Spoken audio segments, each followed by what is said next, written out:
Welcome to the West Virginia Legislature on the West Virginia Channel. I'm Beth Voorhees. The Senate is set to gavel in at 9 or thereabouts. We're looking for a veto override vote. The House voted Friday to override Governor Tomlin's veto of House Bill 4145 to let people carry hidden guns without permits or training. The vote in the House to override was 64 to 33. The Senate will likely follow today. The bill would take effect in late May. The bill would let people conceal guns in public without permits by wearing a coat, for example. People ages 18 through 20 would need permits and training with live firing. Alaska, Wyoming, Arizona, Vermont, Maine, and Kansas don't require concealed carry permits. The governor has also signed bills to allow consuming raw milk through animal sharing agreements, and the bill to require official state business be conducted in English. There are 3 bills up for passage in the Senate today. House Bill 4146, providing insurance cover abuse-deterrent opioid analgesic drugs. House Bill 4235, relating to the publication requirements of the administration of estates. And House Bill 4362, establishing a felony offense of strangulation. Among the bills on second reading, the amendment stage on the Senate floor, House Bill 2122, making it illegal for first responders to photograph a corpse, called Jonathan's Law. House Bill 2796, providing paid leave for certain state officers and employees during a declared state of emergency. House Bill 4310, relating to the West Virginia University Institute of Technology to allow the campus to move from Montgomery to Beckley. Also among the bills on second reading in the Senate today, House Bill 4505, allowing Powerball winners to remain anonymous. House Bill 4540, removing the prohibition of disposal of certain electronics in landfills. And House Bill 4673, providing for a crime for the theft, damage, or release of deer from private game farms. Those are among the bills on second reading as the Senate meets this Saturday morning.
This is the West Virginia Legislature on the West Virginia Channel.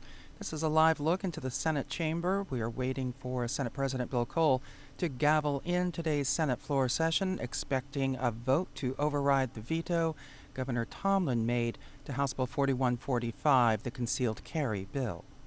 They will also take up normal business as well.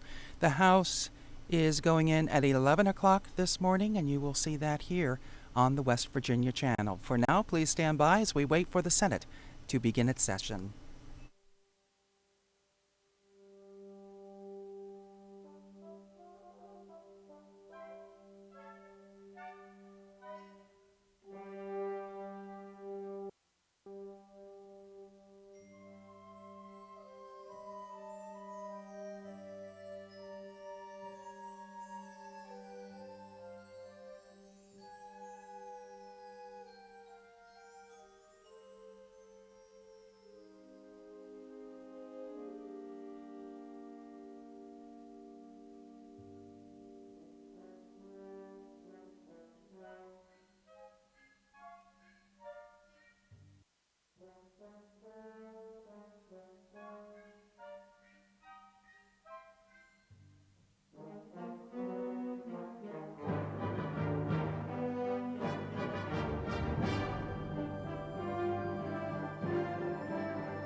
Senate will come to order. All those not having privilege of the floor, please vacate the chamber. Those in the gallery and those on the floor will please rise as we are led in prayer by the Senator from Morgan. Please remain standing after the prayer as the Senator from Wyoming leads us in reciting the Pledge of Allegiance. Senator from Morgan. Let's bow our heads. Heavenly Father, we give you thanks for the many blessings of life. Give us grace. We pray for grace. We ask that you watch over West Virginia and the United States of America. We ask these things in the name of Jesus Christ, our Lord and Savior, who lives and reigns with you in the unity of the Holy Spirit, one God, forever and ever. Amen. Thank you. Senator from Wyoming. Will all my friends in the gallery and the centers please join me in the Pledge of Allegiance? I pledge allegiance to the flag of the United States of America and to the republic for which it stands, one nation, under God, indivisible, with liberty and justice for all.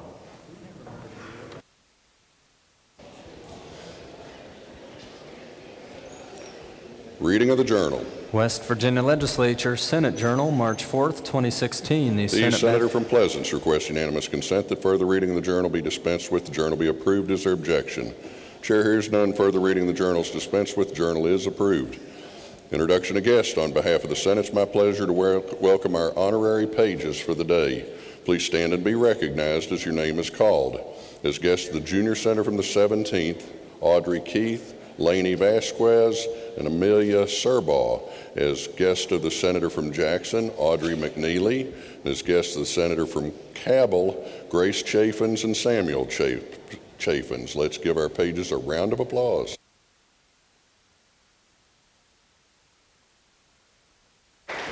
Further introductions. Senator from Jackson. Thank you, Mr. President. Escorting our page today to the Capitol on this Saturday session is her grandmother, Greta Prowse. She's in the gallery, North Gallery. If she would stand, the Senate make her welcome.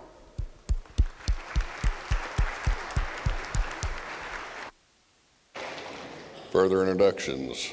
The Senior Senator from the 17th. Thank you, Mr. President. Honored today to have with us the daughters of Lori and Jake Nichols, Salem and Zoe. If they could stand and the Senate make them feel welcome.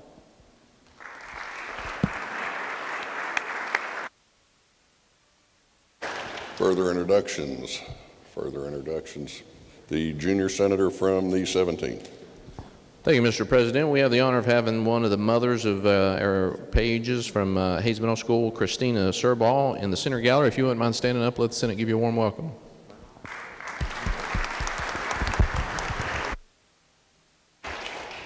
Further introductions. Senator from Harrison. Thank you, Mr. President. On behalf of my senior senator from Braxton, it's my pleasure and yours, sir, to welcome from the AARP, Gary Lynn Shear, Bob and Nellie Osborne, and Liz Bradford, who keep a watchful eye over us here in the Senate. Please make them feel welcome on Saturday. The Senator from Cabell. Thank you, Mr. President. On behalf of my senior senator from Wayne, we have today with us the mother of two of our pages. That would be Grace and Samuel Chaffins. I would ask their mother, Lori Chaffins, to stand. Lori is the executive director of the West Virginia Nurses Association. Please make her feel welcome.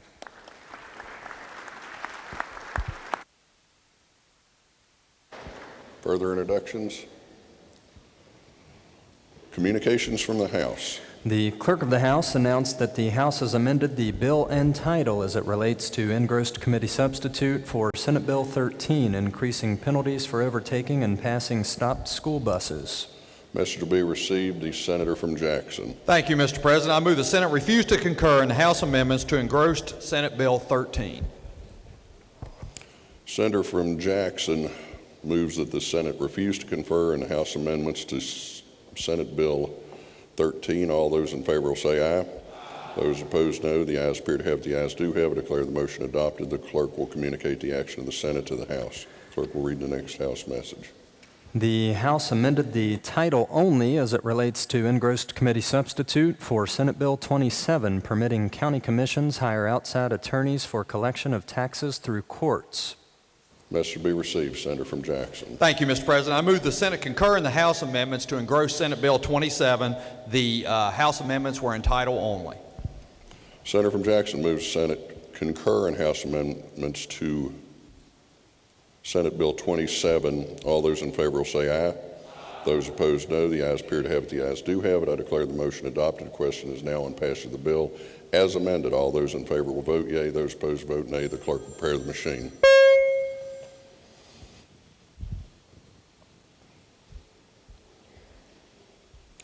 Has every member voted? If so, the clerk close the machine. Ascertain the results on this question. 34 yeas, 0 nays, 0 absent, not voting. More than a majority of those elected and having voted in the affirmative, I declare the bill passed. Clerk will communicate the action of the Senate to the House. The Senator from Jackson. Clerk will communicate the action of the Senate to the House.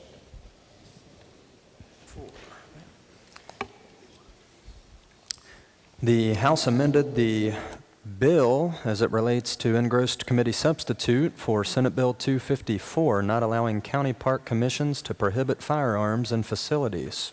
Must be received. Senator from Jackson. Thank you, Mr. President. I move the Senate concur in House amendments to Senate amendments to engross Senate Bill 254. And I'll be glad to explain the amendments. The House amendment makes technical corrections, and the bill provides that county parks and recreation commissions may not promulgate rules prohibiting the possession of firearms on park property. I urge adoption. Senator from Jackson moves the Senate concur in the House amendments to Senate Bill 254. All those in favor will say aye. Those opposed, no. The ayes appear to have it. The ayes do have it. Declare the motion adopted. The question now is on passage of the bill as amended. All those in favor will vote yea. Those opposed will vote nay. The clerk will prepare the machine.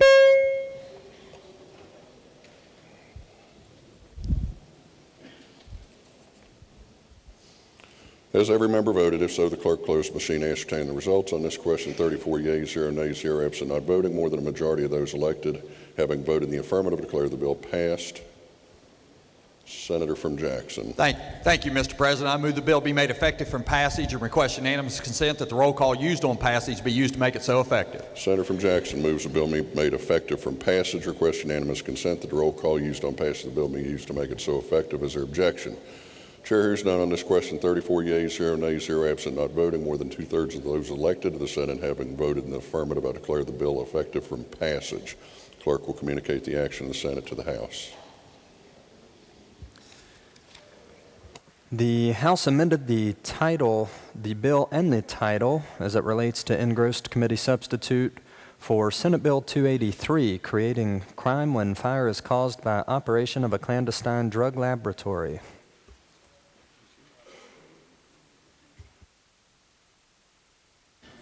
Message will be received. The Senator from Jackson. Thank you, Mr. President. I move the Senate refuse to concur in the House amendments to engross Senate Bill 283. The Senator from Jackson moves that the Senate refuse to concur in the House amendments to engross Senate Bill 283. All those in favor will say aye. Those opposed, no. The ayes appear to have it. The ayes do have it. Declare the motion adopted. Clerk will communicate the action of the Senate to the House. The House amended the title only as it relates to engrossed committee substitute for Senate Bill 582, providing refundable tax credit for motor fuel sold for use or consumed in railroad diesel locomotives. Message will be received. Senator from Jackson. Thank you, Mr. President. I move the Senate concur in the House amendments to engross Senate Bill 582. The amendment was in title only. Senator from Jackson moves the Senate concur in House amendments to engross Senate Bill 582. All those in favor will say aye. Those opposed, no. The ayes appear to have it. The ayes do have. Declare the motion adopted. The question now is on passage of the bill as amended. All those in favor will vote yea. Those opposed vote nay. The clerk prepare the machine.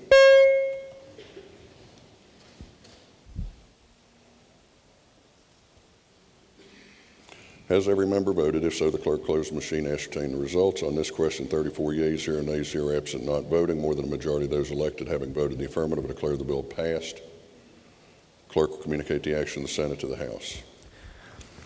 The House amended the Senate amendments as it relates to engrossed committee substitute for House Bill 4228 relating to transportation network companies.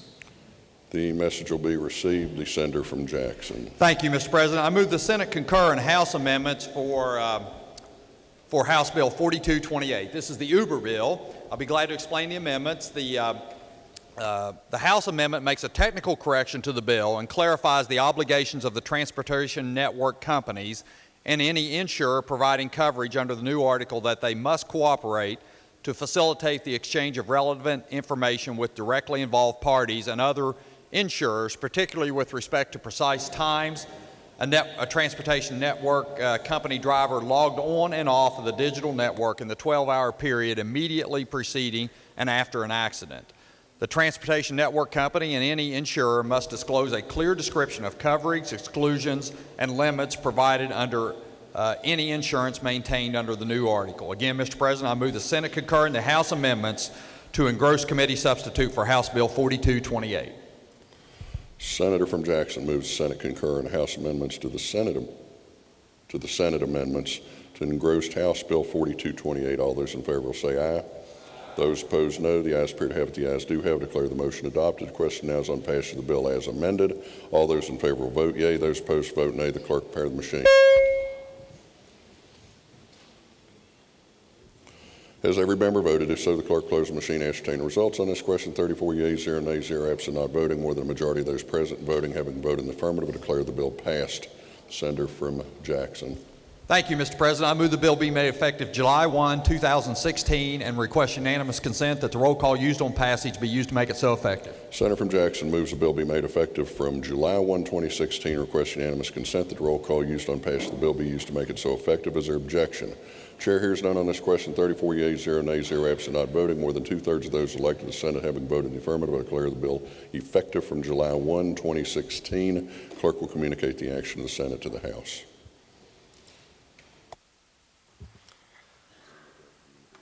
Communications from the Executive. I have a letter dated March 3rd, 2016, addressed to the Honorable Tim Armstead, Speaker of the West Virginia House of Delegates. Dear Speaker Armstead, pursuant to the provisions of Section 14, Article 7 of the Constitution of West Virginia, I hereby disapprove and return the enrolled committee substitute for House Bill 4145. This bill authorizes, among other things, United States citizens or legal residents of at least 21 years of age to carry a concealed deadly weapon without a license, provided that they are not otherwise prohibited from possessing a firearm under state or federal law. Law enforcement officers throughout West Virginia have voiced overwhelming opposition to this bill. In light of their concerns and in the interest of public safety, the exercise of my veto power is appropriate. Further, I wish to point out that the tax credit provision in Chapter 61, Article 7, Section 4, subsection R, is ill-advised and unclear. See page 9, lines 165 through 168. Not only will the tax credit have a negative fiscal impact on the state's budget, it will be difficult for the state tax department to administer. For example, the tax credit provision fails to identify the tax to which it applies, whether the credit is refundable, and whether it is a one-time credit or may be claimed in subsequent years. In view of the foregoing, I hereby disapprove and return the enrolled committee substitute for House Bill 4145. Sincerely, Earl Ray Tomblin, Governor. Message to be received. The clerk has communication from the House. In accordance with Section 14, Article 7 of the Constitution, the House of Delegates reconsidered and again passed enrolled committee substitute for House Bill 4145 by a majority of those elected to the House to take effect 90 days from passage, notwithstanding the objections of the Governor. The Clerk of the House to the Senate, signed Stephen J. Harrison, Clerk of the House of Delegates. Message to be received. Senator from Jackson. Thank you, Mr. President. I move that in accordance with Section 14, Article 7 of the Constitution of the State of West Virginia, the Senate proceed to reconsider House Bill 4145, heretofore disapproved and returned by His Excellency the Governor with his objections. Senator from Jackson moves that in accordance with Section 14, Article 7 of the Constitution of the State of West Virginia, the Senate proceed to reconsider enrolled committee substitute for House Bill 4145, heretofore disapproved and returned by His Excellency the Governor with his objections. Is there discussion? If not, the question is on the adoption of the motion by the Senator from Jackson. All those in favor will say aye. Those opposed, no. The ayes have it. I declare the motion adopted. The question now is on passage of the bill, notwithstanding the objections of the Governor. Is there discussion? The senior senator from the 17th. Thank you, Mr. President. I guess this is probably my last chance to say anything on this bill, absent something really funny happening. So I just will take that chance one more time to say that, just to point out to the members, there was an article in the paper this week that a couple was in the Charleston Mall. They were doing some funny activity. They reported the police. They found that they had concealed weapons without permits. They were able to search. They found a bunch of drugs. They found a bunch of cash. They got themselves in trouble. I mean, understand, that's who we're helping with this bill, because I continue to hear that the most people will get their permits. Most law-abiding citizens will continue to get their permits. So this is who we're helping. We're helping the people who are doing wrong. Understand that, this override is not just a slap in the face of the governor, which oftentimes people here are happy to do. Mr. President, if you're downstairs next year, the Senator from Marshall, you won't enjoy that as much.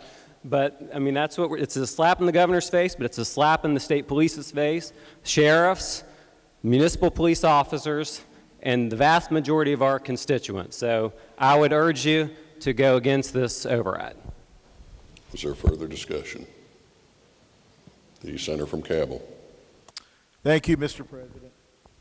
I voted in favor of this piece of legislation previously, but I now rise to oppose it. Let me just share with you a brief story which can be documented by a police report in Huntington.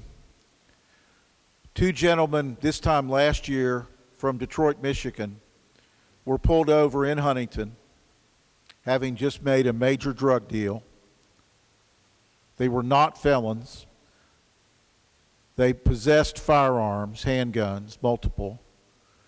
And when asked at the arrest stage about where are your license to carry a concealed weapon, they stated, well, we understand in Detroit that we don't have to have a permit in West Virginia. The officer said, well, Governor Tomlin vetoed that bill. You're under arrest. So I can hear them up in Detroit, Michigan. I mean, I think I possibly can hear the cheers about to go up. And don't think it's only Huntington. The people from Columbus that traveled over to Wheeling. The people from Baltimore that traveled to the Eastern Panhandle. The people from Atlanta that traveled to Beckley. The people from all over the eastern U.S. that traveled to Charleston. The people from, did I mention Parkersburg? It's everybody. So, my police chief has called me yesterday. My sheriff called me yesterday. My next sheriff called me yesterday. So I was wrong. And I ask you to vote I ask you, please, support the governor's veto of this bill. Is there further discussion? Senior senator from the 15th.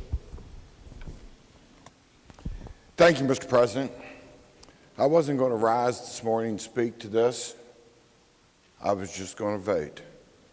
But I'm going to add just a few more comments from previous times that I've spoken about this bill. And I rise this morning to speak not for law enforcement, not for us, but for the people out in West Virginia, our citizenry. The law-abiding citizens is who I'm standing up to speak for. There's one thing that's absolutely for certain that when we do this piece of legislation, and that is that we're giving the people the ability to protect themselves without paying a fee. The last time I checked, we're not like the governor. I'm not like the governor that has state police following us around. None of the rest of us are. And when crime happens, Law enforcement is not normally there to be able to take care of us. They're there to investigate it afterwards. Call emergency services if you happen to survive, or put the chalk marks down and stuff our corpse in a body bag. And frankly, that's just a little bit too late for the average West Virginian like myself. This piece of legislation, mark my word, as the years go on, it's going to be proved to be an effective deterrent to crime, and it's going to do one of the things that I'm most proud of. And I can hear freedom knocking at the doors in West Virginia. And that's exactly what this does. The Constitution makes it clear, and we're honoring it. And we're honoring our sworn duty to honor that Constitution. Mr. President, I urge passage. Is there further discussion? Senator from Wayne. You know, this is a tough vote, and I will tell you something that really bothers me in this process. We've been discussing this bill for a long, long time, and it was just last night that I got a text, Senator from Cabell, I guess I'm not on the list to get a call from the Cabell County Sheriff. I mean, he was up here the other day at a press conference. Why didn't these people come and talk to you then when they knew what was going to happen? You know, this bothers me when people that are in our law enforcement side don't come to you during the time when you're making these critical decisions. Now, I'm going to tell you, I am a strong Second Amendment rights person. I do believe in that. I do think that we're going to have to be careful as we start looking at this in the future, because if we're talking about schools and things like this, and let's hear me here now, if we're talking about going into schools, we better be real careful. Let's not go further on a slippery slope. I do believe, and my brother is a prosecutor in Wayne County, my daughter is an assistant prosecutor, my son-in-law is a deputy sheriff in Cabell County, and we've sat down and talked about this. I do have some concerns moving forward, but let's see if how it goes. But being a strong Second Amendment rights person, I feel strongly about that end. I am very concerned at this last minute calling to say that, oh, didn't you know that we were against this, when I didn't hear anything in the committees that I've been in, anything while this bill has been being debated, and we've had it here for how many days, from anybody in the law enforcement to say, don't vote for this or make these two changes that I'm now hearing at this time. So, you know, I will support the override. However, I am very concerned that if what law enforcement is telling us is a problem, we may have to be back here looking at this. The second thing that I'll say is, to my friends in the law enforcement, come talk to us earlier. Further discussion. Senator from Harrison. Thank you, Mr. President. You know, I hate to belabor this point. It's probably a foregone conclusion. But you know, I've stood up here many times before you and told you that I'm not afraid of guns. I've owned a gun since I was 6 years old. And I've got more guns than I bet you all of my colleagues there across the aisle have put together, save a couple. I'll save a couple of you. I'm not afraid of guns. Michael Bloomberg, I don't know who he is, never contacted me, never asked me to do anything. I'd never ask him to do anything, and he shouldn't ask me to do anything here in West Virginia. This is about West Virginians. And you know, we take an oath to uphold the Constitution and do what's right for our state. But we've ignored that here because this bill lacks common sense. I got no problem with permitless carry for West Virginians. We're not giving freedoms to West Virginians when we allow people to come across our border and slip a gun in their waistband when we can't do it in their state. We're about to become one of 5 states that we're going to be the 6th state that allows permitless carry, but you know we have less responsibilities on those that will carry than any of those other 6 states, except for Vermont. We have less than 4 of the other 5 states. No training.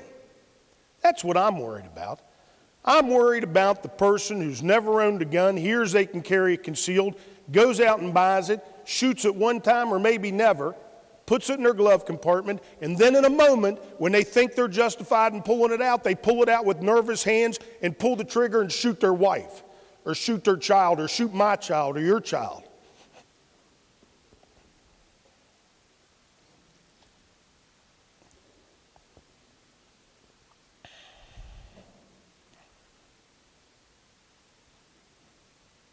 I beg you one more time, vote no on the override.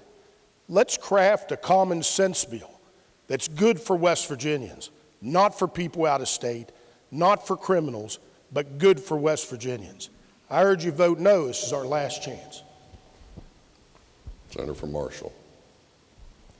Thank you, Mr. President. I agree with the Senator from Wayne. This is a tough one because I've always stood with law enforcement. I think most of the folks in this chamber have as well. But, I've heard a lot of explanations why we need the bill, and that is because, out-of-state drug dealers and whatever that look suspicious or shady will give law enforcement officers an opportunity to pull them over, check them, frisk them, and then arrest them.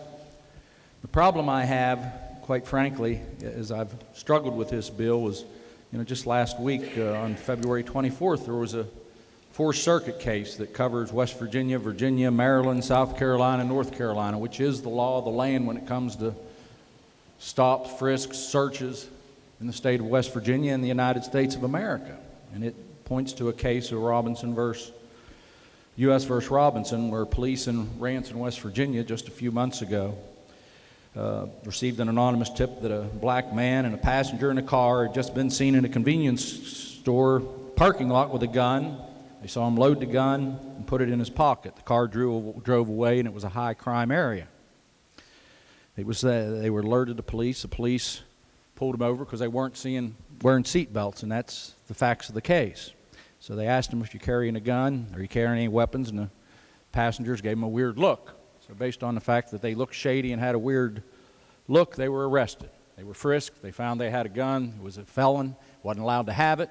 He entered a conditional guilty plea, and appealed it to the Fourth Circuit. Whether you like it or not, the Fourth Circuit ruled in that case that the issue was whether or not the frisk was lawful, was whether the officers had reasonable suspicion under the law of the state of West Virginia to believe that somebody was armed and dangerous. In that case, the court ruled, and it is now the law of the land, because West Virginia is a concealed carry state, that it is not enough to just believe someone is shady or suspicious looking to ask them to be frisked. So the arguments that I keep hearing is that the reason that why we need this is so that we can have officers check people that are suspicious looking or shady looking. Unfortunately, in the state of West Virginia and the United States of America, under this Fourth Circuit opinion, that's a tool that they cannot use, because those convictions, those frisks, those stops, under the way the law is written today, the fact requires more, because we are currently a concealed carry state. So the fact that we are a concealed carry state at the present time permits people to have a weapon, quite frankly. And the fact that they do not, just because they look shady or suspicious, does not, under the current state of the law, permit those type of searches that we've been told will be help to prevent these kind of folks from coming in. And the fact that somebody comes in with a Michigan license plate and might look shady in and of itself will not give officers of the law enforcement, the opportunity to pull them over and frisk them. That's not the law of the land anymore, Mr. President. And until and unless the Supreme Court of our United States would accept to hear that case and overappeal it and overturn it, that is the law. Whether we like it or not, that is the state of the law in West Virginia. Junior Senator from the 2nd. Thank you, Mr. President. I, like the senator from Berkeley, was going to just sit here and vote. I wasn't going to say anything. So I didn't go out and prepare examples of where this bill will actually save lives, as the opposition has come up with emotional arguments why we shouldn't vote for this bill. But I can tell you from experience and from literature that this bill will help protect West Virginia, in addition to keeping West Virginians free as guaranteed by the Constitution. As I said last time when we did our final debates, the chief of police of Washington, D.C., with very restrictive gun laws, said the citizens are going to have to protect themselves because we can't get there in time. We have that situation here. I got an email the other day from somebody talking about the cuts in our state troopers force budget and how we're not even going to have, and I don't know whether it's true or not, we're not going to have a class for state troopers in the next year or so to fill in the ranks of the decline in state troopers. The police aren't going to be able to get there, as was mentioned earlier. This is a protection, and there shouldn't be a tax on our persons or on our budgets to protect ourselves from danger. Mr. President, this is the right thing to do. It's the right thing to override this veto, and I urge passage of the bill. Is there further discussion? Further discussion?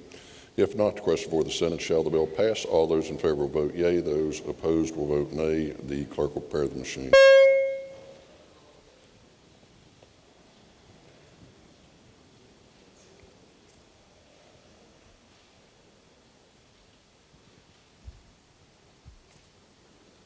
Has every member voted? If so, the clerk close the machine. Ascertain the results on this question. 23 yeas, 11 nays, 0 absent, not voting.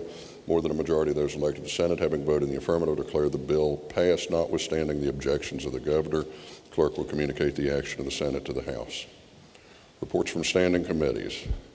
Your Committee on the Judiciary has had under consideration engrossed committee substitute for House Bill 2588 relating to the filing of financial statements with the Secretary of State and has amended same engrossed committee substitute for House Bill 4587 relating to violations associated with absent voters' ballots and has amended same, and engrossed House Bill 4725 relating to providing the procedures for the filing of vacancies of the offices of Justices of the Supreme Court of Appeals, Circuit Judge, Family Court Judge, or Magistrate, and making certain clarifications, and has amended same, and reports the same back with the recommendation that they each do pass as amended. Respectfully submitted, Charles S. Trump IV, Chair.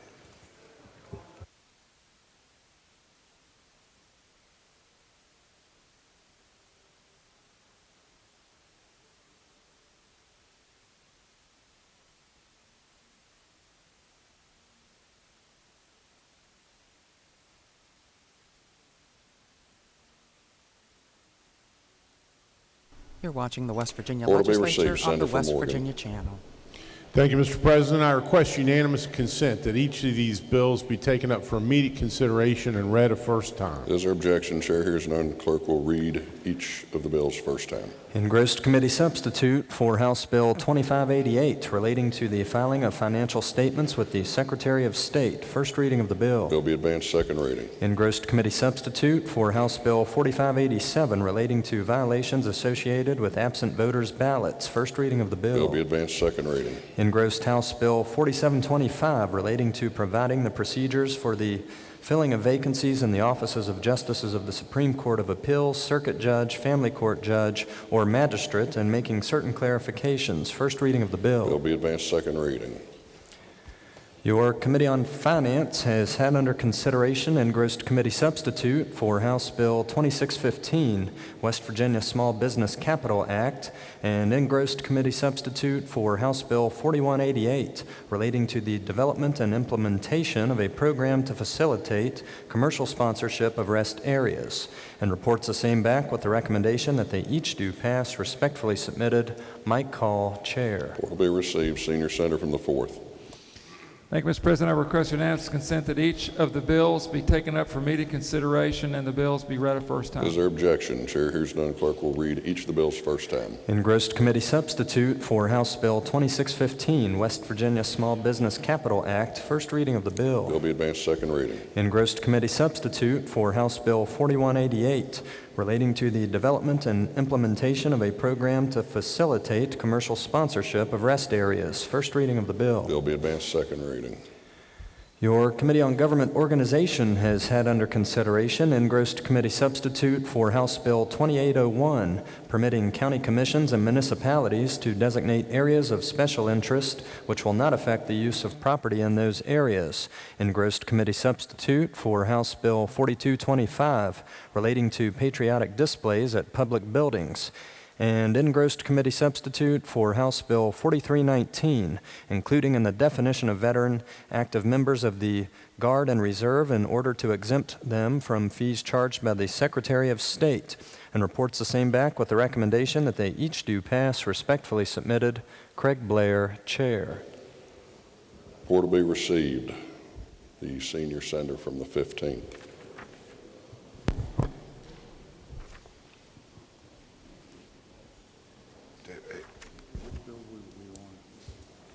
I'm on the unanimous consent. Yeah.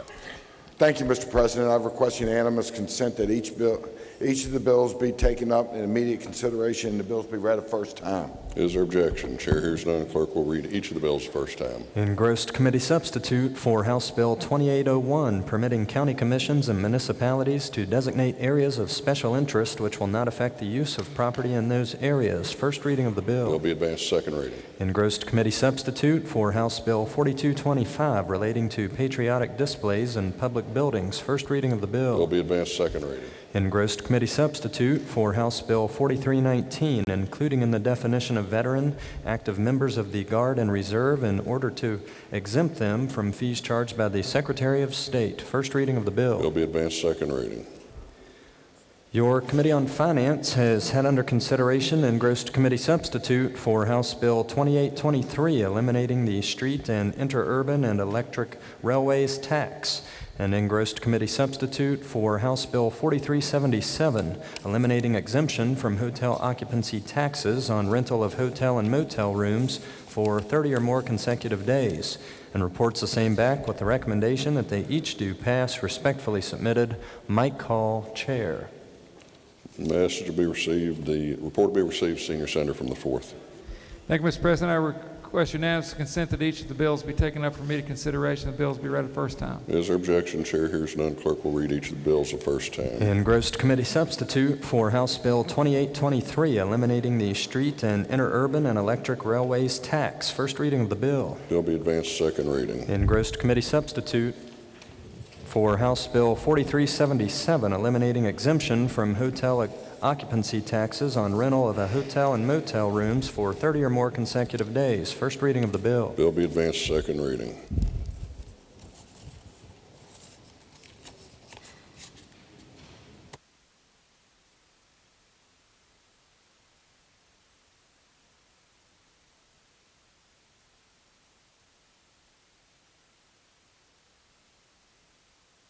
You're watching the West Virginia Legislature on the West Virginia Channel. This is live from the Senate floor. Their session just overriding the governor's veto of the concealed carry bill.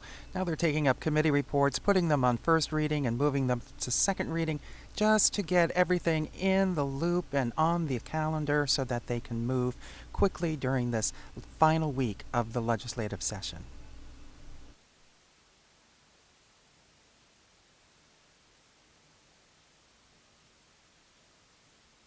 Senior Senator from the 15th. Thank you, Mr. President. I request that on House Bill 4319. Unanimous consent. I request unanimous consent to return to consideration of House Bill 4319. Is there objection? Chair hears none, so ordered. No. Senior Senator from the 15th. Mr. President, I request unanimous, excuse me. Mr. President, I move that House Bill 4319 be referred to the Committee of Finance. The Senior Senator from the 15th moves that House Bill 4319 be referred to the Committee on Finance. All in favor will say aye. Opposed, no. The ayes appear to have it. The ayes do have it. House Bill 4319 is referred to the Committee on Finance. Clerk will read the next report. Your Committee on Finance has had under consideration engrossed committee substitute for House Bill 4209 relating generally to healthcare provider taxes and reports the same back with the recommendation that it do pass. Respectfully submitted, Mike Call, Chair. Report will be received. The Senior Senator from the 4th. Mr. President, thank you, Mr. President. I request unanimous consent that the bill be taken up for immediate consideration and be read a first time. Is there objection? Chair hears none. Clerk will read the bill a first time. Engrossed committee substitute for House Bill 4209 relating generally to healthcare provider taxes. First reading of the bill. Bill be advanced second reading.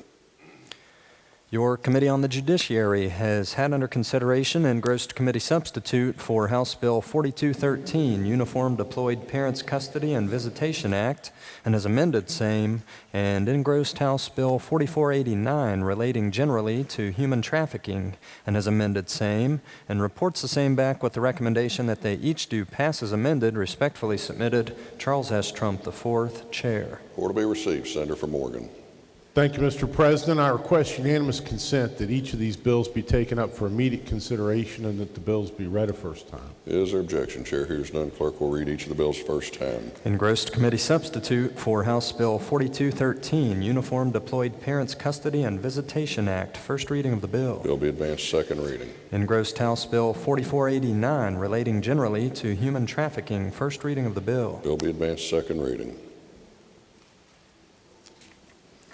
Your Committee on Education has had under consideration engrossed committee substitute for House Bill 4295 relating to the School Innovation Zones Act and has amended same and reports the same back with the recommendation that it do pass as amended, but under the original double committee reference, first be referred to the Committee on Finance. Respectfully submitted, Dave Seipold, Chair.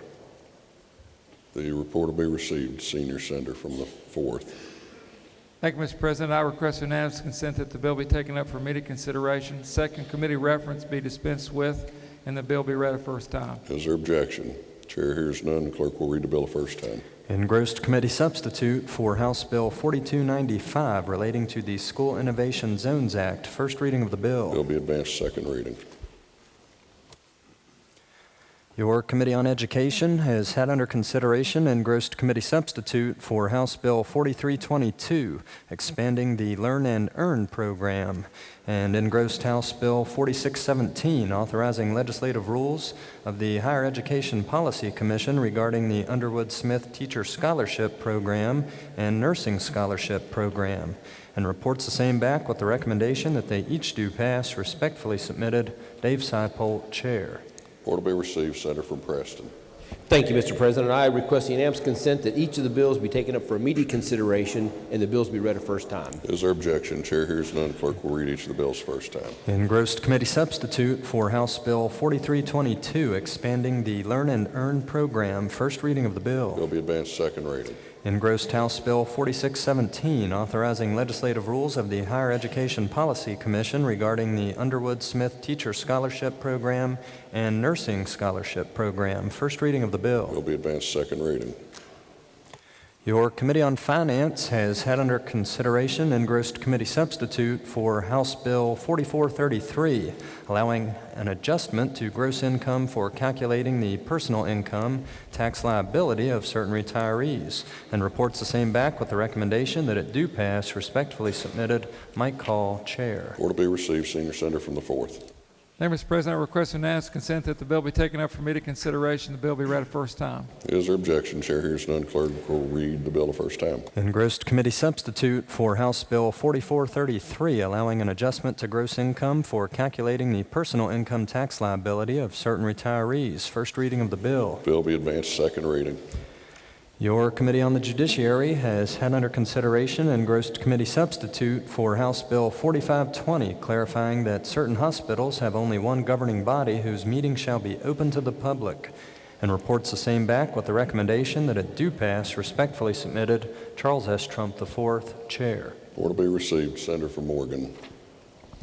Thank you, Mr. President. I request unanimous consent that the bill be taken up for immediate consideration and that the bill be read a first time. Is there objection? Chair hears none. Clerk will read the bill a first time. Engrossed committee substitute for House Bill 4520, clarifying that certain hospitals have only one governing body whose meeting shall be open to the public. First reading of the bill. Bill be advanced second reading.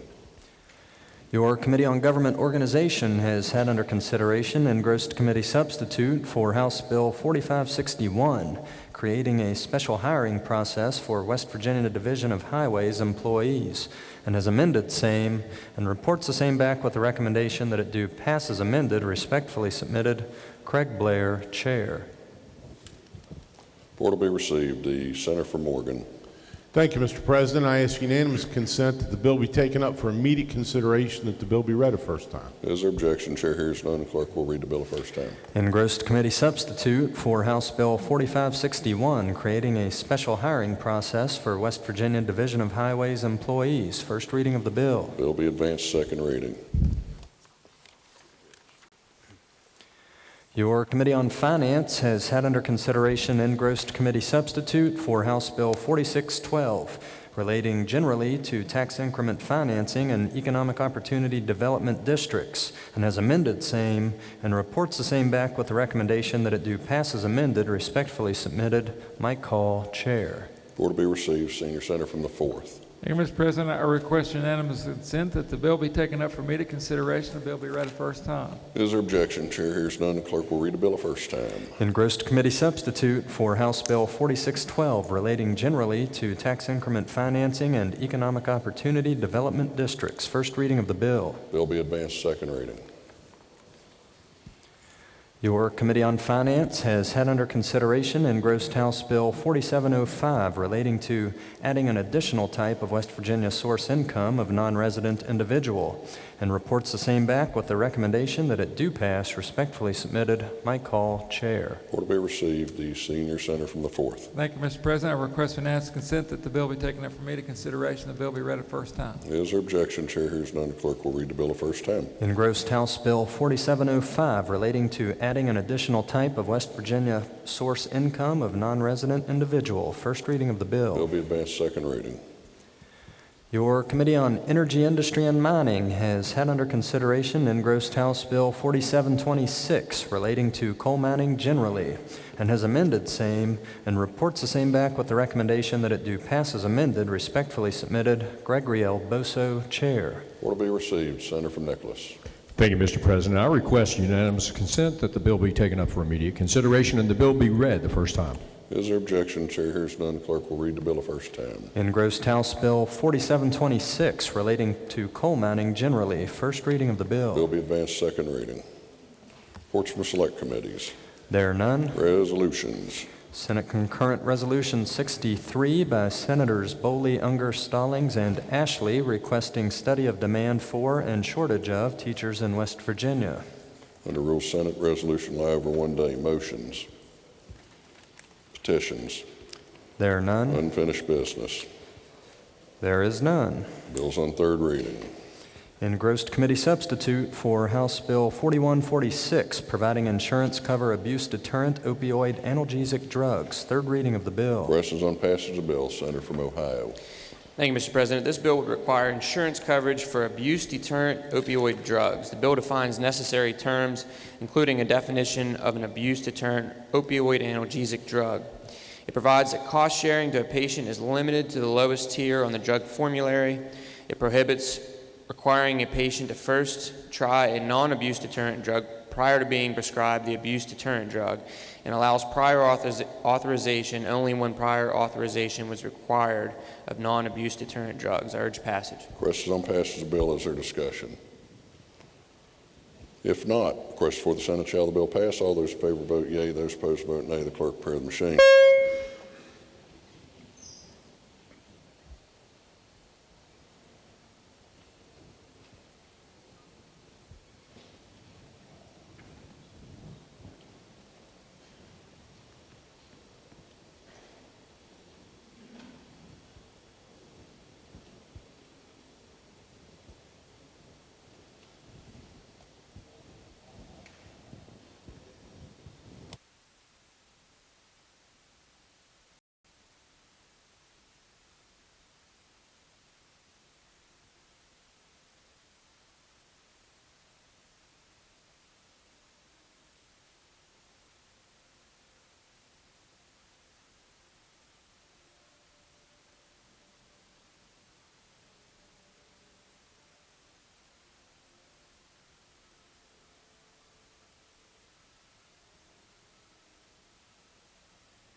As every member voted, if so, the clerk close the machine, ascertain the results on this question.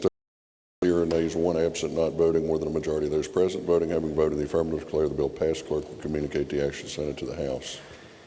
Engrossed House Bill 4235 relating to the publication requirements of the Administration of Estates. Third reading of the bill. Question on passage of the bill, Senator from Morgan.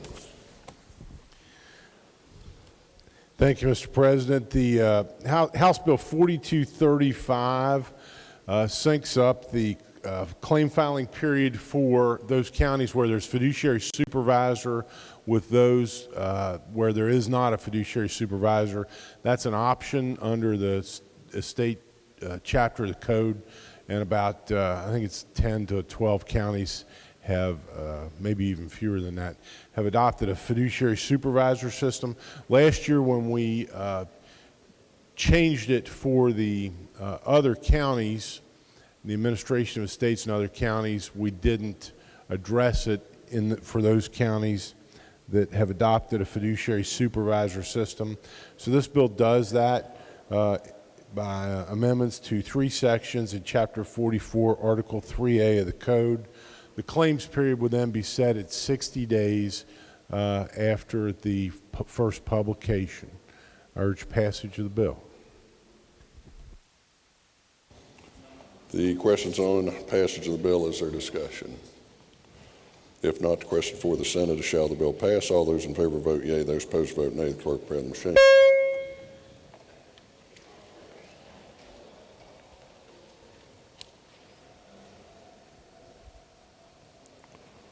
Has every member voted? If so, the clerk close the machine, ascertain results on this question. 33 yeas, 0 nays, 1 absent, not voting.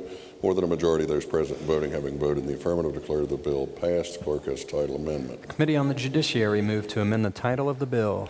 Questions on adoption of the title amendment? All those in favor say aye. Those opposed, no. The ayes have it. I declare the title amendment adopted. The clerk will communicate the action of the Senate to the House. Engrossed House Bill 4362, establishing a felony offense of strangulation. Third reading of the bill. Question on passage of the bill, Senator from Morgan. Thank you, Mr. President. House Bill 4362 would create the felony offense of strangulation. Would be located, it's a single section of the code, Chapter 61, Article 2, Section 9D. The elements of the offense would be bodily injury, by strangulation, causing loss of consciousness or bodily injury. It's similar to the bill that we passed last year, was vetoed by His Excellency the Governor, and I think it's worth taking another attempt. I hope the Governor does not veto this bill this year. Be happy to try to answer questions, urge its passage. Questions on passage of the bill, is there discussion? If not, the question for the Senate, shall the bill pass? All those in favor will vote yea. Those opposed vote nay. The clerk will prepare the machine.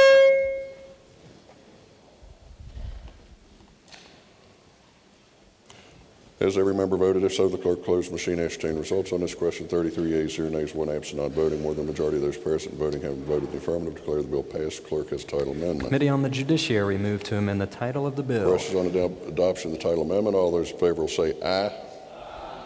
Those opposed, no. The ayes have it. I declare the title amendment adopted. The clerk will communicate the action of the Senate to the House. Bills on second reading. Senate Bill 427, transferring funds from State Excess Lottery Fund to Department of Revenue. Second reading of the bill. Are there amendments to the bill? No, sir. Bill will be engrossed and advanced to third reading.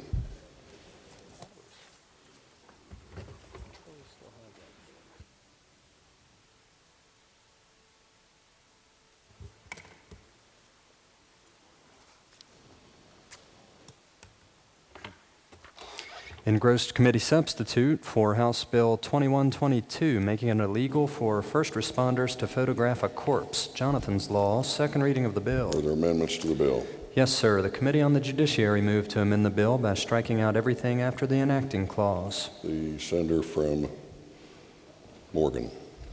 Thank you, Mr. President. I request unanimous consent that I be able to explain the amendment in lieu of its complete reading. Senator from Morgan requests unanimous consent to explain the amendment in lieu of having it read. Is there objection? Chair hears none. Senator from Morgan. Thank you, Mr. President. The amendment adopted by the Judiciary Committee is a complete strike and insert amendment. It makes some technical changes, but would give me an opportunity just to inform the members generally about this bill. It does make it a crime. This bill would make it a crime for a first responder, and that's defined in the bill under the strike and insert amendment. Law enforcement officers, firefighters, emergency medical services personnel, and other similar individuals to responding to a motor vehicle accident to photograph and then disclose any photograph or film of a corpse other than as necessary in their official duties and capacity.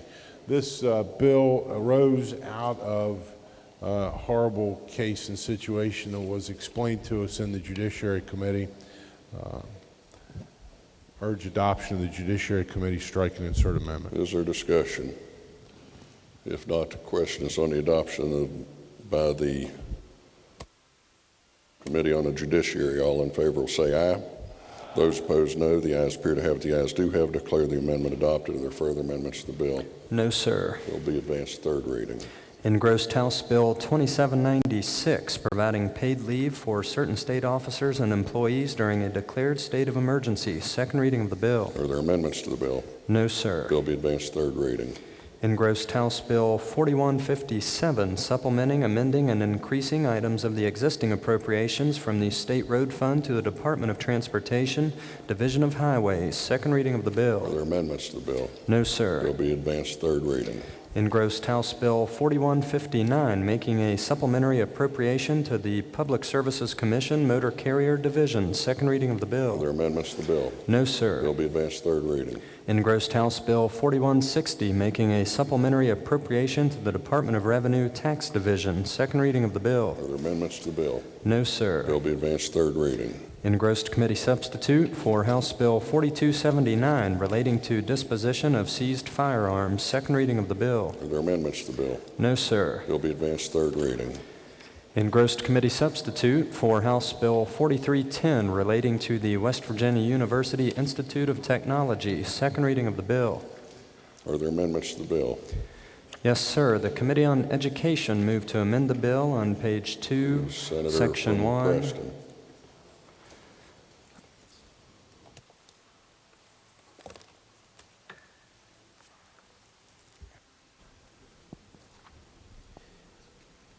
Thank you, Mr. President. I ask unanimous consent to explain the amendments in lieu of having it read. Senator from Preston requests unanimous consent to explain amendments in lieu of having them read, and that all the amendments be considered as one. Is there objection? Chair hears none. The Senator from Preston. Thank you, Mr. President. These are amendments that came from the Committee on Education, and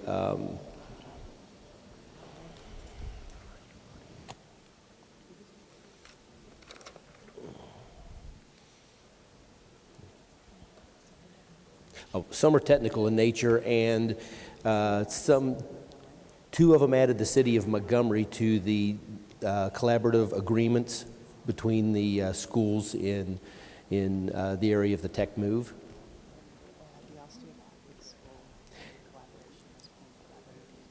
And they add the osteopathic school for the collaboration as well. I urge adoption of the amendment. Is there discussion? If not, the question on the adoption of the amendments offered by the Committee on Education. All those in favor will say aye. Those opposed, no. The ayes appear to have it. The ayes do have it. I declare the amendments adopted. Are there further amendments to the bill? Yes, sir. Senator Plymel moved to amend the bill on page Senator 4, from Section Wayne. 1. Request unanimous consent to explain amendment in lieu of have it read. Senator from Wayne requests unanimous consent to explain amendment in lieu of having it read. Is there objection? Chair hears none. So ordered. The Senator from Wayne. Thank you, Mr. President. Actually, he could have read it, and it would have been just as much as what we were talking about. It just adds in language that was in the bill, in the original code, relating to collaboration, particularly in engineering and other appropriate programs. Urge the adoption of the amendment. Is there discussion? Senator from Preston. Thank you, Mr. President. That amendment was not considered in the Education Committee, but I will tell you that it does not compromise the integrity of the bill. I would support the amendment. Further discussion? If not, the question is on the adoption of the amendment offered by the senator from Wayne. All those in favor will say aye. Those opposed, no. The ayes appear to have it. The ayes do have. Declare the amendment adopted. Are there further amendments to the bill? No, sir. Bill be advanced to third reading. Engrossed House Bill 4324, authorizing information sharing by Workforce West Virginia. Second reading of the bill. Are there amendments to the bill? No, sir. Bill be advanced to third reading. Engrossed committee substitute for House Bill 4330, relating to make unlawful to take a fish, water animal, or other aquatic organism from state waters to stock a commercial pond or lake. Second reading of the bill. Are there amendments to the bill? No, sir. Bill be advanced to third reading. Engrossed House Bill 4346, relating to bear hunting and offenses and penalties. Second reading of the bill. Are there amendments to the bill? Yes, sir. The Committee on Natural Resources moved to amend the bill on page 4, section Senator 22. from Upshur. Thank you, Mr. President. I request unanimous consent to explain the amendments in lieu of having them read. Senator from Upshur requests unanimous consent to explain amendments in lieu of having them read, and that all amendments be considered as one. Is there objection? Chair hears none, so ordered. Senator from Upshur. Thank you. The bill updates and clarifies bear hunting and baiting laws, as well as the issuance of bear depredation damage permits.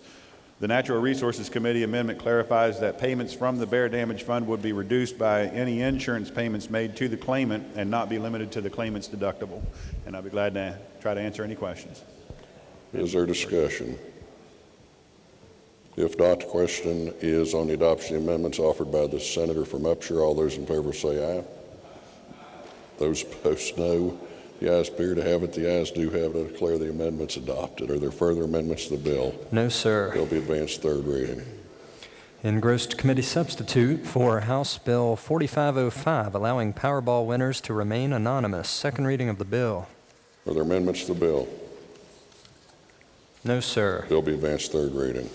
Engrossed committee substitute for House Bill 4540, removing prohibition of disposal of certain electronics in landfills. Second reading of the bill. Are there amendments to the bill? No, sir. Bill be advanced third reading. Engrossed House Bill 4558, relating to victim notification and designation of additional individuals to receive notice of an offender's release. Second reading of the bill. Are there amendments to the bill?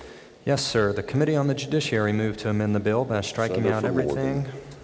Thank you, Mr. President. I ask unanimous consent to be able to explain the amendment in lieu of its reading. Senator from Morgan requests unanimous consent to explain the amendment in lieu of having it read. Is there objection? Chair hears none, so ordered. The Senator from Morgan.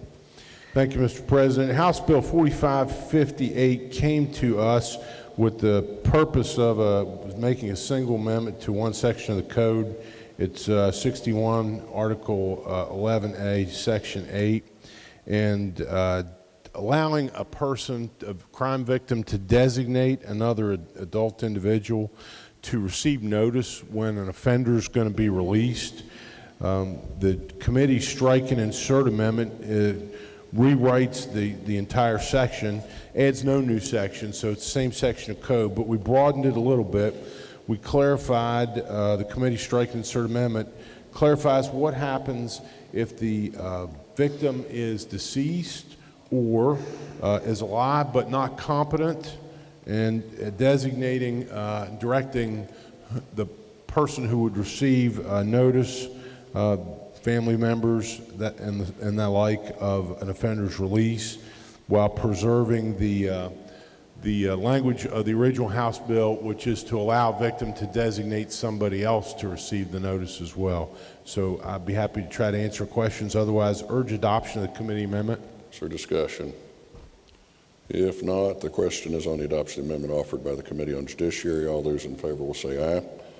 Those opposed, no. The ayes appear to have it. The ayes do have. Declare the amendment adopted. Are there further amendments to the bill? No, sir. Bill be advanced third reading. Engrossed committee substitute for House Bill 4604, relating to violations of the Ethics Act. Second reading of the bill. Are there amendments to the bill? Yes, sir. The Committee on the Judiciary moved to amend the bill on page 3. Morgan. Thank you, Mr. President. I request unanimous consent that I be allowed to explain the amendment in lieu of having it read. Senator from Morgan requests unanimous consent to explain the amendment in lieu of having it read. Is there objection? Chair is known, so ordered. Senator from Morgan. Thank you, Mr. President.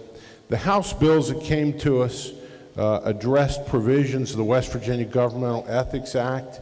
amending a single section of the code, Chapter 6B, Article 2, Section 4. And it made amendments in a number of places. I'll tell you what they were, and then I'll tell you what the changes were made by the committee amendments.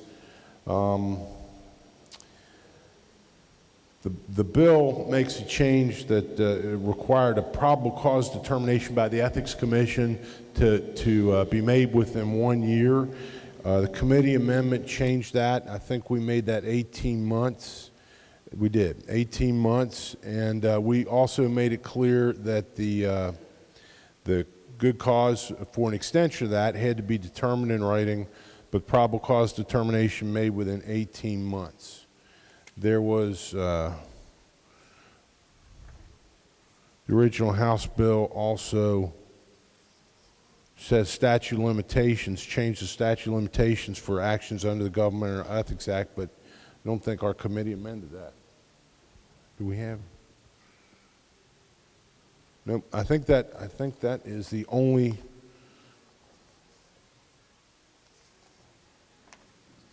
Yeah, I think that was the sole change made by the committee. I urge adoption of the committee amendment. Is there discussion? If not, the question is the adoption of the amendment offered by the Committee on Judiciary. All those in favor will say aye. Those opposed, no. The ayes appear to have, the ayes do have. Declare the amendment adopted. There are further amendments to the bill. No, sir. Bill be advanced third reading. Engrossed House Bill 4644 relating to jury fees. Second reading of the bill. Are there amendments to the bill?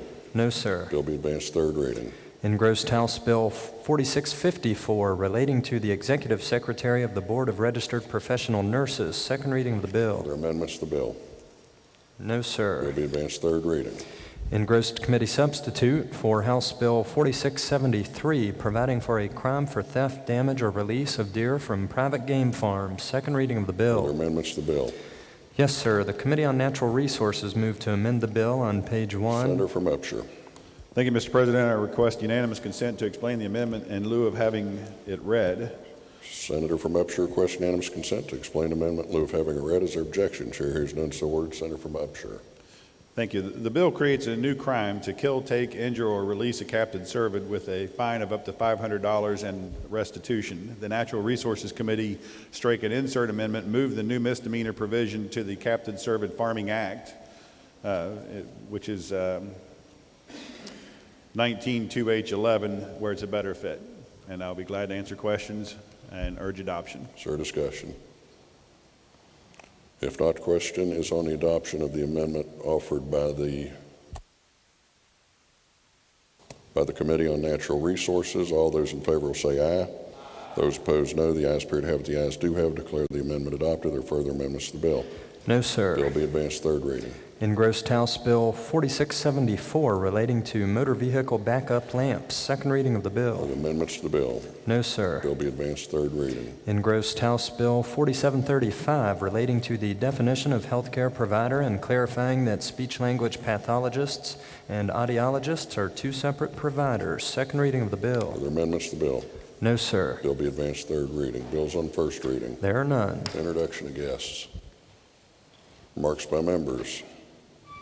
Senator from Greenbrier. Thank you, Mr. President. Very quickly, I want to remind the members in the form of remarks that today is the 13th annual Polar Bear Plunge in Greenbrier Valley at Anthony's Creek. We honored them here a couple years ago. You're welcome to join in at 1 o'clock today and jump in the cold waters, about 5 inches of snow, and you can break the ice and jump in the waters for Child Youth Advocacy Centers. I am leaving today, but I'm not going to go jump in the water. It's to get a haircut, I hope. Further remarks. Miscellaneous business. Senator from Jackson. Thank you, Mr. President. Subject to announcements, I move the Senate stand adjourned until Monday at 11 a.m. Are there announcements? Senior Senator from the 4th. Finance Committee will meet Monday at 3 p.m. in Finance Room. Senator from Preston. Thank you, Mr. President. Your Committee on Education will meet Monday at 8 a.m. Senator from Morgan. Thank you, Mr. President. Your Committee on the Judiciary will meet 10 minutes following our adjournment. Further announcements. Senior Senator from the 15th. Thank you, Mr. President. Your Committee on Government Organization will meet today at 12 p.m. The Junior Senator from the 8th. Thank you, Mr. President. Your Committee on Banking and Insurance will meet Monday 2 p.m., 208 West, Monday. Junior Senator from the 2nd. Thank you, Mr. President. Your Committee on the Military will meet Monday at 1 p.m. in room 451. Further announcements? Further announcements? If not, the question for the Senate stand adjourned until Monday at 11 a.m. All those in favor will say aye. Those opposed, no. The ayes have it. Declare the Senate adjourned. Today's Senate floor session live from the state capitol and the state Senate chamber. Governor Tomlin has issued a statement following the override of the concealed carry veto just now. Governor Tomlin today issued a statement following the legislature's veto override on House Bill 4145 relating to the carry or use of a handgun or deadly weapon. The governor's statement is as follows, quote, West Virginia's law enforcement officers have dedicated their lives to keeping us safe and helping us in times of need, and it's disheartening that members of the legislature have chosen not to stand with these brave men and women, putting their safety and the safety of West Virginians at risk.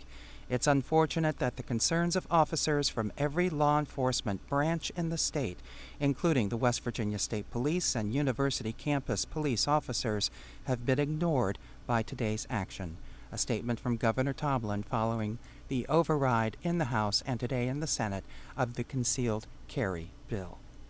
We're going to stay at the state capitol right now. The House will be going into session at 11 o'clock, and so we're just going to stay at the Capitol, listen to some music, and join the House when they convene sometime after 11. Please stand by.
Speaking of which, the Senate did not take our amendment for Haven's Law on the school bus bill.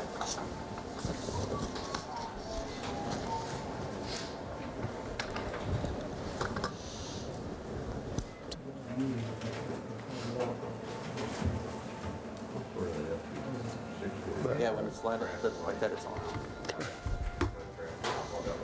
Ready to go? Put it right here. Can tell everybody else. All right, we'll go ahead and call the meeting to order. The House Rules Committee agenda will be first, the resolutions. Gentleman from the 58th.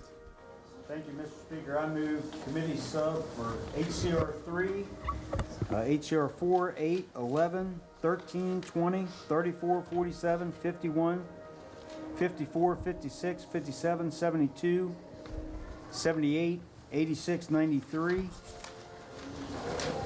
94, HR 6, 9, 10, 11, 13, 15, SCR 21, 23, 25, 28, 29, 31, and 42 be reported to the floor with the recommendation they each be adopted.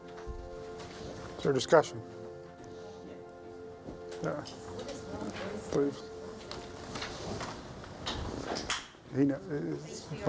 It actually relates to voice. I mean, like some type of a voice, the clerk has looked at that. So.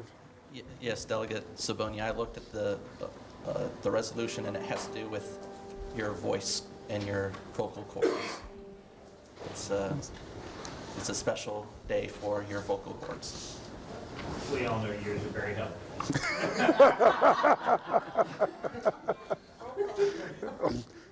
Are you suggesting she be the poster person for this? Okay, all right. Any other discussion? Not question for the committee is the motion by Gentleman 58 that each of the resolutions listed by the gentleman from 58 be reported to the floor with the recommendation that they pass. All those in favor say aye. Aye. Those opposed, no. Ayes appear to have it. Ayes do have it. Declare the motion adopted. Each of those resolutions will be referred to the floor with the recommendation that they pass. Gentleman from the 58. Thank you, Mr. Speaker. There, on Com Sub for HCR 12, there's an amendment in the members' packet that makes stylistic changes and some technical cleanup. I move the amendment for Com Sub HCR 12. Is there discussion of the amendment? Not question for the committee is the adoption of the amendment. All those in favor will say aye. Aye. Those opposed, no. As per advertised, do have it. Declare the amendment adopted. Question now is on the, well, Joe, sorry. Mr. Speaker, I move Com Sub for HCR 12 as amended be reported to the floor with a recommendation to be adopted.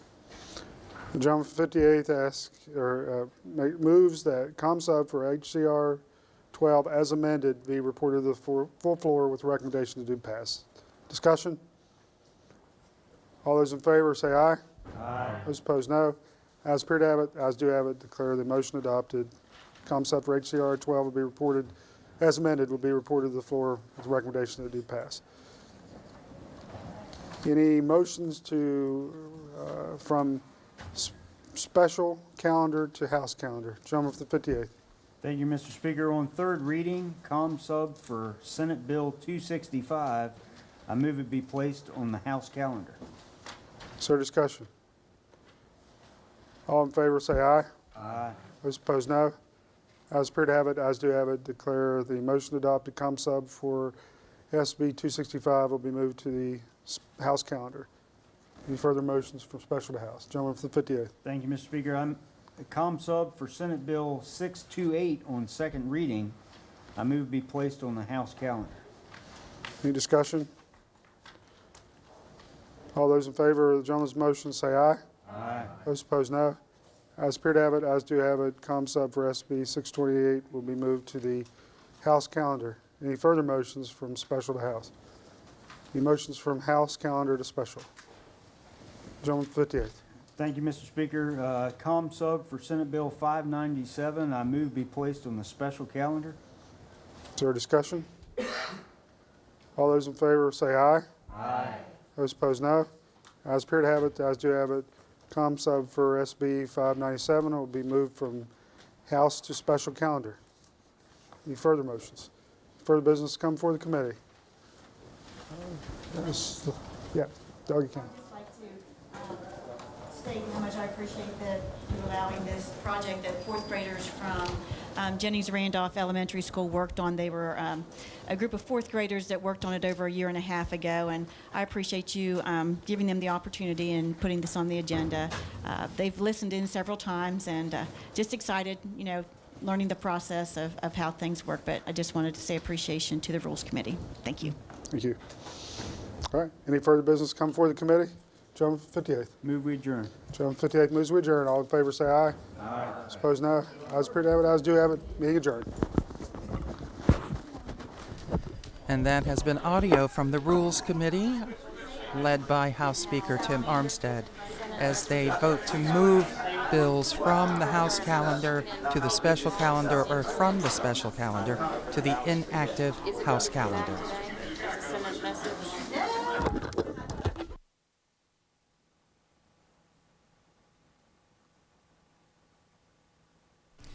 Some bills moving from the special calendar to the inactive House calendar is Senate Bill 265 regarding library volunteers' access to user records, Senate Bill 628 regarding palliative care and physicians, and moving to the special calendar, Senate Bill 597 relating to the Health Care Authority. We will join the House of Delegates as soon as the House Speaker gavels the session in.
The House will be in order.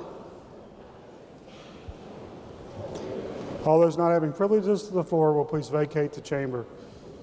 Members and guests will please rise this morning as we, in lieu of prayer, the Stephanie Deem, guest of the gentleman from the 7th, delegate Ireland, will be singing How Great Thou Art. Steve.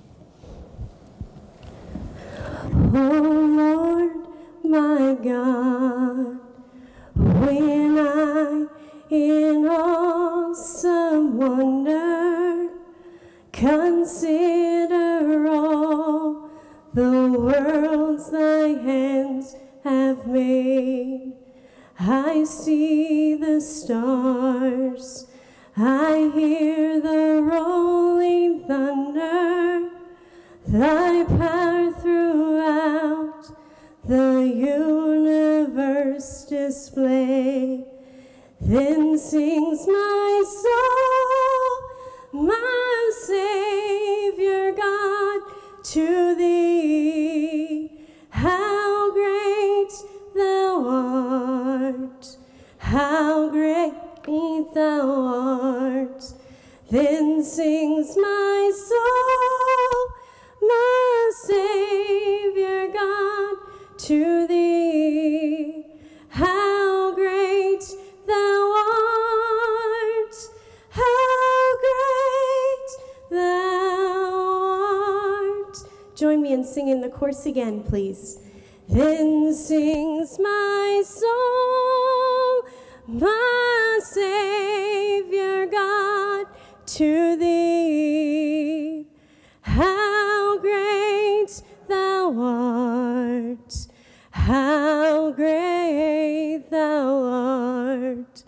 Then sings my soul, my Savior God, to thee. How great thou art, how great thou art.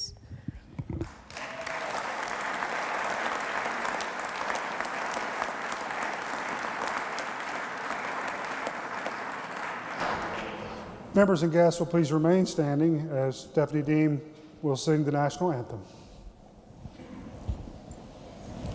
Oh, say, can you see by the dawn's early light what so proudly we hailed at the twilight's last gleaming, whose broad stripes and bright stars through the perilous fight for the ramparts be watched, were so gallantly streaming, and the rockets' red glare, the bombs bursting in air, gave proof through the night that our flag was still there.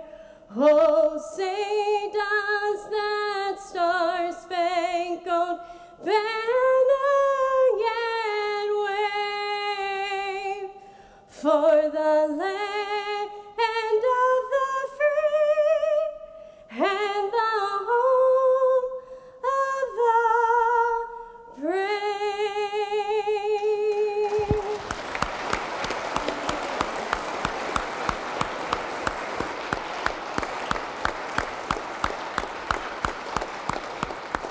We now be led in the Pledge of Allegiance by the gentleman from the 44th, Delegate Lynch. Thank you, Mr. Speaker. Would our members and guests in the gallery please join us as we pay tribute to our country with the Pledge of Allegiance to the flag. I pledge allegiance to the flag of the United States of America and to the republic for which it stands, one nation under God, indivisible, with liberty and justice for all. Reading the journal. Journal of the House of Delegates, Charleston, Friday, March 4th, 2016. Gentleman from the 4th District, Delegate Farrow. Thank you, Mr. Speaker. I ask unanimous consent that the further reading of the journal be dispensed with and that it be approved as having been read.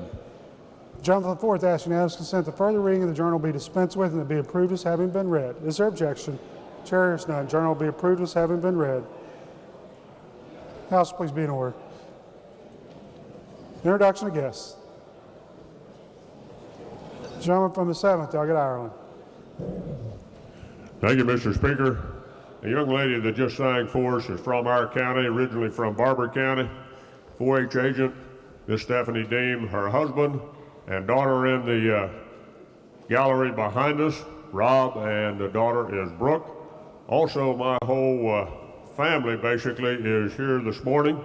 My wife, Karen, that many of you have met before, our daughter, Heather, her husband, C.T., their two sons, Maxwell and Leewood, who has paged for us before, our son, Brian, his wife, Rhonda, the 4 children, 2 of which have paged for us before, Kaylin and Macy, and the little one, Lauren, and the baby that I talked about here a few weeks ago, Lucas. So if they would all stand in the house, please make them welcome. I appreciate it. Thank you.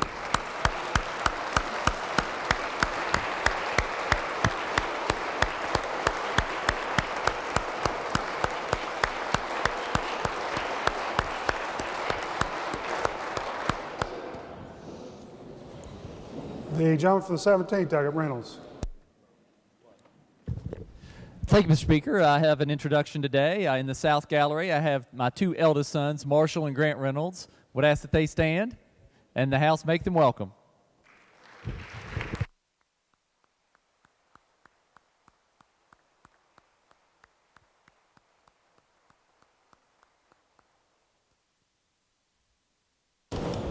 Gentleman from the 30th, Delegate Bates.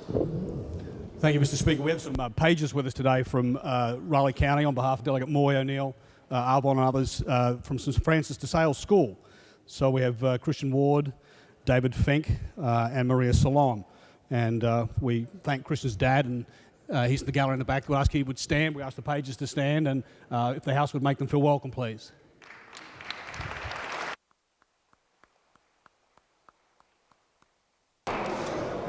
Gentleman from the 17th, Delegate Rohrbach. Thank you, Mr. Speaker. We have a page with us today from Wayne County. We have Lakin Hurt, and accompanying him in the gallery is Margaret Hurt. If they'd stand and be recognized.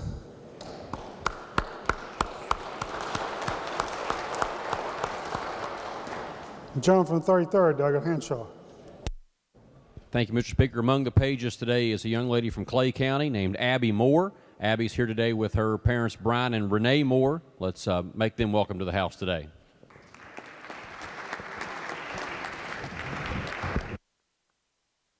Gentleman from the 28th, Delegate Cooper.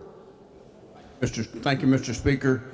Paging for us from Monroe County today are the following folks, and I believe they're coming out on the floor now, so if they'll wave at everyone. Kiara Connor, Amanda Coe, Brian Carter, Cammie Wickline, and Sarah McClure. And up in the North Gallery is 2 parents. We want to make them welcome as well, Missy Coe and Rhonda McClure. Please make them welcome. Thank you.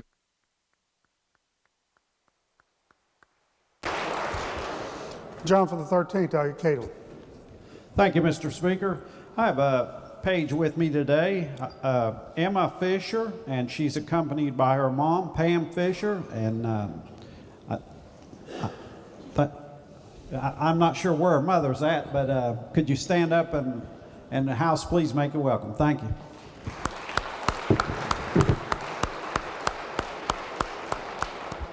John for the 19th, Delegate Purdue.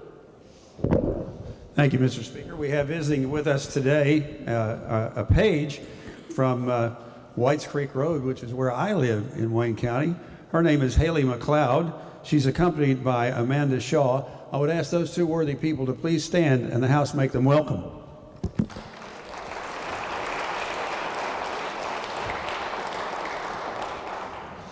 John from the 19th, Delegate Hicks. Thank you, Mr. Speaker. I'd like to welcome a page by the name of Nicholas Bowen. He is from Wayne County. He is a 9th grade student. He also has a brother that's been working here during the session, Brady Bowen. Brady, would you stand up? Nicholas, would you stand up? House, will you make them feel welcome?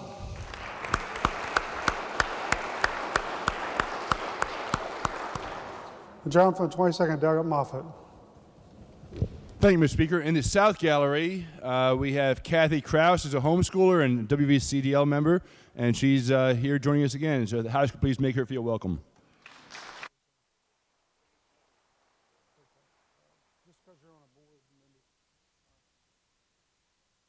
Gentleman from the 30th, Doug Bates. Thank you, Mr. Speaker. Again, I've got a couple sitting with me again here today. Claire was with us a couple of weeks ago, and she had such a good time, she's decided to come back again. And she's brought with her a little sister, Alison. So they're going to be with me and give me some assistance. And but again, before anyone asks, she doesn't talk like me, but she does do a pretty good impersonation. So if we're lucky, she'll do it. But I'm not sure if she will. So give it a shot. Good day, mate. It's a little bit cat. 5 o'clock in the morning. I see you washing the car. You gonna wash them out? Good.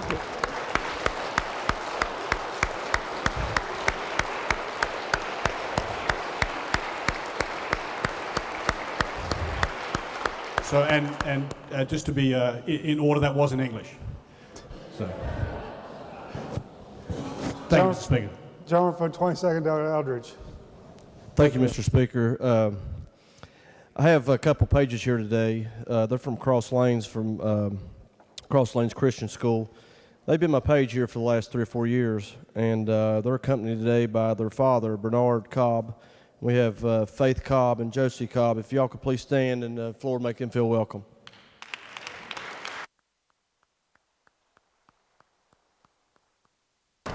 Further introductions. Mr. Speaker. Gentleman from the 58th. Thank you, Mr. Speaker. I ask unanimous consent to address the House. Gentleman from the 58th asking unanimous consent to address the House. Is there objection? Chair is none. Gentleman from the 58th. Thank you, Mr. Speaker. Ladies and gentlemen, just an update from the Rules Committee that met before the session began. We reordered both calendars. We've moved to the House calendar Senate Bill 265 and Senate Bill 628, and moved to the special calendar, third reading today, Senate Bill 597. Also, the Rules Committee moved a list of resolutions with recommendations they be adopted. Thank you, Mr. Speaker.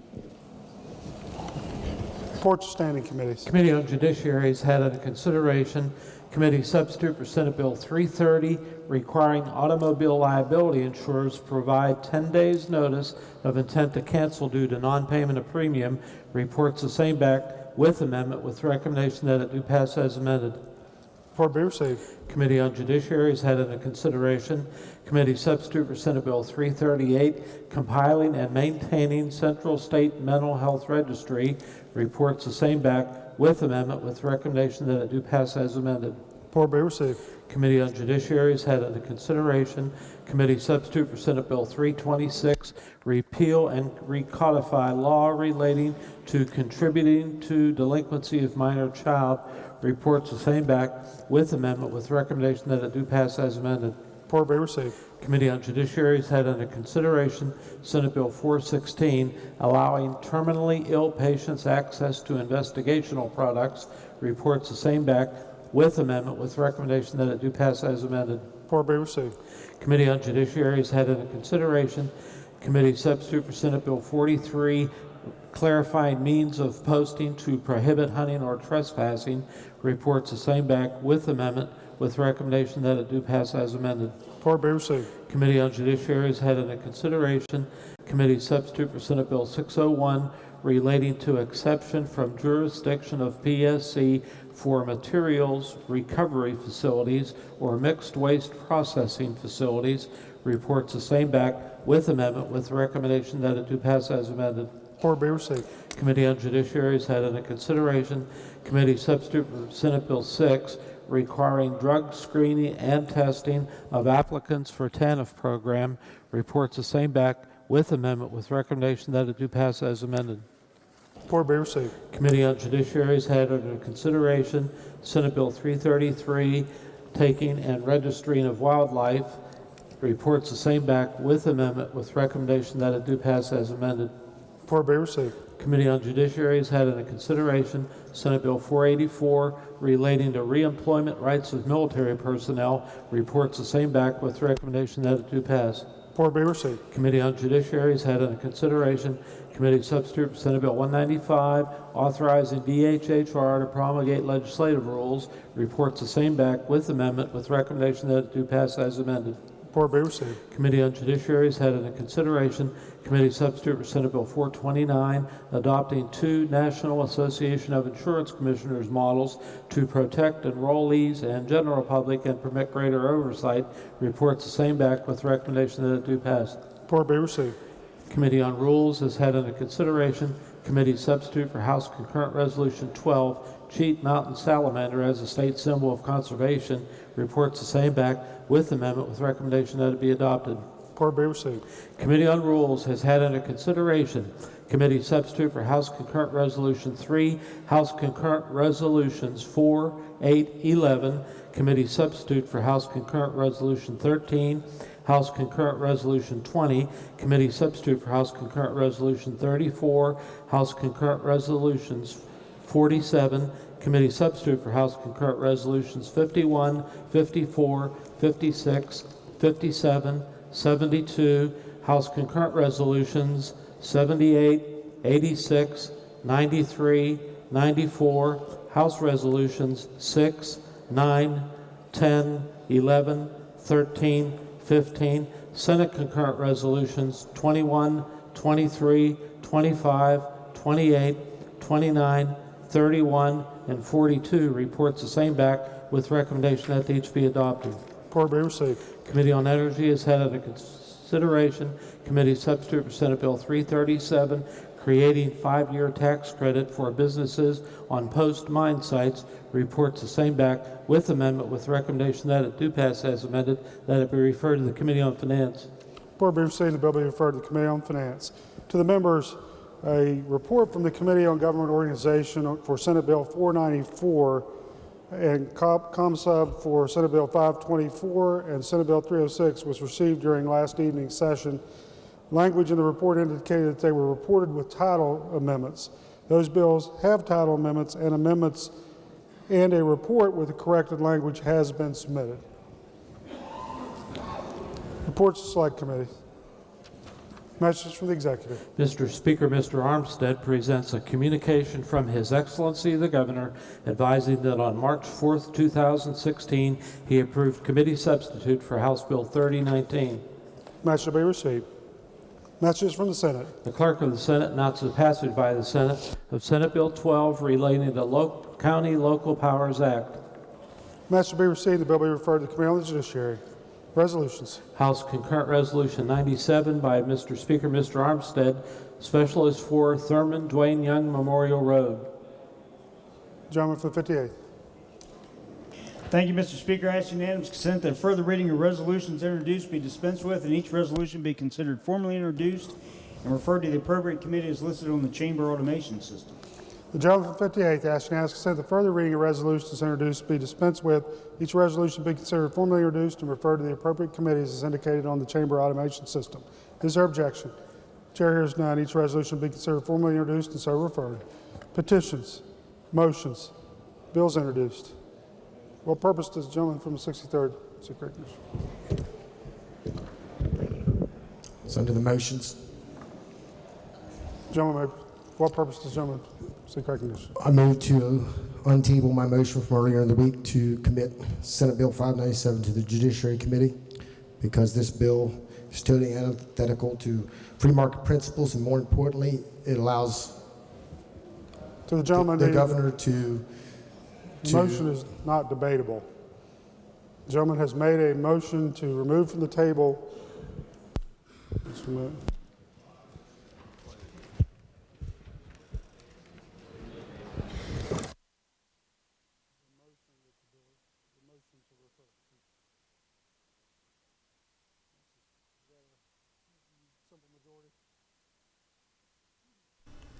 The bill in question is 597. To the members, the previous action of the House, there was a motion before the House that Senate Bill 597 be referred to the Committee on the Judiciary. That motion by action of the House was tabled. The gentleman's motion, the gentleman from the 63rd's motion is that the motion that the bill be referred to the Committee on the Judiciary be taken from the table, which would place it before us to be voted upon. Gentleman from the 16th. So the question now before the House is the gentleman from the 17th, Rohrbach. Thank you, Mr. Speaker. I need clarification on this bill. Previously, I was instructed pursuant to Rule 49 not to vote. Does that carry over to today's consideration of this bill? To the gentleman, yes. The ruling of the chair was that you would not vote, and that would apply to any votes on this bill. Thank you, Mr. Speaker. Gentleman from the 16th. Thank you, Mr. Speaker. Would you run over the parliamentary procedure that we're going through once more? To the gentleman, in a previous session, Senate Bill 597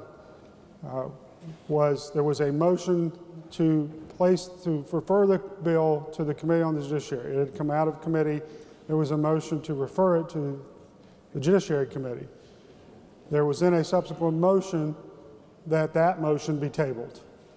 The motion to table that motion was adopted, and the gentleman's motion now is to remove that from the table, the status of which would be, if the gentleman from the 63rd's motion is adopted, then before us would be the motion that Senate Bill 597 be referred to the Committee on the Judiciary. So if I want to vote to keep that bill, that motion tabled, I will vote no. Is that correct? Gentleman is correct. And a yes vote would bring the tabled motion back before us. Is that correct? Gentleman is correct. Thank you, sir. Question before the House is the motion by the gentleman from 63rd that the motion to refer Senate Bill 597 to Judiciary be removed from the table and brought before the House. All those in favor of the gentleman's motion will vote aye. Those opposed will vote no. The clerk will prepare the machine. Senate Bill 597 has to do generally with the Health Care Authority. Oh, okay, sure. What? It doesn't hurt. Okay, yeah. Gentleman has been in roll call. Is this man sustained? Please keep your hands up. 1, 2, 3. So the man is sustained. John from the 16th, Morgan. Point of order again, there seems to be a question. We're voting on the gentleman's motion to take the bill, to take it off the table. Is that correct? Gentleman is correct. Which would then allow the body to vote to send it to judiciary. Is that correct? Gentleman is correct. If we wish the status to remain as it is so that the bill would be before us on third reading today, we would vote no. Is that correct? Gentleman is correct. Thank you, sir. What we are voting on now is the motion to take off the table the motion that the bill be referred to Judiciary. So if this motion were adopted, gentleman's motion were adopted, then before us would be the motion to refer the bill to the Judiciary Committee, and we would then vote on that bill. If the gentleman's motion is rejected, then the bill will proceed on the calendar as it is today. Gentleman from the 51st, Dr. Chubb. The question before the House is the motion by the gentleman from the 63rd that the motion to refer the bill be removed from the table. All those in favor will vote aye. Those opposed will vote no. The clerk will prepare the machine.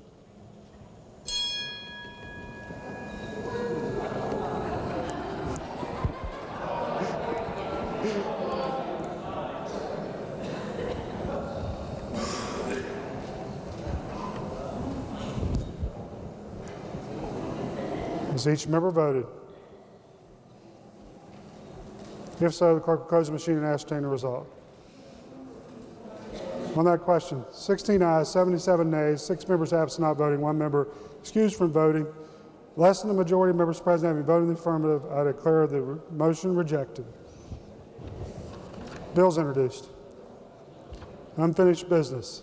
Bills on third reading. Senate Bill 29, tolling statute of limitations in certain cases. Request for the House is the passage of the bill. Gentleman from the 27th, Doggett Schott, to explain the bill. Thank you, Mr. Speaker. Senate Bill 29 addresses an issue that's unique to civil litigation. A plaintiff is not required to sue every single possible defendant in a lawsuit. However, the law allows a defendant to bring another party into the lawsuit that the plaintiff did not name in the event the defendant believes that this unnamed party bears some liability for the plaintiff's damages. This is accomplished by what is called the filing of a third-party complaint. As you may know, there are statute of limitations that prevent a party from being sued after a certain period of time has passed from the time of the injury. For example, you have 2 years after an automobile accident to file a claim. Currently, after a civil action is commenced, the statute of limitations on any claim that could be asserted in that civil action is tolled for the pendency of that civil action, including the statute of limitations for any third-party complaints. In other words, the statute of limitations for any claims ceases to run for the life of the lawsuit, which, depending on the complexity of the case, could be years. Because of this unlimited tolling, it is possible for a plaintiff and named defendant to litigate a case for a substantial amount of time, and at the 11th hour, a defendant could still seek to file a third-party complaint and bring in a third party, even if they've known of the existence of that defendant and that defendant's potential liability from the beginning of the case. This bill shortens the period during which the statute of limitations is tolled for bringing those third-party claims during the pendency of a lawsuit to the longer of 180 days following the service of process of the original suit or the time remaining on the applicable statute of limitations. So, if a defendant wants to bring in another party to the lawsuit, that time period is limited, and the statute of limitations could expire if the defendant does not act. However, this bill does preserve the ability of the court to still allow a third party to be brought in after the statute of limitations has expired for equitable or otherwise fairness reasons. For example, the discovery rule could be applied if the defendant was unaware of the potential liability of another party and only discovers it later in the litigation. Essentially, this bill helps speed the process for the identification and potential involvement of any unnamed parties in litigation, and lessens the chances that a party who has been a stranger to the lawsuit can be dragged into the litigation late in the game. Mr. Speaker, I urge passage. Are there other members desiring to speak to the passage of the bill? If not, the question for the House is the passage of the bill. Those in favor of passage will vote aye. Those opposed will vote no. The clerk will prepare the machine. Go ahead and open it. The following have paired in accordance with House Rule 43. Delegate Gearhart, yea. Delegate Flanagan, nay. Has every member voted? If so, the clerk will close the machine and ascertain the result. On that question, 79 ayes, 17 nays, 4 members absent not voting. Majority of members present having voted in the affirmative, I declare the bill passed. Clerk, please report the title. Senate Bill 29. Are there amendments to the title? Not title as read by the clerk will be and remain the title of the bill. Clerk, please communicate the action of the House to the Senate. Further bills. Committee substitute for Senate Bill 68, disallowing health care authority to conduct rate review and set rates for hospitals. Question for the House is the passage of the bill. Gentleman from the 27th, Delegate Ellington, to explain the bill. Thank you, Mr. Speaker. Senate Bill 68 is on rate review. Mr. Speaker, in 1991, the legislature required the Health Care Authority to develop a cost-based rate review system and adopt regulations to implement the system, requiring hospitals to file discount contracts for review. Now, these contracts may not be implemented until approved by the Health Care Authority. Now, some of the goals of the Health Care Authority are to promote cost containment, access to care, quality of services, prevention of disease through gathering and disseminating health care information, reporting on changes in the health care delivery system, implementation of the state health plan, regulating the Certificate of Need program, and regulating rate review for the hospital charges. Now, the Health Care Authority establishes revenue limits for a group of payers termed non-government payers. This group includes public and private insurers, persons who pay for their own hospital services, and all other third-party payers. the Health Care Authority cannot establish payment rates for hospitals, Medicare, and Medicaid patients. These programs are strictly controlled by the federal government and are beyond state regulatory powers for rate review purposes. Also exempt from rate review are the rates paid by the Public Employees Insurance Agency, PIA. Now, the Health Care Authority reported total hospital gross patient revenue charges of $14.2 billion in 2015. The non-government portion after discount was approximately $1.7 billion. That's subject to rate review. Therefore, approximately 90% of the healthcare system in West Virginia is controlled by government sources and continues to increase with the recent Affordable Care Act's Medicaid expansion and our own aging population in West Virginia. Combined with decreasing reimbursements from these entities, facilities in West Virginia are increasingly strapped with the cost shifting that occurs. Of note, West Virginia and Maryland are the only states in the Union that continue the rate review process. Mr. Speaker, the purpose of Senate Bill 68 is to eliminate the authority of the Health Care Authority regarding rate review for hospitals. I urge passage. Are there other members desiring to speak to the passage of the bill? Gentleman from the 39th, Doggett Walters. Thank you, Mr. Speaker. I urge passage of this bill. This bill was a good bill 20 years ago when it was introduced, and it's an absolute great bill today when it's going to be passed.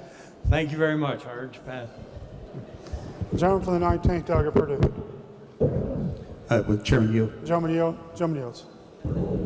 Yes. Thank you, Mr. Chairman. As we'd spoken earlier, I believe in the legislative findings there's reference to 3 areas that have been stricken. Am I correct on that? Yes, there were 3 segments of the code that rate review language was in, and that was taken out of all 3. Okay, and they are specifically a system of cost control and the implementation of managed care and the rate regulation program. Am I correct? I believe so, yes. Okay, can you, we'll speak later to the other 2, but I would ask you, if you can, to elaborate a little bit about the managed care portion of this. I believe the managed care that was included in this was the ones that are under Medicaid that is exempt from the rate review process already. Right. Now, I would guess that in that other 10% that I mentioned in my talk, that if there was a company that was managed care with that would be subject to the rate review. Okay, so but that would still be under rate review or not? That portion? I do not. Council tells me that would be gone. That would be gone also. All right, thank you, sir. Mr. Speaker, to speak to the bill. To speak to the bill. Gentleman from the 19th, Delegate Purdue. Thank you, Mr. Speaker.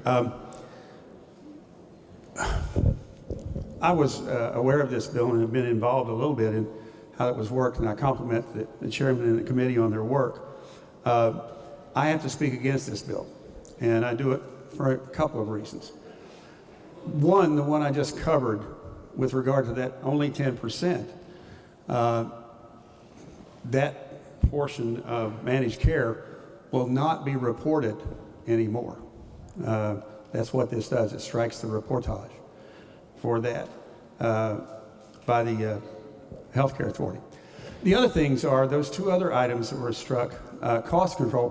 One of the biggest problems with the ACA, there were some good things, but there was a really big problem in that the federal government did not look at cost control, period. They just didn't do it. That's one of the reasons we've got so many problems right now with how that is managed. So cost control was just never discussed. With doing this, eliminating the discussion of cost control on behalf of HICA, I think is a mistake. And finally, it just feels to me like a level of comfort that we all might have had with regard to the rates that are charged by hospitals is going to be going away. That may be a great thing for hospitals. I'm not so sure it's a great thing for consumers. For those reasons, Mr. Speaker, I oppose this legislation. Gentleman from the 34th, Delegate Boggs. Thank you, Mr. Speaker. Will the chairman yield? Chairman yield. Yes, sir.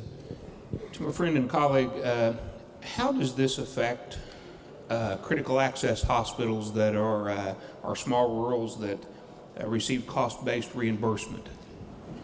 I would imagine it depends on their payer mix.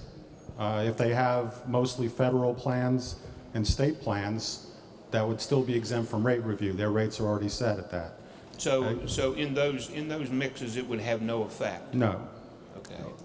I mean, other than what those plans change their rates in the future. Correct. Correct. Mr. Speaker, at the appropriate time, I need to ask for Rule 49 as I'm a member of a small rural hospital board of directors. Does the gentleman request the ruling now? At the appropriate time, if this is appropriate time. This would be at the appropriate time. There you go. To the gentleman, I understand from previous conversations on the House floor that you are a member of the board of a hospital. Yes. To that extent, it would be my ruling that you would be a member of a class and that you are directed to vote. Thank you. Thank you. Delegate from the 43rd, Delegate Hart. Thank you, Mr. Speaker. Pro Tem, Rule 49, I'm a member of the hospital board. Okay. Thank the gentleman. To the extent that you would be affected, again, you would be as a member of a class and you would be directed to vote. The delegate from the 16th, Delegate Miller. Thank you, Mr. Speaker Pro Tem. My husband's a member of a hospital board. A similar request to the previous two. It would be the ruling of the chair that you would be directed to vote as you are a member of a class. Thank the lady. Gentleman from the 11th, Delegate Atkinson. Rule 49, my wife's a member of the hospital board. Similar request, similar ruling. Thank you. Does the gentleman from the 27th desire to close? Gentleman from the 27th desire to close? Okay, you got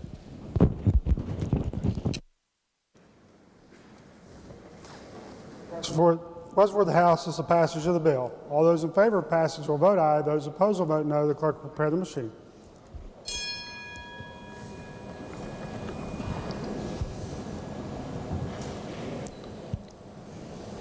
Has every member voted? If so, the clerk will close the machine and ascertain the result. On that question, 71 ayes, 24 nays, 5 members absent not voting. Majority of members present having voted in the affirmative, I declare the bill passed. Clerk, please report the title. Committee substitute for Senate Bill 68. Are there amendments to the title? Not title as read by the clerk will be and remain the title of the bill. Clerk, please communicate the action of the House to the Senate. Further bills. Senate Bill 303, providing for 5-day resident fishing license. Question for the House is the passage of the bill. Gentleman from the 56th, Delegate Howe, to explain the bill. Thank you, Mr. Speaker. The purpose of this bill is to create a 5-day resident fishing license for $8 for all legal fish except trout and to take frogs in all counties of the state. The bill further provides to fish for trout, a Class L license must purchase and carry a valid Class O trout stamp. This is the base license and does not require the purchase of a prerequisite license except as noted. I urge passage. Are there other members desiring to speak to the passage of the bill? Not the question for the House is the passage of the bill. All those in favor of passage will vote aye. Those opposed will vote no. The clerk will prepare the machine. Has every member voted? If so, the clerk will close the machine and ascertain the result. On that question, 95 ayes, 0 nays, 5 members absent not voting. Majority of members present having voted in the affirmative, I declare the bill passed. Clerk, please report the title. Senate Bill 303. Are there amendments to the title? Not the title as read by the clerk will be and remain the title of the bill. Clerk, please communicate the action of the House to the Senate. Further bills. Committee substitute for Senate Bill 376, expanding authority of Secretary of State and State Police. Question for the House is the passage of the bill. Gentleman from the 56th, Delegate Howe, to explain the bill. Thank you, Mr. Speaker. The purpose of this bill is to expand the authority of the Secretary of State to require that applicants for private investigator and security guard licensure provide a full set of fingerprints for the purpose of conducting a criminal history record check. The background check provisions will be submitted through the Criminal Identification Bureau of West Virginia in the West Virginia State Police and the United States Federal Bureau of Investigation. The committee amendment gives the Secretary of State legislative rulemaking authority so that it may receive the results of the state and federal background checks. It also provides that the applicant must pay the cost associated with the background checks. I urge passage. Are there other members desiring to speak to the passage of the bill? Not question for the House is the passage of the bill. Those in favor of passage will vote aye. Those opposed will vote no. The clerk will prepare the machine.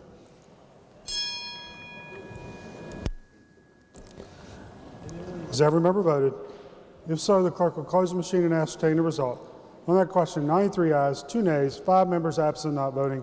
Majority of members present having voted in the affirmative, I declare the bill passed. Clerk, please report the title. Committee substitute for Senate Bill 376. Are there amendments to the title? If not, the title is read by the clerk will be and remain the title of the bill. Clerk, please communicate the action of the House to the Senate. Further bills. Senate Bill 437, updating and clarifying code relating to rules governing mixed martial arts. Request for the House is the passage of the bill. Gentleman from the 56th, Delegate Howe, to explain the bill. Thank you, Mr. Speaker. The bill renames the State Athletic Commission to the State Ring Sports Commission.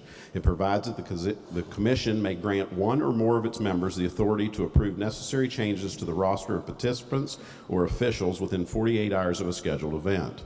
The commission is required to promulgate rules to create promoter's fee to be used to hire an administrative secretary. It also provides that the USA Boxing and the United States Olympic Team are exempt from the requirements for a surety bond. The commission rules shall follow the unified rules of mixed martial arts as adopted by the Association of Boxing Commissions. I urge passage. Are there other members desiring to speak to the passage of the bill? Gentleman from the 10th, Delegate Kelly. Thank you, Mr. Speaker. I'd request Rule 49 as a licensed official from the State Athletic Commission. Okay. The gentleman, I believe in a previous ruling, I had asked the question if there were in excess of 5, and I believe that your answer was there are, in fact, in excess of 5, and therefore, to the extent that that is correct and the gentleman would be affected, it would be as a member of a class, and therefore, the gentleman would be directed to vote. Further members desiring to speak to the passage of the bill? If not, the question for the House is the passage of the bill. All those in favor of passage will vote aye. Those opposed will vote no. The clerk will prepare the machine. Has each member voted? If so, the clerk will close the machine and ascertain the result. On that question, 95 ayes, 0 nays, 5 members absent not voting. Majority of members present having voted in the affirmative, I declare the bill passed. Clerk, please report the title. Senate Bill 437. Are there amendments to the title? No. If not, the title is read by the clerk will be and remain the title of the bill. Clerk, please communicate the action of the House to the Senate and request concurrence in. Further bills. Committee substitute for Senate Bill 500, authorizing Superintendent of State Police hold training classes to the West Virginia Automated Police Network. Request for the House is the passage of the bill. Gentleman from the 56th, Delegate Howe, to explain the bill. Thank you, Mr. Speaker. The purpose of this bill is to provide guidelines for the training class clarification for the West Virginia Automated Police Network and to provide for the West Virginia State Police Criminal Justice Information Services Fund.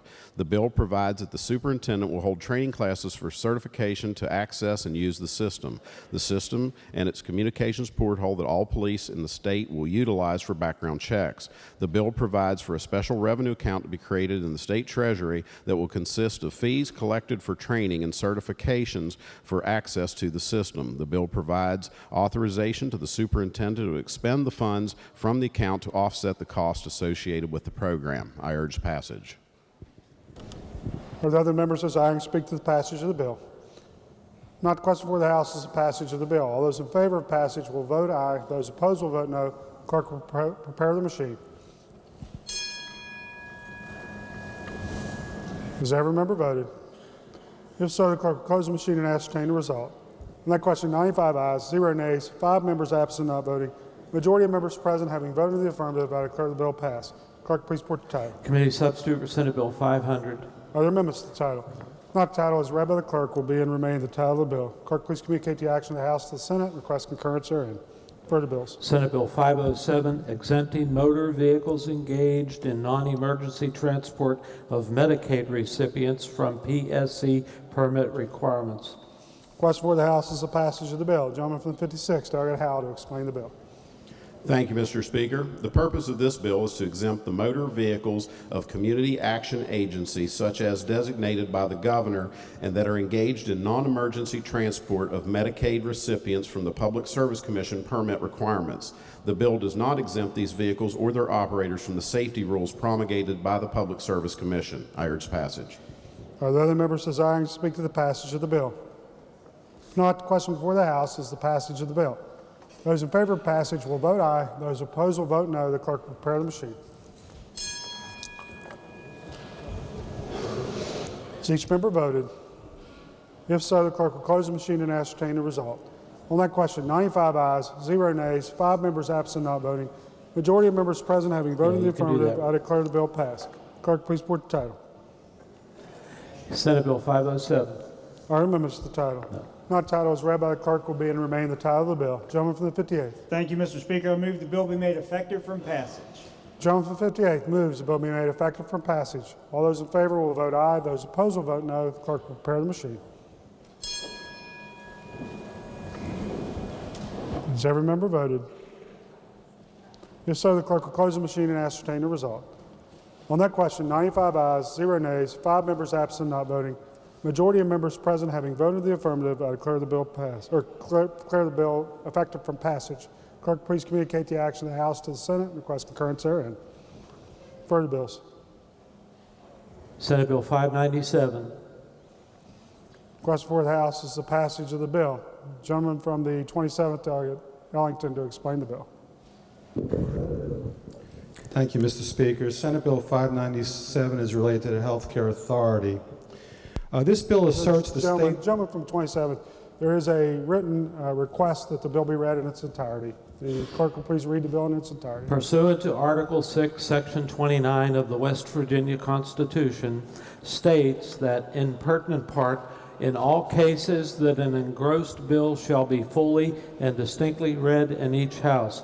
Therefore, Mr. Speaker, please have the bill, Senate Bill 597, read fully and distinctly. Clerk? What now? Say that again. Someone has asked for Senate Bill 597 relating to the Healthcare Authority be read in its entirety. This is normally a motion that is used to kind of slow down To the a bill. members, the clerk will please read the amended version of the bill. Gentleman from 63rd will please remain in his seat. Clerk will please read the bill.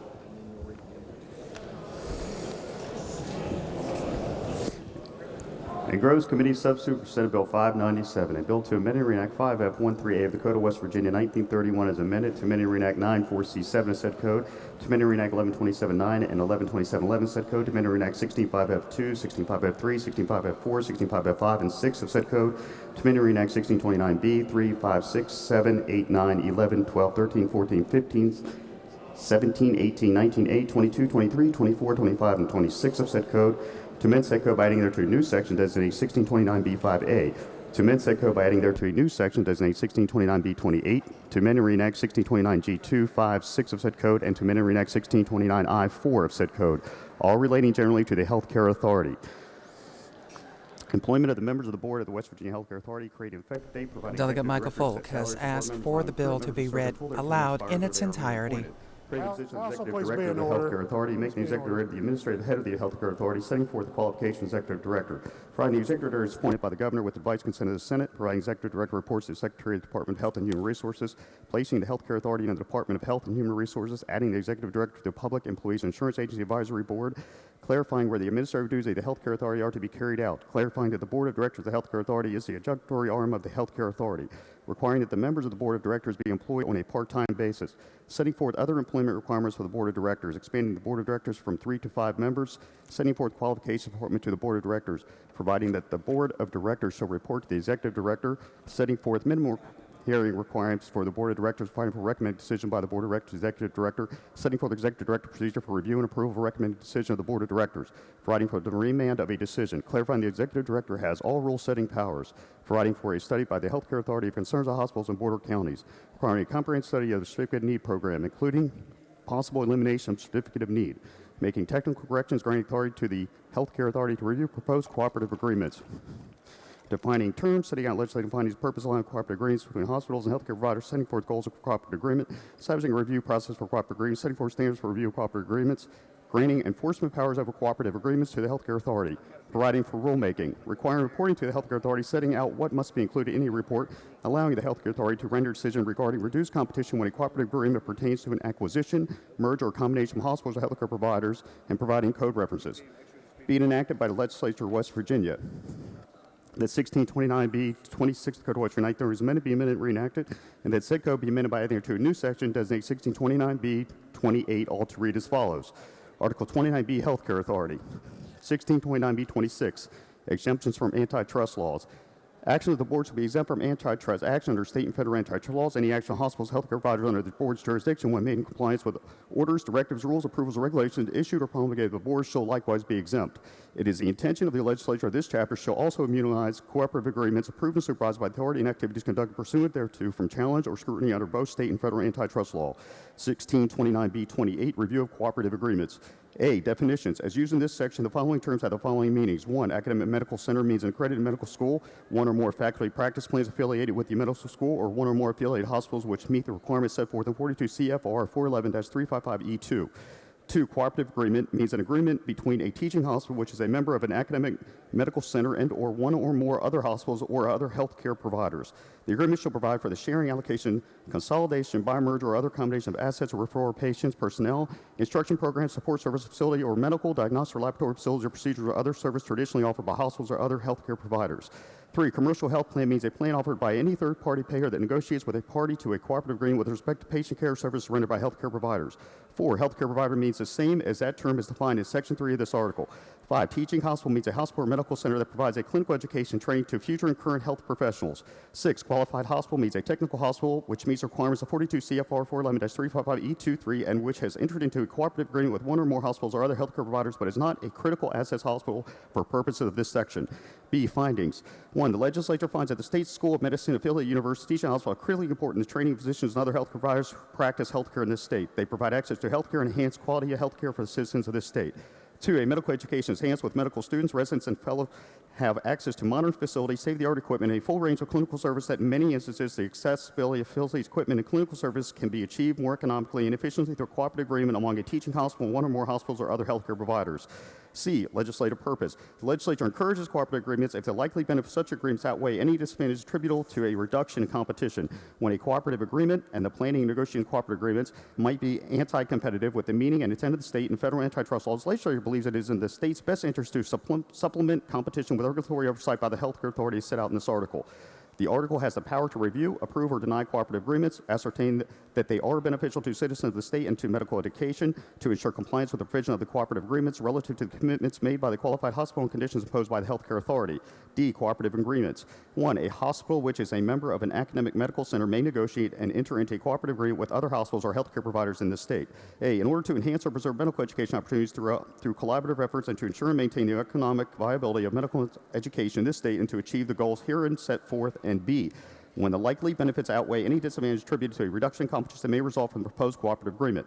2, the goal of any cooperative agreement would be to A, improve access to care, B, advance health status, C, target regional health issues, D, promote technological advancement, E, ensure accountability of the cost of care, F, enhance academic engagement in regional health, G, preserve and improve medical education opportunities, H, strengthen the workforce for health-related careers, and I, improve health, entity collaboration, and regional integration where appropriate. 3, a qualified hospital located in this state may submit an application for approval of a proposed cooperative agreement to the authority. The application shall state in detail the nature of the proposed arrangement, including the goals and methods for achieving A, population health improvement, B, improve access to healthcare services, C, improve quality, D, cost efficiencies, E, insurance affordability of care, F, enhancing and preserving medical education programs, and G, supporting authorities' goals and strategic mission as applicable. 4A, if the cooperative agreement involves a combination of hospitals through merger, consolidation, or acquisition, the qualified hospital must have been awarded a certificate of need for the project of the authority. As set forth in this article TD, this chapter, prior to submitting an application for review of a cooperative agreement. House will please be in order. B, in addition to a certificate of need, the authority may also require that an application for review of a cooperative agreement as provided in this section be submitted and approved prior to the finalization of the cooperative agreement. If the cooperative agreement involves the merger, consolidation, or acquisition by a qualified hospital located within a distance of 25 highway miles of the main campus of the qualified hospital, and the authority shall have determined that the combination is likely to produce anti-competitive effects due to a reduction of competition, any such determination shall be communicated to the parties to the cooperative agreement within 7 days for approval of a certificate of need for the project. C, in reviewing an application for cooperative agreement, the authority shall give deference to the policy statements of the Federal Trade Commission. D, if an application for review of a cooperative agreement is not required by authority, the parties to the agreement may then complete the transaction following a final order by the authority on the certificate of need as set forth in Article 2D of this code. qualified hospital may apply to the authority for approval or the cooperative agreement either before or after the finalization of the cooperative agreement. A party who has received certificate of need prior to the enactment of this provision during the 2016 regular session of the legislature may apply for approval of a cooperative agreement whether or not the transaction contemplated thereby has been completed. F, the complete record in the certificate of need proceedings shall be part of the record in the proceedings under this section, and information submitted by an applicant in the certificate of need proceeding need not be duplicated in proceedings under this section. E, procedure for review of cooperative agreements. 1, upon receipt of an application, the authority shall determine whether the application is complete. If the authority determines the application is incomplete, it shall notify the applicant in writing of additional items required to complete the application. A copy of the complete application shall be provided by the parties to the Office of the Attorney General simultaneous with the submission to the authority. If an applicant believes the material submitted contain priority information that is required to remain confidential, such information must be clearly identified, and the applicant shall submit duplicate applications, one with the full information of the authority's use and one redacted application available for release to the public. 2, the authority shall, upon receipt of a complete application, publish a notification of application on its website. Public may submit written comments regarding the application within 10 days following publication. Following the close of the written comment period, the authority shall review the application set forth in this section. Within 30 days of the receipt of a complete application, the authority may I, issue a certificate of approval which shall contain any condition the authority finds necessary for the approval. 2, deny the application. Or 3, order a public hearing if the authority finds it necessary to make an informed decision on the application.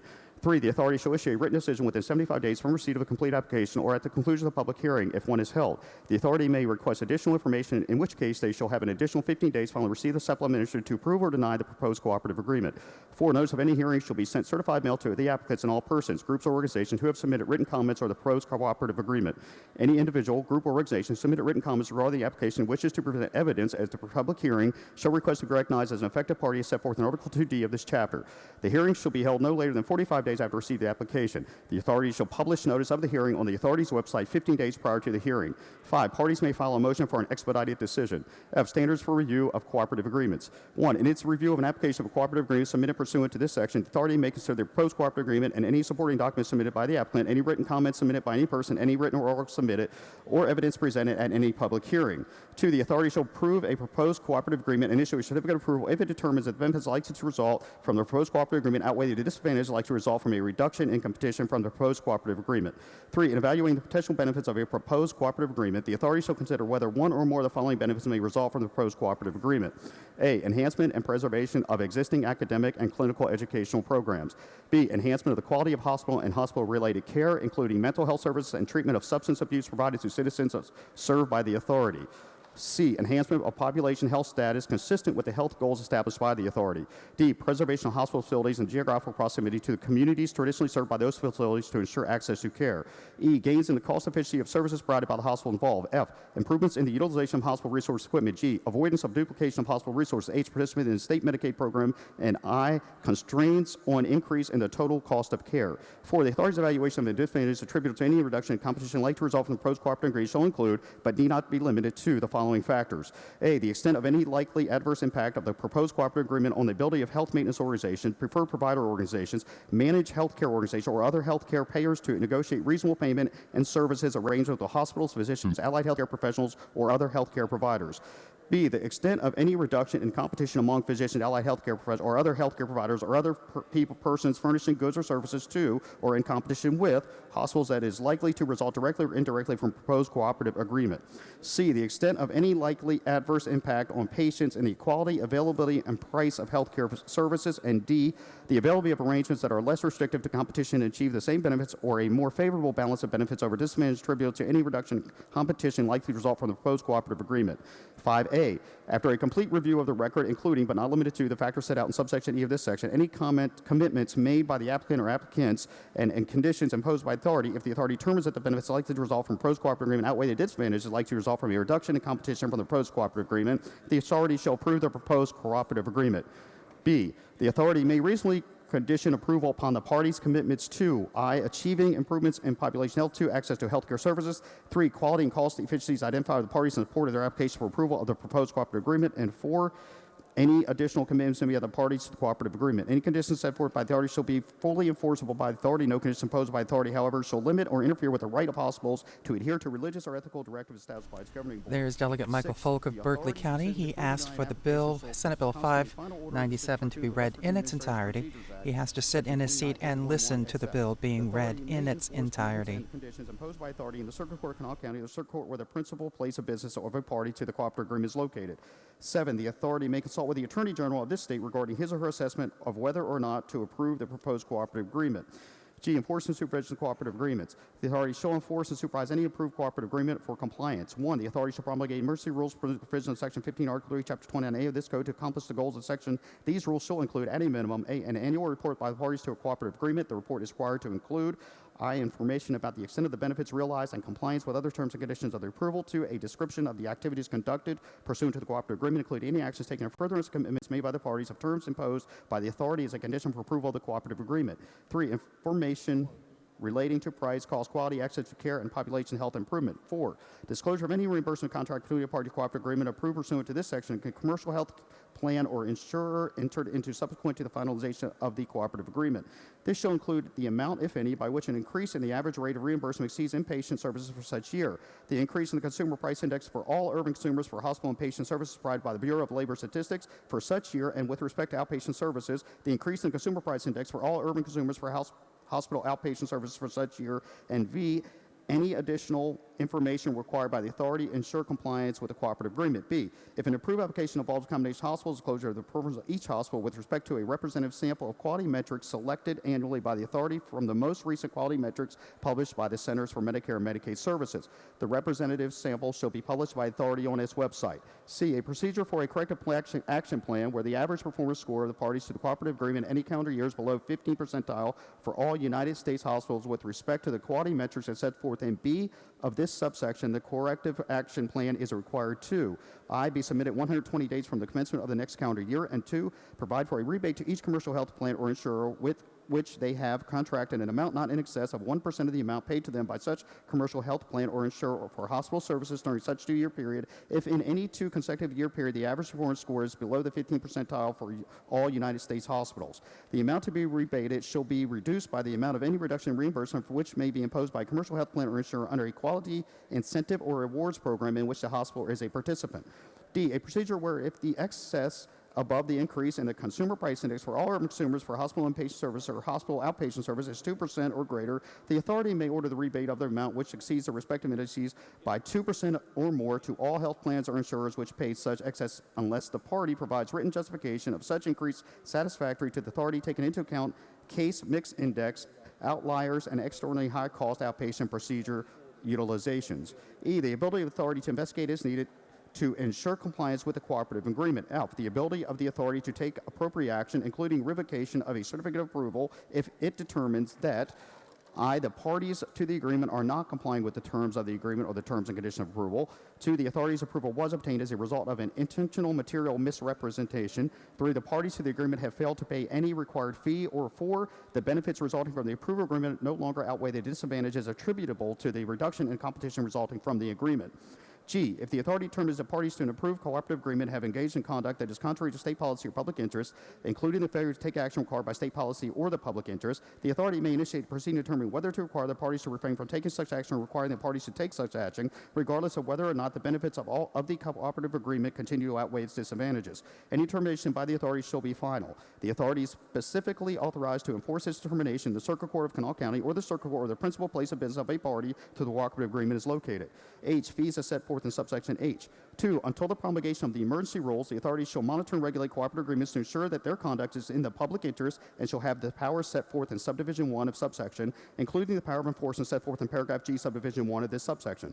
H, fees. The authority may set forth for the approval of a cooperative agreement. These fees shall be for all reasonable and actual costs incurred by the authority in its review and approval of any cooperative agreement pursuant to this section. These fees shall not exceed $75,000. Additionally, the authority may assess an annual fee not to exceed $75,000 for the supervision of any cooperative agreement approved pursuant to this section and to the support and implementation and administration of the provisions of this section. I, miscellaneous provisions. 1A, an agreement entered into by a hospital party to a cooperative agreement and any state official or state agency imposing certain restrictions on rate increase shall be enforceable in accordance with its terms and may be considered by the authority in determining whether to approve or deny the application. Nothing in this chapter shall undermine the validity of any such agreement between a hospital party and the Attorney General entered before the effective date of this legislation. B, at least 90 days prior to the implementation of any increase in rates for inpatient and outpatient hospital service and at least 60 days prior to the execution of any reimbursement agreement with a third-party payer, a hospital party to a cooperative agreement involving the combination of two or more hospitals through merger, consolidation, or acquisition, which has been approved by authorities, shall submit any proposed increase in rates for inpatient and outpatient hospital services and any such reimbursement agreement to the Office of the West Virginia Attorney General, together with such information concerning cost, patient volume, acuity, payer mix, and other data as the Attorney General may request. Should the Attorney General determine that the proposed rates may inappropriately exceed competitive rates for comparable service in the hospital's market area, which result in unwarranted consumer harm or impair consumer access to health care, the Attorney General may request the authority to evaluate the proposed rate increase and to provide its recommendation to the Office of the Attorney General. The Attorney General may approve, reject, or modify the proposed rate increase and shall communicate his or her decision to the hospital no later than 30 days prior to the proposed implementation date.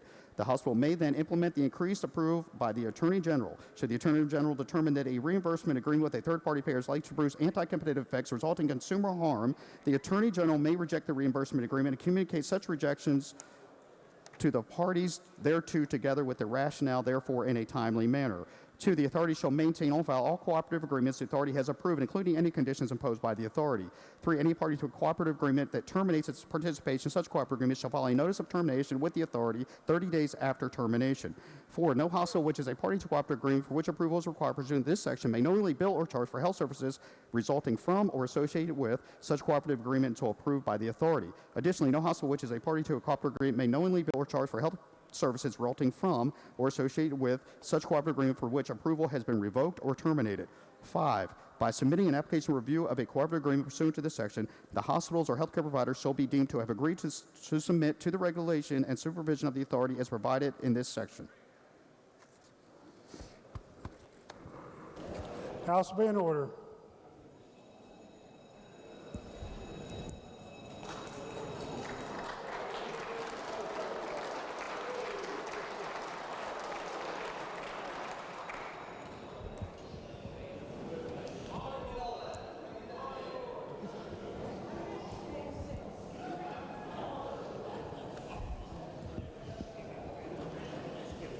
The gentleman from the 27th, Doug Ellington, to explain the bill, if there's any explanation left to have. Thank you, Mr. Speaker. I don't know if I could do any better than what was just done, but I'll try. I'll try to go a little slower so people might be able to comprehend it a little better.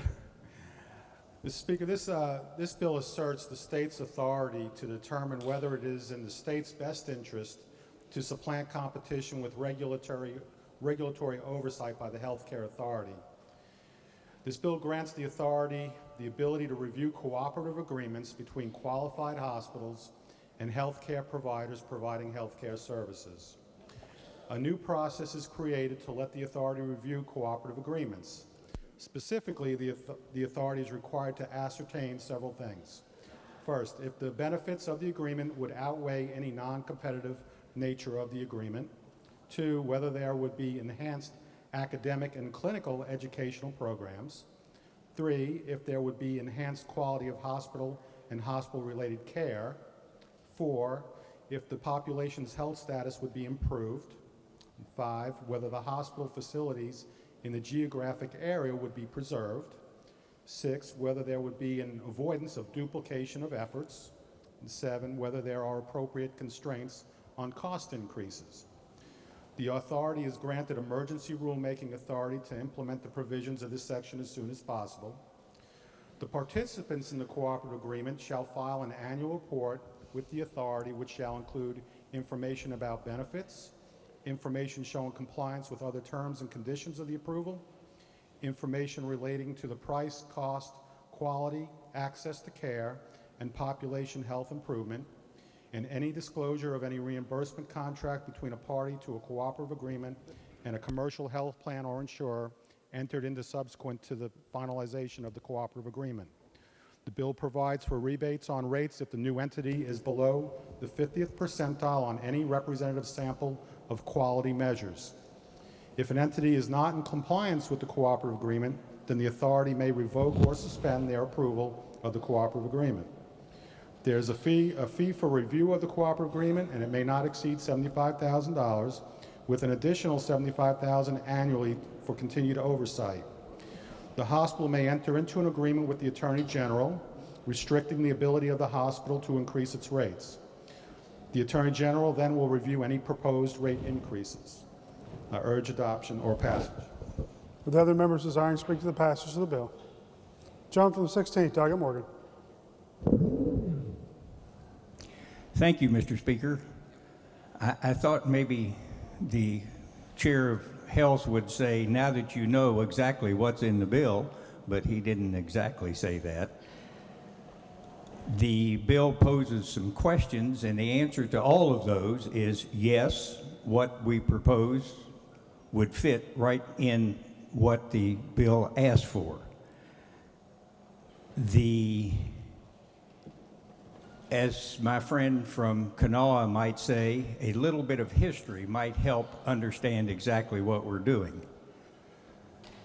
A number of states, including Virginia, have chosen to enact legislation permitting a state and its local agencies and officials to determine whether the benefits of agreements, including mergers and affiliations between hospitals within their state, outweigh the risk of any competitive disadvantage.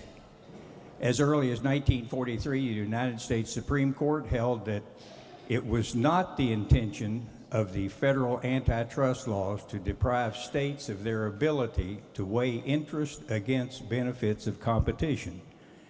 That was reaffirmed in a case in 1980 and again in a case in 2013, that the state did indeed have that authority.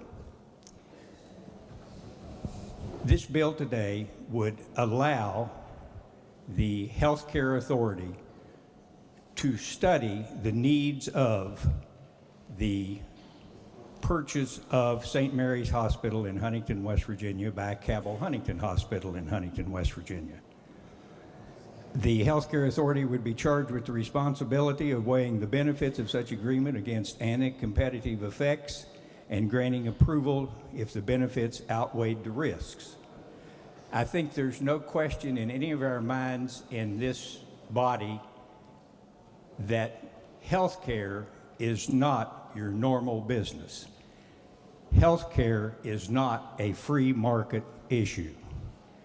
I think I can point that out by saying that 70% of the revenue received by Cabell Huntington and St. Mary's hospitals have the rates already established by such agencies as Medicare, Medicaid, PEIA, and the TRICARE military benefit, plus the fact that both of these hospitals are required to provide services without regard for a patient's ability to pay.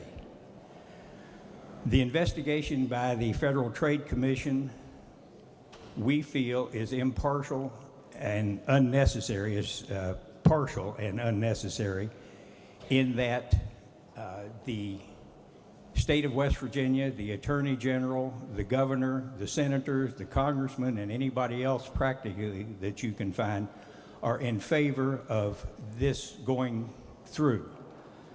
Voluntary agreements have been entered into by Cabell Huntington and St. Mary's with the West Virginia Attorney General, assuring that hospital prices would not be raised inappropriately for 10 years. They can't just assure that they won't be raised because of what the federal government might do. 80% of those who go to these hospitals are commercially insured, and those insurers have agreed that the merger is the right thing to do. There's, at least in our minds, no problem of this creating a monopoly, because within the area of 8 counties in Kentucky, Ohio, and West Virginia that both these hospitals serve, there are 11 other hospitals competing for business. So there will still be competition. The problem with the FTC is that a ruling was made by their board. It goes, if it is contested, it goes to an administrative law judge who works for that board, And the decision then goes back to the board and then would go to the Fourth Circuit Court of Appeals, which would take up to 2 years. And in previous comments, I have said that this is somewhat time sensitive, as the hospital has been trying to, the sisters, Palatine sisters who own the hospital, of trying to sell the hospital for up to 2 years. It applies only to academically attached medical centers. Therefore, in the state of West Virginia, that would be Marshall and West Virginia University. It does not affect any small hospitals or any other hospitals. And we acknowledge the fact, of course, with both of those institutions, that their roles are vital in education, training, physician, nurses, and others. It also allows the hospitals to consolidate their funds to apply and buy the best and newest forms of health care equipment that there is. I think that the long-term goal in this is to have affordable health care and the highest quality available for those living in the area that these hospitals serve. It's a common goal in unification, control, rather than duplication of services, and outside of control will better serve our community in the future. And for that reason, I would ask that you vote yes on this bill. Gentleman from 22nd, Delegate Moffitt. Will the chairman yield for a question? Gentleman yield. Gentleman yields. Yes. I hear the good gentleman from Cabell say it only applies to teaching hospitals, but I look at the definition teaching hospitals, and I see that it could be any accredited academic hospital for purposes of this section means a hospital or a healthcare system that sponsors 4 or more approved medical education programs.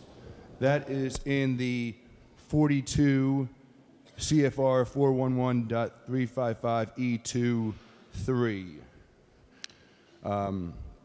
That being the case, can't any hospital in the state become a teaching hospital if you sponsor 4 education programs? They could become a teaching hospital, but if you look on the substitute, it has on section 1629B28 under 1, it says academic medical center means an accredited medical school, 1 or more faculty practice plans affiliated with the medical school, or 1 or more affiliated hospitals which meet the requirements set forth in that code that you just mentioned. Right. So it applies to the medical school hospitals. And we only have 3 medical schools in the state. But any hospital can get around that by... Not if they don't have a medical school.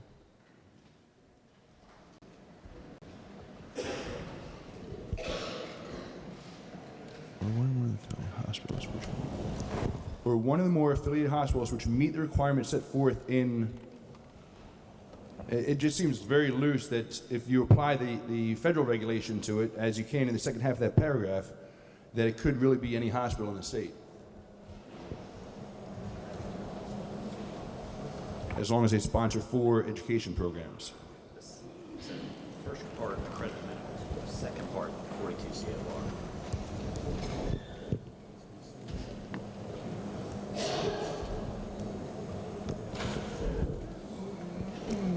To the delegate, council tells me that that second part only applies to the first part, which is the accredited medical school.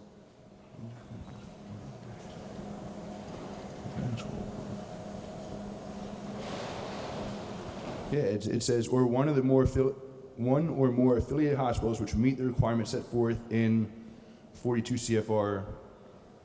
So I just think it could be abused and opened up to any hospital in the state, not just the 2 medical centers.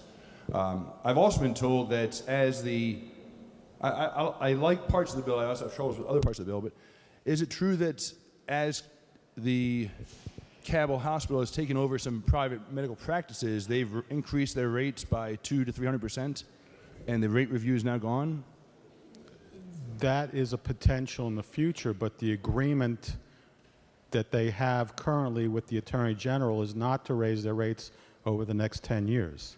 For all procedures or just certain procedures? Well, I guess anything that changes, the Attorney General would have to review.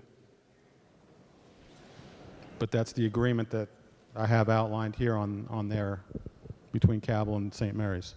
There was a report that was published or reported in July 31st, 2015 on antitrust agreement reached in Cabell Huntington St. Mary's Medical Center acquisition, and it has the Attorney General, Patrick Morrissey, on there. Okay. And it has the terms of the agreement, or most of the terms of the agreement on there. Okay, but it just seems to me it's not very clear that it could not be used by other hospitals in the future, and that's my concern. Does the gentleman have further questions? I don't have a better answer for you there. Thank you. Thank you, Mr. Chair. Thank you, Mr. Speaker. The lady from the AT, Dr. Sabonia. Thank you, Mr. Speaker. I rise in support of Senate Bill 597 and urge the passage here today. The gentleman from District 16 made a lot of points, but I wanted to expand on a few things. Approximately 2 years ago, the Palatine Sisters of St. Mary's Medical Center decided to sell their hospital after they had operated the hospital for over 90 years. And Cabell Huntington Hospital was one of the respondents to the request for proposal. The sisters decided that it was in their best interest to sell and the best interest in our community to accept Cabell's proposal, and thereafter an agreement for the sale of St. Mary's was negotiated. Under federal law, the parties were required to give notice of the transaction to the Federal Trade Commission, and last November the Federal Trade Commission decided to challenge the transaction. Several local hospital administrators have publicly acknowledged that the investigation by the FTC was done from largely their offices in Washington, D.C. They required the hospitals to turn over millions of pages of documents, but however, few, if any, of the FTC investigators visited the hospitals or even our region. This bill has broad support. Our community strongly supports the proposed acquisition. Governor Tomlin, Senators Capito and Manchin, Congressman Jenkins, Ohio Congressman Bill Johnson, who represents the affected population in Ohio, are in support. It is also supported by our Attorney General Patrick Morrissey, the County Commissions of Cabell and Wayne Counties, the County Commission of Lawrence County, Ohio, the Huntington Regional Chamber of Commerce. It was unanimously supported by the Cabell Board of Education, the Huntington Area Development Council, the Region 2 Planning and Development Council, Kiowa Interstate Transportation Commission, 37 CEOs of various sized companies located in the Huntington and surrounding areas, also representatives of organized labor, and numerous civics organizations have expressed their support in writing. This legislation was introduced by our bipartisan legislative delegation from our area. I have only heard from one person in our community that would be opposed to this merger. One person. When the bill was before our House Health Committee, a member suggested that this bill was designed to only help one area of our state and one hospital. To the contrary, this bill could apply to all academic medical centers. This bill simply recognizes that the academic medical centers in the state perform a vital role in the education and training of our physicians, nurses, and other healthcare providers. Cabell Huntington Hospital continues to compete locally with King's Daughters Medical Center, and I want you to listen to this because the FTC said from the offices of Washington, D.C. that they had concerns that this would be a monopoly. Yet we are in a tri-state area. We are within a stone's throw across the river to Kentucky and Ohio. And Cabell Huntington Hospital continues, even if this acquisition or this merger takes place, will continue to compete locally with King's Daughters Hospital, Medical Center, Our Lady of Bellefonte Medical Center, which are both in Kentucky, Southern Ohio Medical Center, Holzer Medical Center, which are in Ohio, Pleasant Valley Hospital, CAM Tays Valley Hospital, Thomas Hospital, and Charleston Area Medical Center. People who live in our area know that and know it well. If this agreement does not take place and a large hospital conglomerate acquires St. Mary's Medical Center, there is no guarantee that the systems and cooperations that have allowed Marshall University School of Medicine to grow, flourish, and remain in place. Preventing this agreement has a very real risk of killing Huntington's ability to compete as a destination medical center. Another misconception is that this bill automatically allows the agreement to take place in spite of the FTC's ruling. The fact is that presently the agreement is stuck in a bureaucratic administrative hearing process with the Federal Trade Commission. This bill does not automatically let the agreement between Cabell and St. Mary's take place, and that's very important to understand. If with the passage of this bill, it does not automatically allow this to take place. What it does allow is West Virginia to exercise its right to govern locally rather than be governed by Washington, D.C. bureaucrats. Exercising that right for West Virginia to govern instead of unelected D.C. bureaucrats allows 2 hospitals to move out of the administrative hearing process and plead their case in federal court. It also places additional control by the West Virginia Attorney General that no other hospital in West Virginia or its competing hospitals across the border have regarding their rates. This bill is important to Marshall University School of Medicine. The significant financial support which the medical school receives from these hospitals is critical. Cabell Huntington Hospital and St. Mary's have worked together very well with regard to providing for all the services required for credentialing of medical school and medical school programs. This collaboration has allowed for such an increase in the quality of care available in the Huntington region that with the support from the nuns that now own St. Mary's, Cabell has become a competitive and destination health center, competing with the University of Kentucky, Ohio State University. Senate Bill 597 creates a process in which a hospital member of an academic teaching center can enter into a cooperative agreement, including mergers and acquisitions, and agree to the ongoing supervision of the state of West Virginia. The ongoing supervision of the state of West Virginia regarding potential anti-competitive effects instead of yielding to regulation by the federal government. A hospital member of an academic medical center may submit an application to the healthcare authority, which, with consulting with the AG, may review the transaction and weigh the benefits of it against any potential anti-competitive effects. If the healthcare authority determines that the transaction is in the best interest of the state and its healthcare consumers, it may approve the transaction. It may approve the transaction. It doesn't say that it will happen. Therefore, after the affected hospital must submit to state regulation regarding ongoing potential anti-competitive effects, that hospital is required to submit an annual report of its activities to the healthcare authority for review. The important issue of maintaining quality during the year is examined by the authority through a specified process detailed in the bill. The important issue of rate increases will be overseen by the Attorney General. In short, this bill creates a state process to evaluate antitrust issues in the context of the overall benefit which a cooperative agreement may provide. This bill is critical for Southern West Virginia, and it is good for the entire state, and I urge passage. Thank you, Mr. Speaker.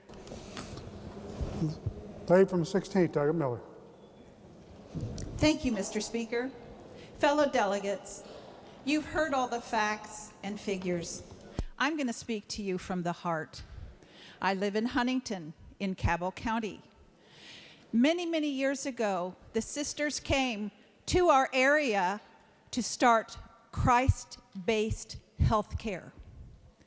That hospital has continued in that mission for many, many years. Those sisters are tired. They're in their 80s, and they want to retire. They want to sell their hospital. When Dr. Esposito was a senator here, he instigated the beginning of Marshall Medical School. We now have 2 viable and different institutions in our community. You can still get the Christ-based medicine that you're looking for. You can get medical school supervision and all of the wonderful things that they do in a medical school, all the research. We have an opportunity in Huntington to have a wonderful medical center. This bill has a long journey to go on. So does what some people call a merger. We have a long journey to go on. Please help us in getting this passed. We need to do this. Thank you. John from 53rd, Dr. Smith. Mr. Speaker, I move the question. The gentleman from the 53rd moves the question. Is the request sustained? Request is sustained. Question for the House is the gentleman's. Shall the question be called? All those in favor will say. All those in favor will say aye. Aye. Those opposed, no. No. So, division's been called. All those in favor of that the question be called will stand.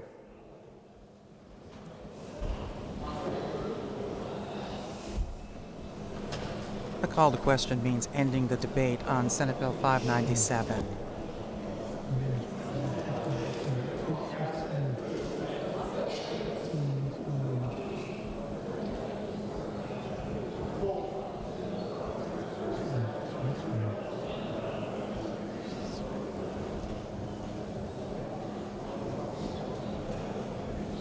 There you go.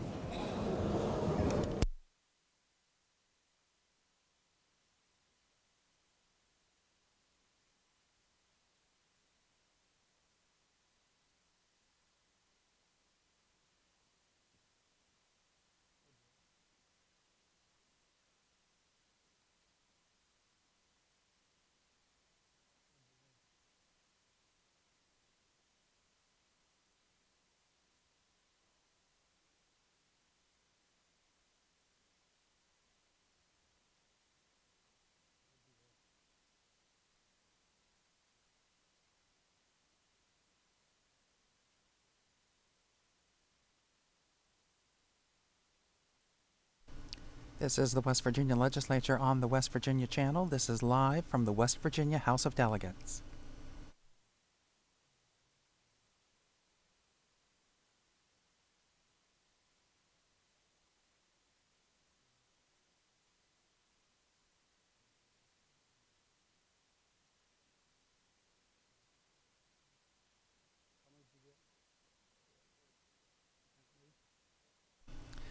The clerk and the speaker are literally counting how many people have stood up to support the motion to move to previous question, to stop debate, and simply vote on the bill. And next he'll ask people who are against that motion to stand. Members may be seated. Those against the motion, please stand.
Don't count me yet. Don't count me yet.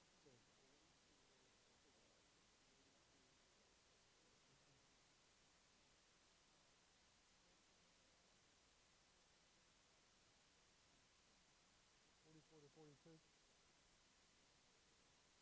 Just don't count me. 44 in favor of calling the question.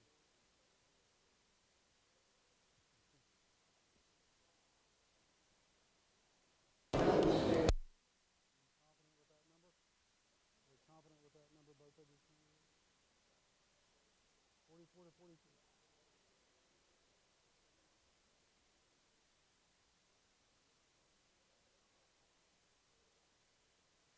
So now the next thing is we just vote, right? Nobody gets to speak on it. Yes, it is. That's the primary question. Okay, members may be seated. So we'll see if debate continues on Senate Bill 597 regarding the Healthcare Authority and the hospitals in Huntington.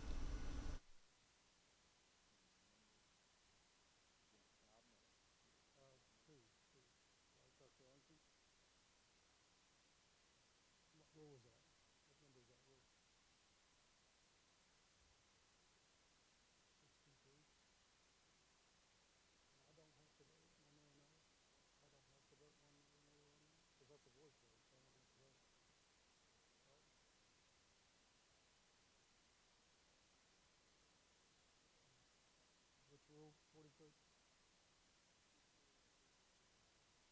No, on the, yeah.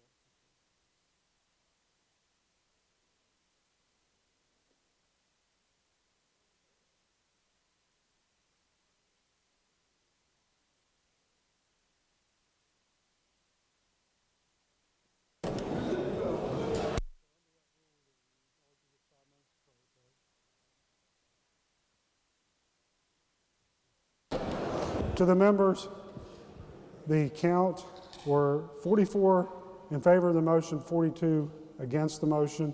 The motion carries. Under Rule 63, the gentleman from the 27th, Delegate Ellington, is given 5 minutes as the presenter of the bill to close.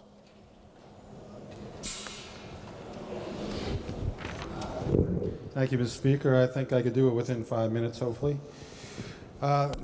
To the body, this bill grants the authority the ability to review cooperative agreements between qualified hospitals and healthcare providers providing healthcare services. Under this bill, the merger between Cabell Huntington and St. Mary's would qualify as a cooperative agreement with oversight by the Healthcare Authority and the Attorney General. This particular agreement had specific conditions over the next 7 years, including not raising rates. They will not impede or oppose other facilities or providers in the region, along with many other conditions agreed upon by our Attorney General. This is the state of West Virginia taking care of its own business, not the federal government. Some may claim antitrust and supplanting competition and want the federal government to decide what's best for West Virginia. The Federal Trade Commission still has a ruling in this particular case. However, this bill asserts the state's right to oversee what's best for the health care of the West Virginians and may help the parties' dispute with the Federal Trade Commission. This is not creating a monopoly. Mr. Speaker, the only monopoly I see is the federal government, and the affected party is the state of West Virginia. In my opinion, we as a legislature know what's best for the health care of our citizens rather than bureaucrats from D.C. Mr. Speaker, I urge support for passage of Senate Bill 597. The question for the House is the passage of the bill. For what purpose, the gentleman from the first seat recognition? Mr. Speaker, point of inquiry. The gentleman may state his point. I'm not able to ask the gentleman that this bill sets up a new regulatory scheme that could be convoluted with The question has been called. Consequences. The question has been called, and under the rules of the House, right, the gentleman has the ability to 5 minutes to close. Question for the House is the passage of the bill. All those in favor of passage will vote aye.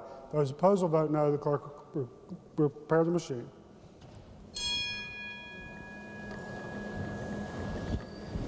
Has each member voted? If so, the clerk will close the machine and ascertain the result. On that question, 67 ayes, 22 nays, 10 members absent not voting. The majority of members present having voted in the affirmative and 1 excused. The majority of members present having voted in the affirmative, I declare the bill passed. Clerk, please report the title. Senate Bill 597. Are there amendments to the title? Delegate Ellington moves to amend the title. Question for the House is adoption time. For what purpose, the gentleman from 63rd seek recognition? Mr. Speaker, pursuant to Rule 48, which states no member shall be allowed to make any explanation of his vote during the taking of the yeas and nays, but after the roll has been called and the vote announced, any member may explain his vote, and the explanation shall be recorded in the journal if he requests it. The Speaker may limit the time allowed members for explaining the vote. Mr. Speaker, I asked to explain my vote and to have it to be recorded in the journal.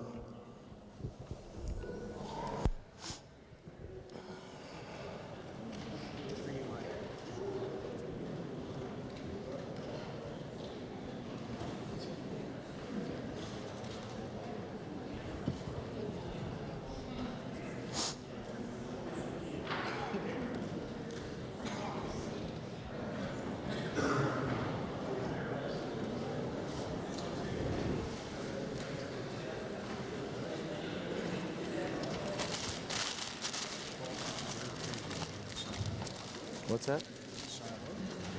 That's ridiculous.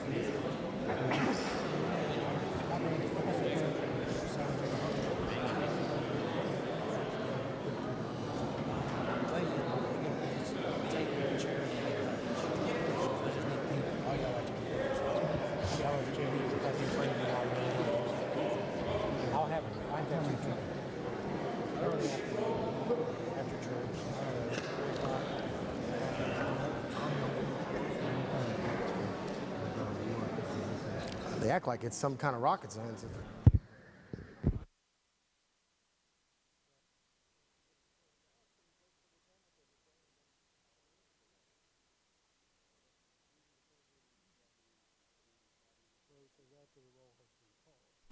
Delegate Folk, who requested the bill be read in its entirety, it was 52 pages long.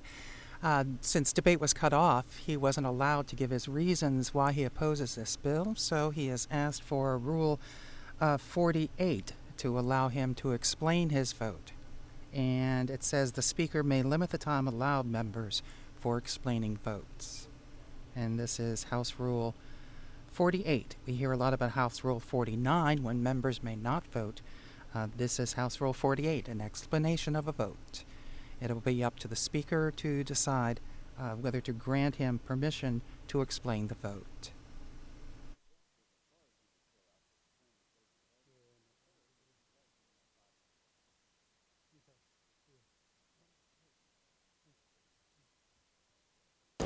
To the gentleman, pursuant to the rule, the gentleman may explain his vote. Pursuant also to the rule, I would give the gentleman 5 minutes to explain his vote, as the gentleman was given in 27th under the calling of the question to close debate.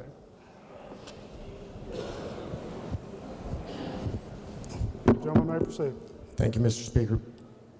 We just took a vote on replacing, it says right in the bill, best interest to supplant competition with regulatory oversight. So we took a vote to replace competition with regulation, and that's under the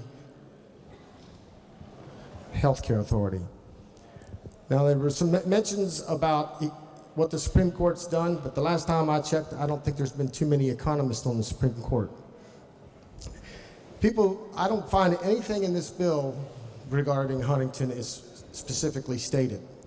This is much broader than that. The bill has much larger policy implications than just the Huntington or the Morgantown area. You have to look no further than the definition of teaching hospital, which means a hospital or medical center that provides clinical education and training to future and current health professionals. I believe the Berkeley Medical Center and also what used to be called the Jefferson down in Jefferson Memorial would also be included, because it says under the academic medical center with the medical school or one of more affiliated hospitals, which would include much more than just Morgantown and Huntington. This has broad implications.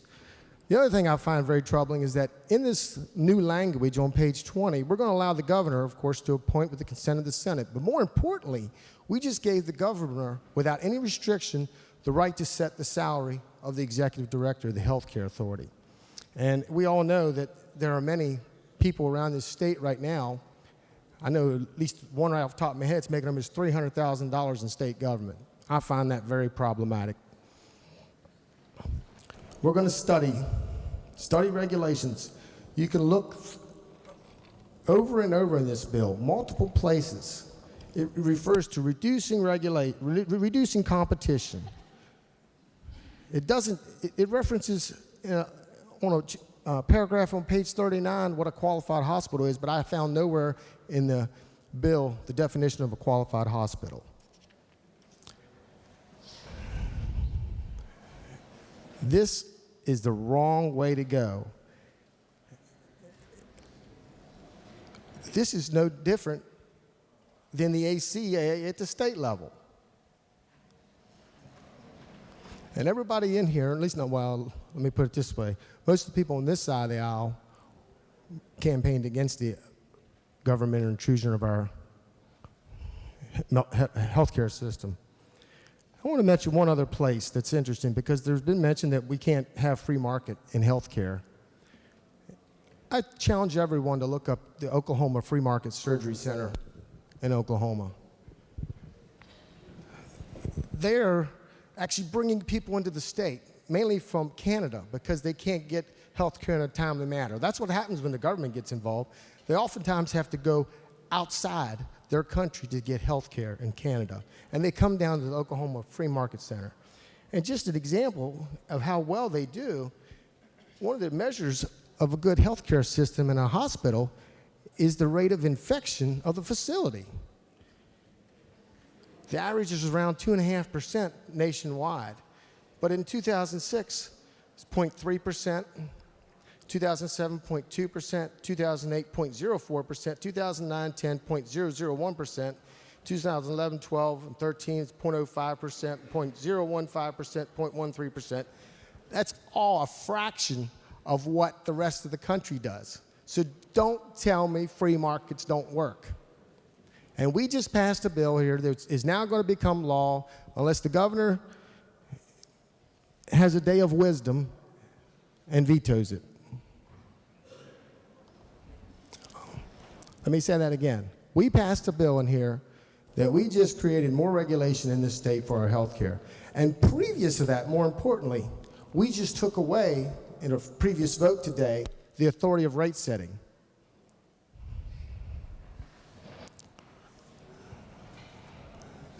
This will have no effect except in the long run. This policy that we just passed will raise health insurance costs for every citizen of this state. Thank you, Mr. Speaker. Gentleman from 27th, I'll get shot. Thank you, Mr. Speaker. Pursuant to Rule 48, I'd also like to explain my vote. The gentleman may proceed, and the chair would provide the gentleman 5 minutes, as was provided to the gentleman to close, and the gentleman from the 63rd to explain his vote. Thank you, Mr. Speaker. I don't think I'll need 5 minutes. So I voted against this bill. I might have voted for it if I'd had time to ask the questions that I thought were warranted. If you'll remember, this bill was single referenced. It is a complicated bill. I have tried to read it at least twice to understand it. Antitrust law is a very complicated area of the law. You also remember this bill did not go through the Judiciary Committee, where we basically take bills apart word by word and thoroughly vet them, sometimes to the point where we're all ready to strangle each other. But I take great pride in the method that we use to try to understand the bill so that when we come to the floor, we can explain the bill to you all and answer questions. Frankly, I am embarrassed that we took a shortcut today. I hope it's not just because it's a Saturday. This body usually examines bills carefully and takes them apart, and we understand what we're voting on. I had no idea what this bill, by the time we take a vote, what it really did. It may have been isolated to just these two hospitals, but I think when you read the bill, there's room to argue that it goes way beyond that. I'm not going to comment on the merits of the bill because I didn't have a chance. I have 6 or 8 questions I'd written down and pressed my button for recognition so I could ask those questions and I could make an intelligent decision about this bill. But frankly, I'm frustrated and embarrassed that we weren't given that opportunity. And I hope this is the first and last time that happens this session or ever again. Gentleman from 38th, Doggett Lane. Thank you, Mr. Speaker. Pursuant to Rule 48, I would like the opportunity to explain my vote as well. To the gentleman, the chair would provide 5 minutes, as was provided to the gentleman to close, and for previous members to explain their votes. Thank you, Mr. Speaker. Ladies and gentlemen, I can't remember, and I've asked around a few people sitting, when the last time was that we cut off debate through moving the previous question on the floor of the House of Delegates. And just like my friend from the 27th, There were serious questions that I had in my mind as I'm reading through this bill for, again, the second or third time and trying to understand it. Quite frankly, there are 99 other people in this room that I can learn a lot from. And part of the reason that we debate things is because it's an opportunity to learn the perspective, the ideas, the understanding of the bills before us, the policy behind them, and the reasons that it may or may not be good policy. Now, the gentleman from the 27th is right. Antitrust law is extremely complex. It's extremely unusual to have a bill like this to come before this body and not have the opportunity to ask questions, to debate amendments, to offer or not offer arguments for them, for the bill. And I think it is an extremely bad precedent that has been set here today. I would encourage the body and the members to never move the previous question. And the reason is that I don't think one of us in here knows everything about everything. Not one of us in here knows everything about everything. No matter how much somebody may be involved in the drafting of a bill, there's always something more to be learned about the effect, the potential consequence, the side effects, the unintended consequences, or just maybe a policy reason why it should or shouldn't be done. I voted no on the bill, and I voted no on the bill because it was a failure of process and a reluctance of the members of this body to engage in a learning process prior to voting on the bill for passage. I'm disappointed, and I hope it does not happen again. Thank you, Mr. Speaker. Gentleman from the 60th, Delegate Fairclough. Thank you, Mr. Speaker.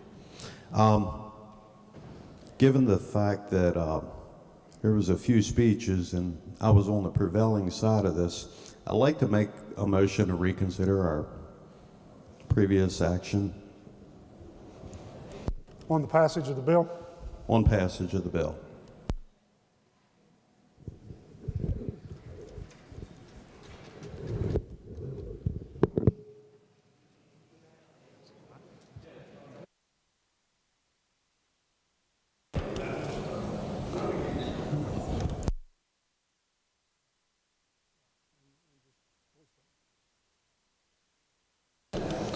Gentleman from the 60th moves that the House reconsider its action on the passage of the bill. All those in favor of the gentleman's motion will say aye.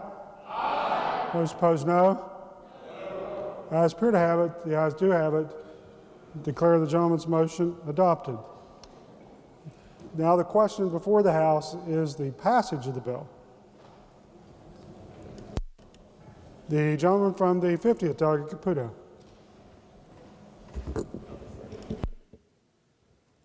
Gentleman from the 48th, Delegate Miley.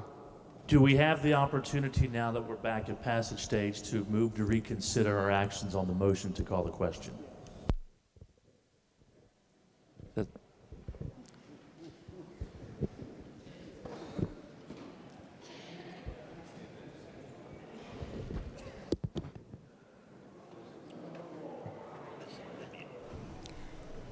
It's kind of confusing here. The House kind of has to undo everything that they did. And so that's why Mr. Miley is asking for, do we have to reconsider our action to call off debate? So this is a very interesting for a Saturday afternoon in the House of Delegates. Again, this is about Senate Bill 597 regarding the Healthcare Authority and the 2 hospitals in Huntington.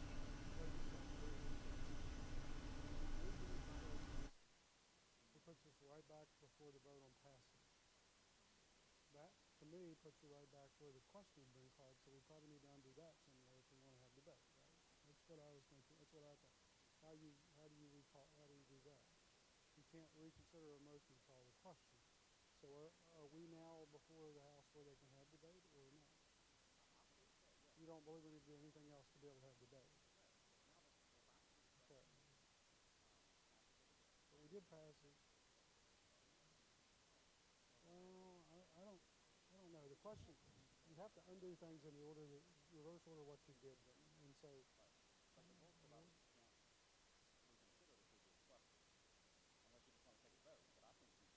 So you if you're telling me you think we can move forward and debate it, that's fine. We don't need to do anything else. Okay.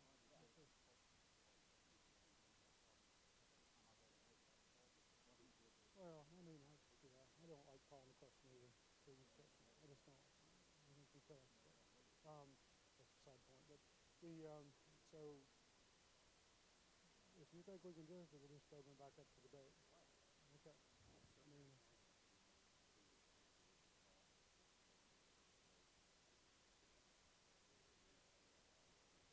because we put the question back in front of us again. Yes. Okay. All right. Then we'll take that. Each back. Yeah. So we are debate. You don't have to do anything else. We're open debate just like we're debating a bill. Okay. To the members, we're checking out our rule book here a lot today. That's fine. But in conferring with the clerk and with the parliamentarian, it's our belief that having reconsidered the previous question, it places the bill in front of the House for debate and discussion. And therefore, and it's the question before the House is the passage of the bill. That question is obviously debatable, and we are now, it's back before the House to debate the question. Are there other members desiring to speak to the passage of the bill? The gentleman from the 67th, Delegate Skinner. Thank you, Mr. Speaker. Will the chair yield? The gentleman will yield. Will someone yield? The gentleman does not yield. Hello? Who do you want to yield? I mean, you can ask anyone to yield, but I don't. Okay, well, I'll tell you all what my question is and how I'm thinking about voting on this bill. We have a hospital in Jefferson County. It's the only hospital in Jefferson County that is affiliated with WVU, and it is a research institution. Our sole hospital in Berkeley County is WVU affiliated, and it's a research institution. And I'd like to know what it's going to do to those two hospitals. And then we have a third hospital over in Morgan County that is affiliated not with WVU. What does it do to those hospitals? I have no idea. Are we creating a whole new regulatory scheme for those hospitals who do compete, similar to Huntington? They do compete out of state. What does this do to the competition with those hospitals? Those are the questions that I have in my mind, and I think that anybody who is anywhere near these hospitals should be asking, and we should be hearing answers. Thank you, Mr. Speaker. The gentleman from the 22nd, Eldridge. Gentleman from the 60th, Delegate Faircloth. Thank you, Mr. Speaker. I think this bill may have went through a little too quick, so I'd like to make a motion to send it back to the judiciary, please.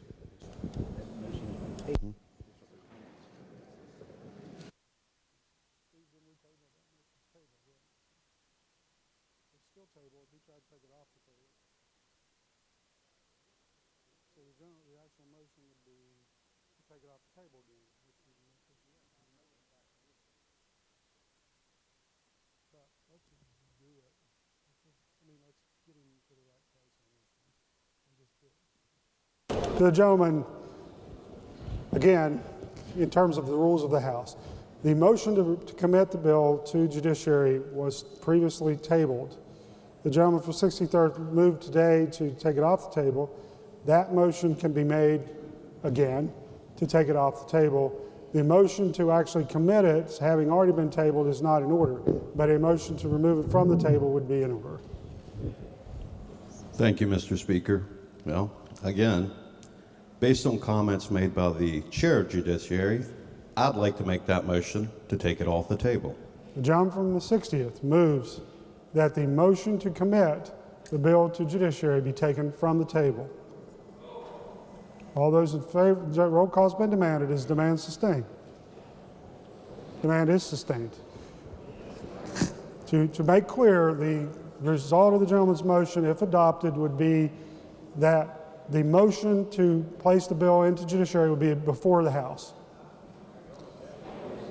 For person, gentleman from the 48th, Hamrick, seek recognition. Just a point of inquiry, Mr. Speaker. If the bill were to go to the Committee on Judiciary and then come back to the floor, would it still be on third reading at that point? It's my understanding of the rules of the House, if the bill came back without amendment, it would come back to that point. If it comes back with amendment, I believe it would come back on second reading. Thank you.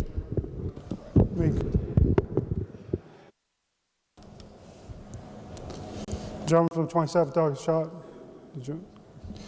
The question before the House, the gentleman from the 19th, Douglas Perdue.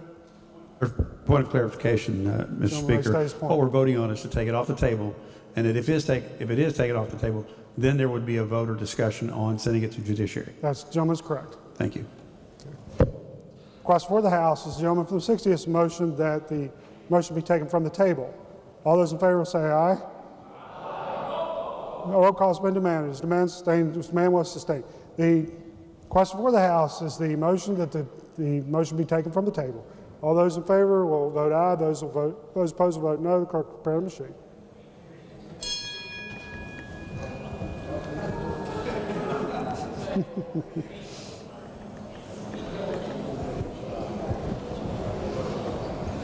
Has every member voted? If so, the clerk will close the machine and ascertain the result. On that question, 65 ayes, 20 nays, 14 members absent not voting, a majority of members present having one excused. A majority of members present having voted in the affirmative, I declare the motion to remove from the table adopted. The question now before the House is the motion that the bill be referred to the Committee on Judiciary. Gentleman from the 16th, Douglas Morgan. Speak to the motion. Gentleman may proceed. Thank you, Mr. Chairman, Mr. Speaker. If, in light of previous parliamentary proceedings, we want to understand what's in this bill, don't send it to judiciary. Just take it up so we can have 100 people ask their questions. Think about that. Thank you, sir. John from the 63rd, Douglas Polk. Mr. Speaker, in light of everything that's already been discussed today, I urge we move this to the judiciary, and I'll move the question.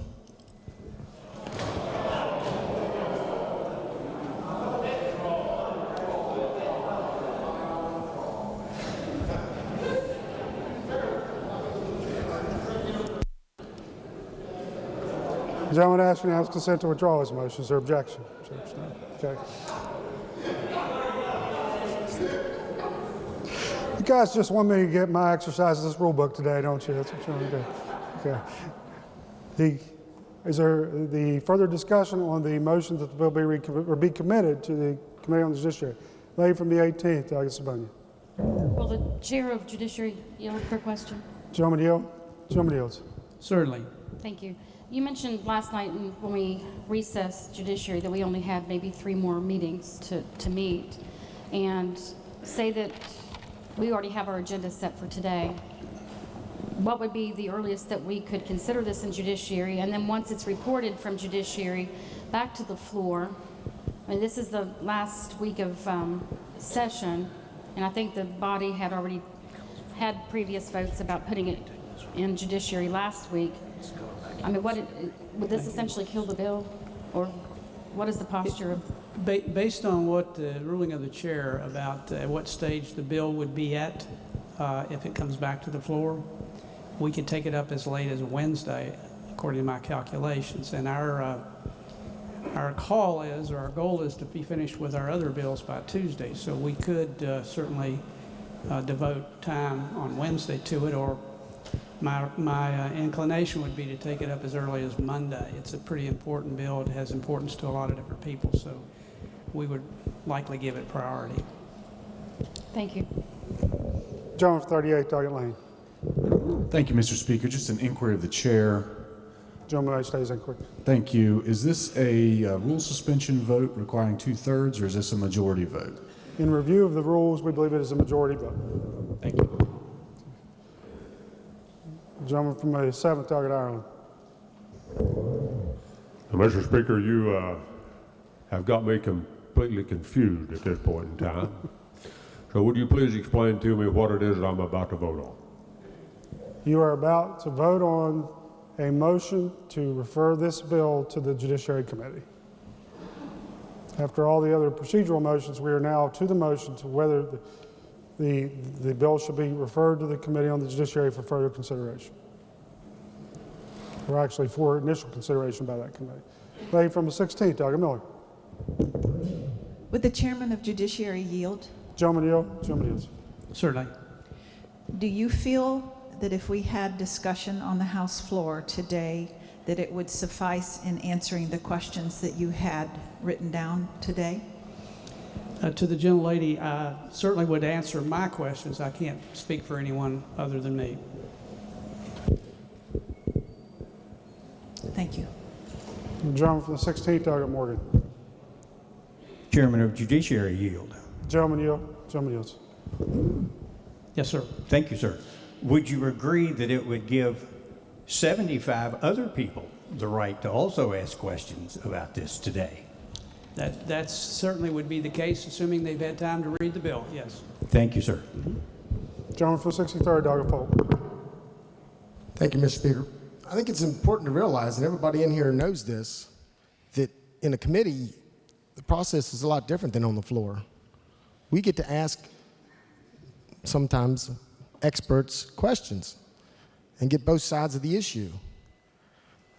We can't do that. We can't bring in somebody from outside this body into this floor to ask them questions. You can only do that in judiciary or any committee.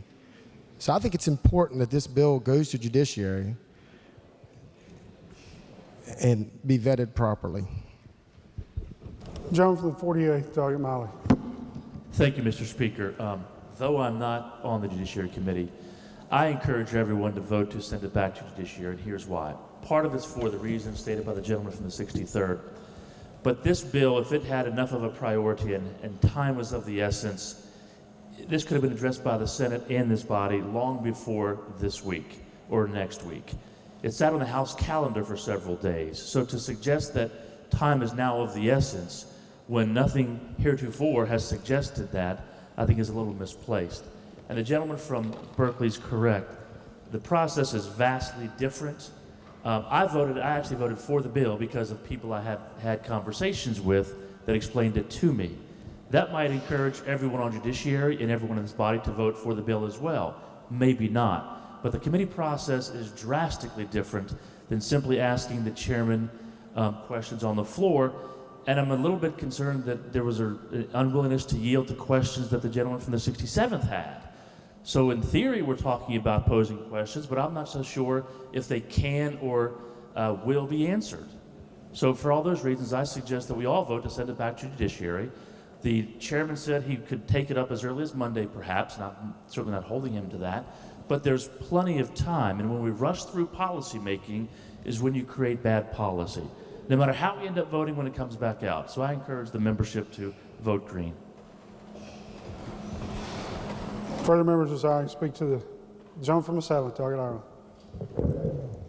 Thank you, Mr. Speaker. Seems to me that about an hour or so ago we had a complete reading of this bill, of which very few folks stayed in here to listen to, including me.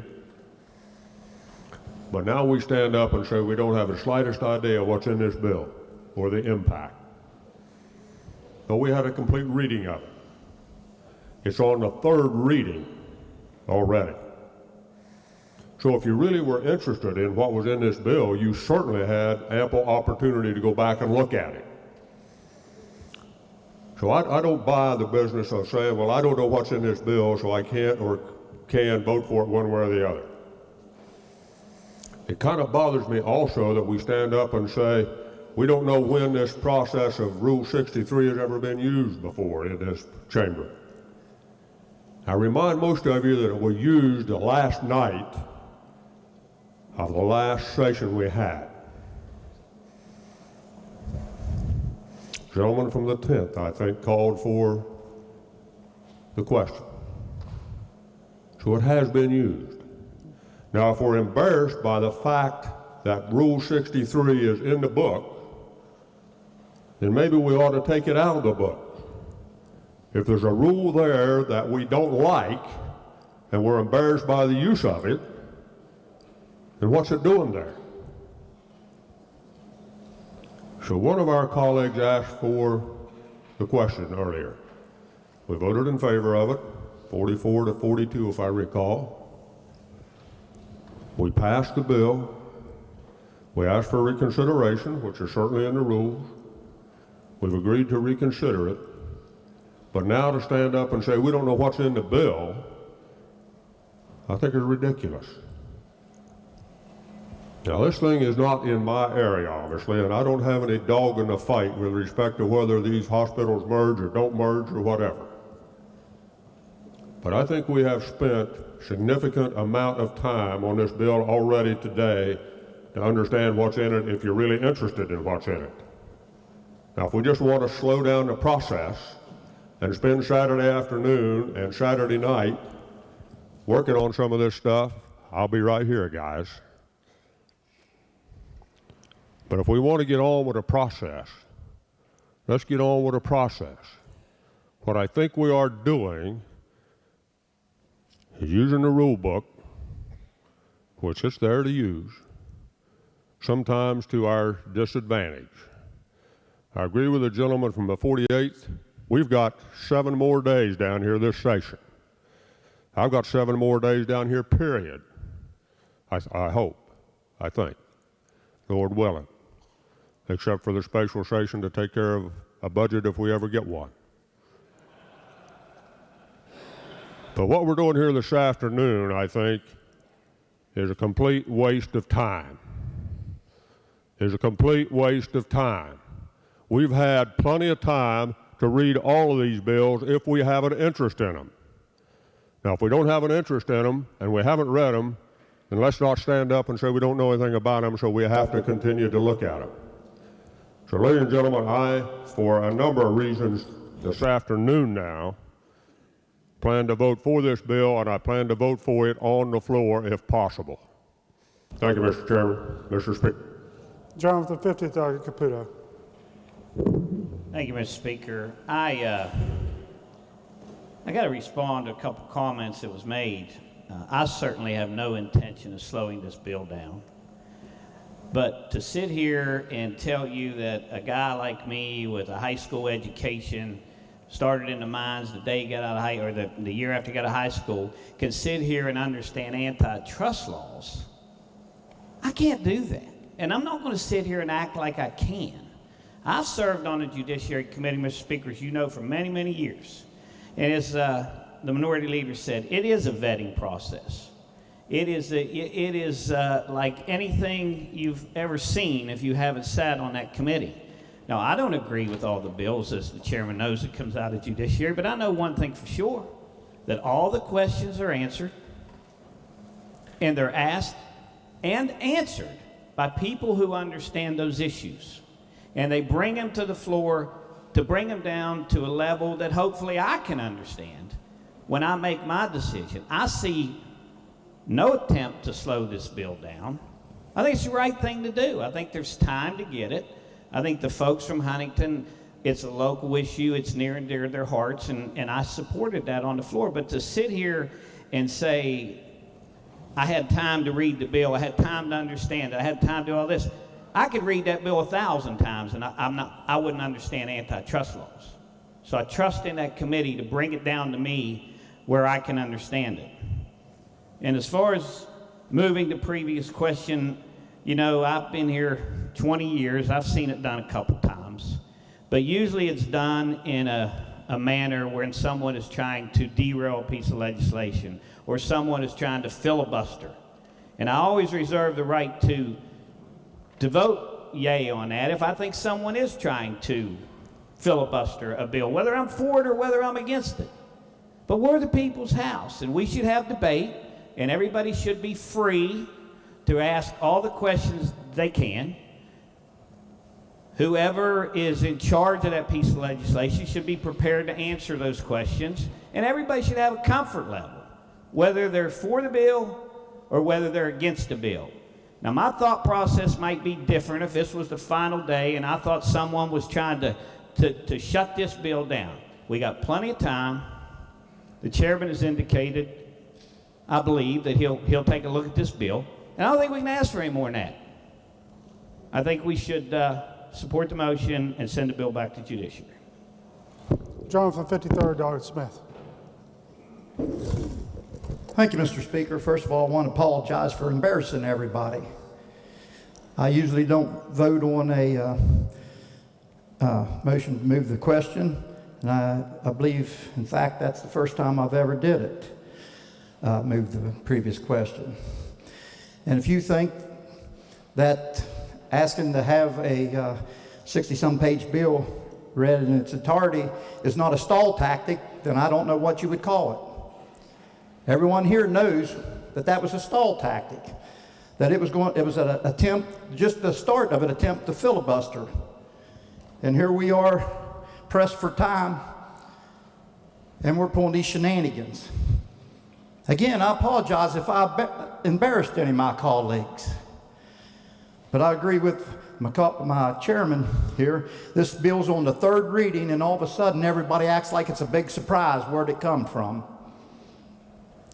Good grief, people, it's on the third reading. It's been there. So I believe let's get it on the floor and debate it. I will not embarrass anybody and call the previous question. We will debate it, get our questions answered, and put it to rest then. And again, I apologize if I embarrassed anyone. Thank you, Mr. Speaker. John from 38, Dr. Lane. Thank you, Mr. Speaker. I would just suggest that based on the ruling from the speaker earlier about the posture that the bill would be in now, if it's taken up, compared to if it goes to the Judiciary Committee and there are amendments offered in committee, that it would be important and probably prudent for this House to refer it to Judiciary. Right now, the bill is on third reading and it's up for passage. Okay? Now, maybe it is maybe we had an opportunity to look at it, and maybe we should have read through it and prepared amendments and all that sort of thing. But the fact of the matter is, we all know that as we get to the end of the session, we start prioritizing our time. We start prioritizing our time. When this bill landed on the House calendar in rules, it was off my radar. It was on House calendar and rules. It had been there for 2 or 3 days.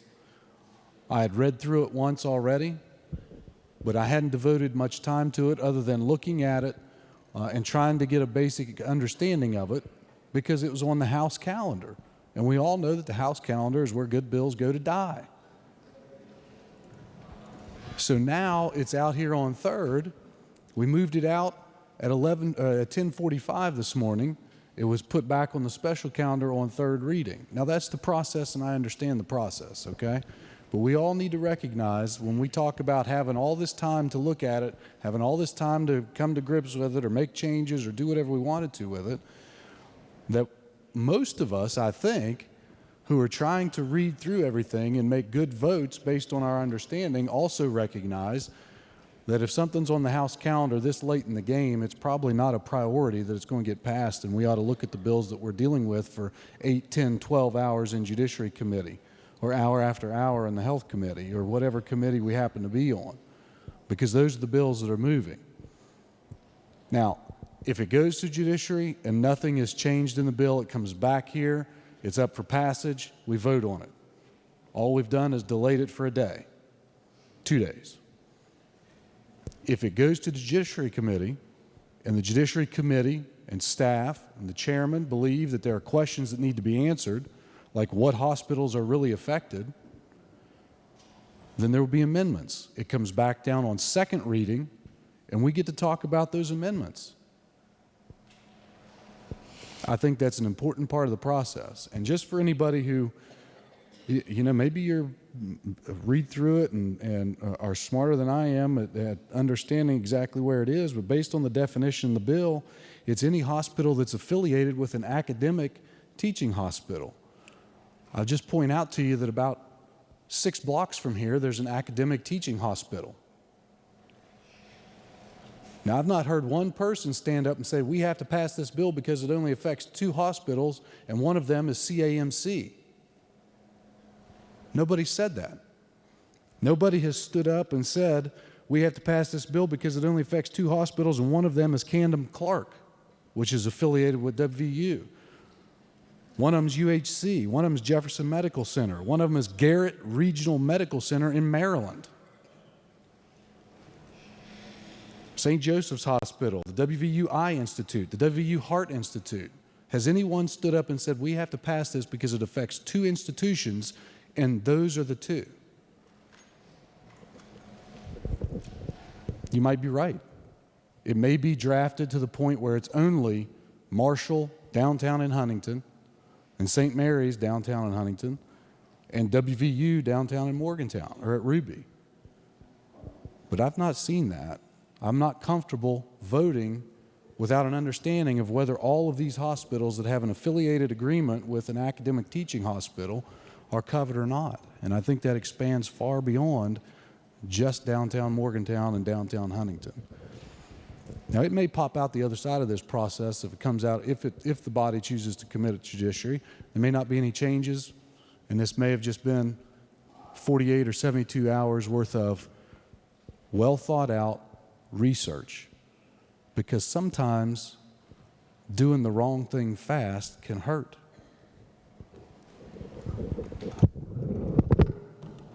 Lady from 16th, Doug Miller. Question of the speaker, please. Lady, may.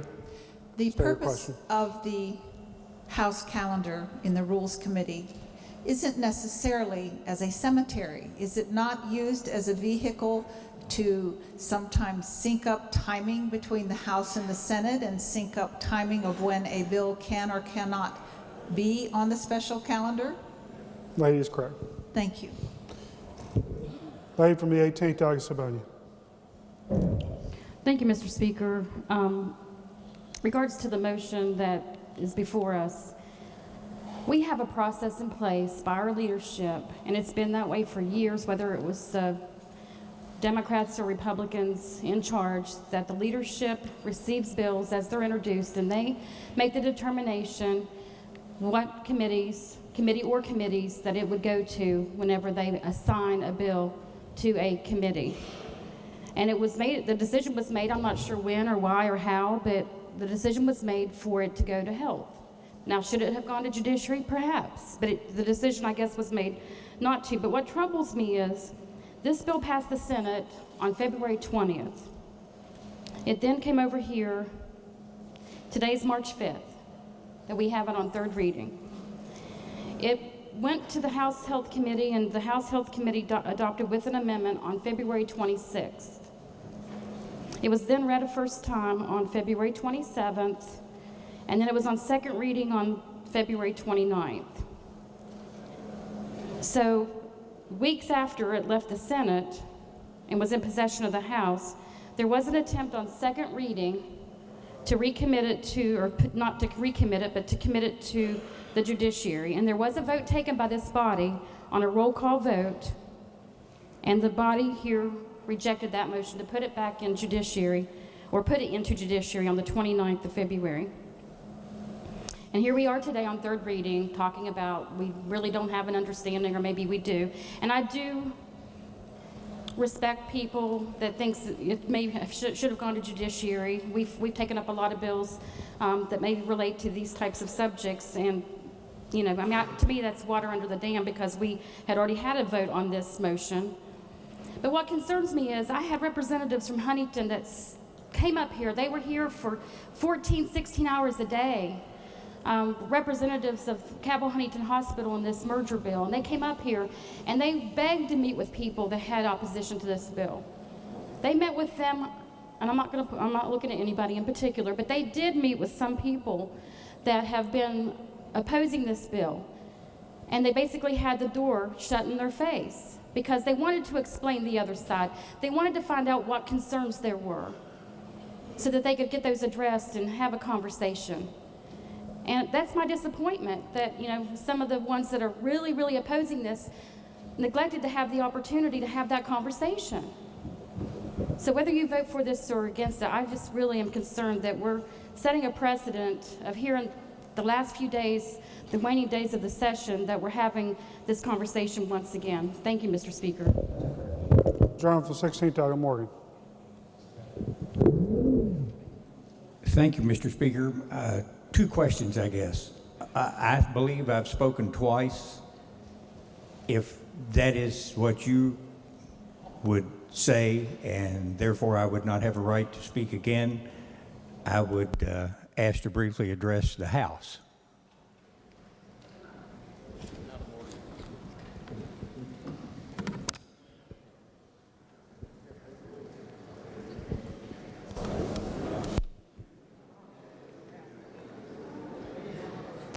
I don't believe the gentleman spoke twice on this motion. I think the gentleman spoke once and asked an inquiry on this motion, but spoke previously on the passage of the bill. So the gentleman may proceed. Thank you, Mr. Speaker. Just certainly a very few short comments. We have used the rule book quite a bit today. Have you looked at the section where you can have the House called into the committee as a whole? I don't intend to do that. Thank you very much.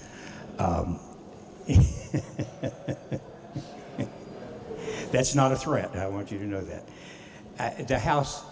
The bill has been on the House calendar while work was done, I believe, not being on rules, but I believe to avoid exactly what we've gone through today. I'm sorry about that. I'm sorry that there are people who do not seem to understand what it is we're trying to do, and without thinking of any other way to say this, not thinking we're being clear about what we're trying to do, or that we're trying an end run, as is always mentioned. I'm sorry about all those things. This bill, as we passed it, amended, by the way, which is only 13 pages long, those of you who have referred to 50 pages and other things, is not as the Senate bill was. If we pass it and send it to the Senate, they will have to beat it to death and send it to a conference committee, and that will also take time. I would suggest to you, as we often do in committee or have done before, it may not be perfect. It may have questions that need to be answered, but I think that in the Senate side, who originated this and started this bill, there is ample time to get the questions answered, and it would come back here probably after a conference committee. Time is short, but not impossible, and I would suggest that we go ahead and pass the bill if that's where we are. I've gotten confused too. Thank you very much.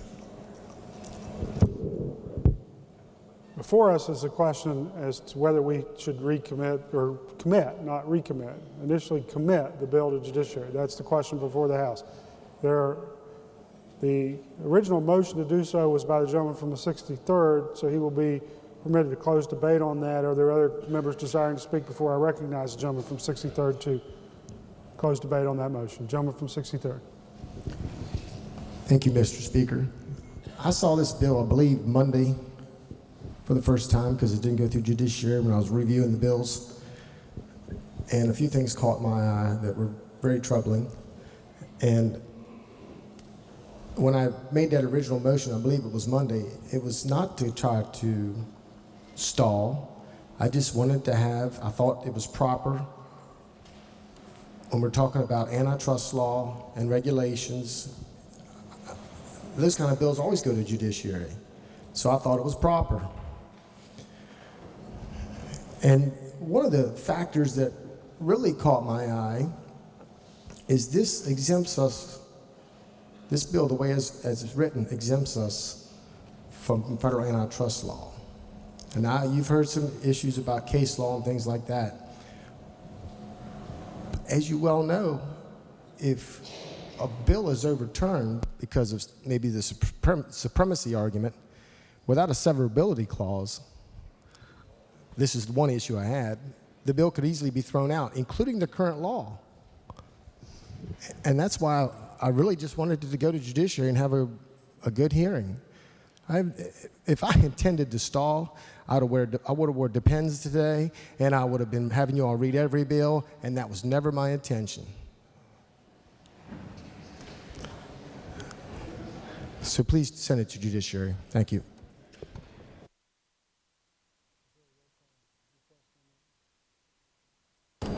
question for the House is the motion that the bill be committed to the Committee on the Judiciary. All those in favor of the gentleman's motion was roll call has been demanded. Is demand sustained? Demand is sustained. All those in favor of the gentleman's motion will vote aye. Those opposed will vote no. The clerk will prepare the machine.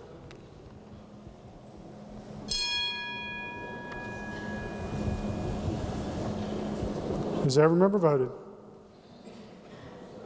If so, the clerk will close the machine and ascertain the result. That question, 64 ayes, 21 nays, 14 members absent not voting. Majority of members present having voted in the affirmative, I declare the motion passed. The bill will be committed to the Committee on the Judiciary. Further bills on third reading. Bills on second reading. Committee substitute for Senate Bill 591 relating to voter registration, list maintenance, and combined voter registration and driver licensing fund. Are there amendments? Committee on Judiciary moves to amend the bill. I'm sorry. This is H. Jude AM 3-2. Gentleman from 38th asks unanimous consent to explain the amendment in lieu of having it read. Is there objection? Chair hears none. Gentleman from 38. Thank you, Mr. Speaker. Ladies and gentlemen, the committee amendment adds 3 additional sections to the bill and amends the first 2. The first of these provides that upon written notice to the clerk of the county commission for the need of voter registration record maintenance and the failure of that county clerk to complete such maintenance within 90 days, the Secretary of State shall make changes in the voter registration data necessary to comply with federal law regarding list maintenance requirements and West Virginia Code sections, provided that the Secretary shall send the notice by certified mail to the county clerk. The second change adds that the Secretary of State to the persons who may cancel the registration of a voter, and the final change is a new section which empowers the Secretary of State to undertake rulemaking necessary for the purposes of the bill. I urge adoption of the amendment, Mr. Speaker. The other members desiring to speak to the adoption of the amendment. Gentleman from 61st, Doug Duke. Vice Chair, yield for question. Gentleman yield. Gentleman yields. There's reference in the bill of surplus monies that are in excess of $100,000 in that account to revert to the general revenue fund. How much money is in that account now? That's funded with the 50 cents per driver's license. Sure. To my friend, first of all, that language is contained in the bill as it came from the Senate and is not part of the amendment before us. However, it's my understanding in consulting with the Secretary of State's office that there's currently $600,000 in that account, and that $500,000 of that, I believe, is set to be swept during the budget process, with the remaining $100,000 left to be used for the purposes laid out in, I think that's section 12. So that $500,000 is scheduled to be swept in the budget processes and so on and so forth? Yeah, there's $600,000 currently, and as I understand it, $500,000 is going to be swept. Thank you. Gentleman from 16th, Doug Morgan. Thank you, Mr. Speaker. Will the gentleman continue to yield? Gentleman yield. Gentleman yields. Is this, backing up to the last bill, I'm not sure that I've had an opportunity to understand this completely, sir. 2 bills were rolled into one, is that correct? Yes, there was the bill as it came from the Senate did not include the language on, if you look at the strike and insert amendment, did not include the language on page 1, lines 5 through 11. And there's another, I think there was one other sentence, or 2 other sentences that were added to enable the Secretary to comply with that language on the first page. Thank you. Does this take away or add to the duties of the current county clerks who would maintain voter registration? It does not take away from or add to duties of the current county clerks. What it says is, under current law, the county clerks are charged with, under current state law, the county clerks are charged with maintaining those lists, voter registration lists. Under the federal law, the Motor Voter Act in 1993, and then subsequently in HAVA, which I think was in 2002, the Secretary of State has been designated as the Chief Elections Officer for list maintenance, and there's been created a statewide database of voter registration information, which is where all the voter registration information is housed in West Virginia. And so currently the clerks are charged with cleaning up the rolls, and the Secretary of State at the federal level is charged with that duty, but it's apparently not going very well because there are several counties where there are more people who are registered to vote than who are alive and of voting age. So you feel that this will centralize that and prod those who might not be doing their duty as prescribed and clean up the voter rolls. Is that correct? Yes, I think that if a county clerk is performing their duties in order to provide list maintenance as required by the federal law, that county clerk would have no issue with this language whatsoever. If the county clerk is not performing those duties, then as my friend can see from the language on page 1, the Secretary of State provides them a written notice that they believe that there is need for voter list maintenance, and they have 90 days to perform their duties. If the clerk takes that 90 days and cleans up the list, there's no further action or authority by the Secretary of State. If the county clerk fails to perform list maintenance within 90 days, then the Secretary of State, as the Chief Elections Officer, may make those necessary changes. Thank you very much for the explanation. Appreciate it. Certainly. Thank you, Mr. Speaker. Do other members desiring to speak to the adoption of the amendment? I believe there is an amendment to the amendment. Delegate Schott moves to amend the amendment. This is HFA Schott 3-5, number 1. Gentleman from 38th asks unanimous consent to explain the amendment without having it read. Is there objection? Chair is none. Gentleman from 38th. Thank you, Mr. Speaker. Ladies and gentlemen, the amendment simply adds a code section that was inadvertently left out of the title. When the bill was amended in Judiciary, that code section was left out, and the amendment adds it back into the title. Thank you. Request for the House is the adoption of the amendment to the amendment. All those in favor will say aye. Those opposed, no. Ayes appear to have it. The ayes do have it. Declare the amendment to the amendment adopted. Question now before the House is the adoption of the amendment. Further members desiring to speak to the adoption of the amendment? Not the gentleman from the 50th, Delegate Mensch. The day's been long already, and I'll be short. But, you know, when we had this bill and it came over, the last little bit of money that was left in that fund was going to go to the Public Campaign Finance Fund. That's a fund that we set up and has been successfully used so that Supreme Court justices are not subject to going out and having to raise funds from special interest groups to run for office.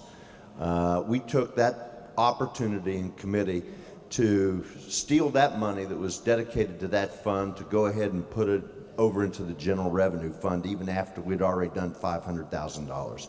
That's a shame that we did that, and therefore I'm voting against the amendment. The gentleman from 38th wish to close the amendment. If not, the question for the House is the adoption of the amendment. All those in favor will say aye. Aye. Those opposed, no. The ayes appear to have it. The ayes do have it. Declare the amendment adopted. Are there further amendments? No. If not, the bill will be advanced to third reading. Senate Bill 658, allowing licensed professionals donate time to care of indigent and needy in clinical setting. Are there amendments? No. If not, the bill will be advanced to third reading.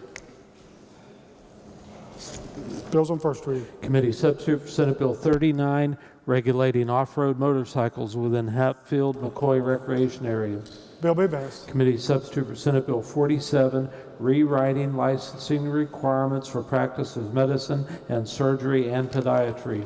Bill be advanced. Senate Bill 94, designating State Police Superintendent as administrator and enforcer of motor vehicle inspection program. Bill be advanced. Committee substitute for Senate Bill 104, classifying Marshall University Forensic Science Center as a criminal justice agency. Bill be advanced. Senate Bill 306, permitting sale of county or district property online. Bill be advanced. Senate Bill 323, correcting statute subsection designations regarding trespassing on property. Bill be advanced. Senate Bill 329, eliminating sunset provision for a commission to study residential placement of children. Bill be advanced. Senate Bill 334, identifying coyote as fur-bearing animal and woodchuck as game animal. Bill be advanced. Committee substitute for Senate Bill 343, authorizing prosecuting attorneys designate law enforcement officers and investigators as custodians of records. Bill be advanced. Senate Bill 346, updating projects managed by Project Management Office. Bill be advanced. Senate Bill 349, updating meaning of federal adjusted gross income. Bill be advanced. Committee substitute for Senate Bill 400, reducing the amount of sales tax proceeds dedicated to school major improvement fund. Bill be advanced. Senate Bill 415, lengthening maximum term and negotiable certificates of deposit municipal funds can hold. Bill be advanced. Senate Bill 426, continuing Office of Coalfield Community Development. Bill be advanced. Senate Bill 439, eliminating the requirement the budget director approve requisitions for personal services payment under certain circumstances. Bill be advanced. Senate Bill 461, updating West Virginia Workforce Investment Act. Bill be advanced. Senate Bill 469, clarifying what personal funds are exempt from levy following judgment. Bill be advanced. Committee substitute for Senate Bill 474, exempting DEP construction and reclamation contracts from review and approval. Bill be advanced. Senate Bill 494, creating Legislative Oversight Commission on Department of Transportation Accountability. Bill be advanced. Senate Bill 515, authorizing payment of certain claims against the state. Bill be advanced. Committee substitute for Senate Bill 520, allowing PEIA ability to recover benefits or claims obtained through fraud. Bill be advanced. Committee substitute for Senate Bill 524, rewriting Board of Barbers and Cosmetologists article. Bill be advanced. Senate Bill 552, eliminating the requirement sheriff pay jury costs to state treasury. Bill be advanced. Senate Bill 573, prohibiting municipal annexation which would result in unincorporated territory within municipality. Bill be advanced. Committee substitute for Senate Bill 575, requiring leases for state office space provide landlord or owner be responsible for cleaning or janitorial services. Bill be advanced. Committee substitute for Senate Bill 581, eliminating sunset provision terminating pilot domestic violence court program. Bill be advanced. Committee substitute for Senate Bill 592, relating to pipeline safety. Bill be advanced. Committee substitute for Senate Bill 622, composition of PEIA Finance Board. Bill be advanced. Senate Bill 627, permitting physician to decline prescribing controlled substance. Bill be advanced. Senate Bill 648, allowing local authorities to permit flashing traffic signals during low traffic times. Bill be advanced. Senate Bill 656, creating Upper Kanawha Valley Resiliency and Revitalization Program. Bill be advanced. Senate Bill 678, relating to ownership and use of conduit providing telephone service. Bill be advanced. Messages from Senate.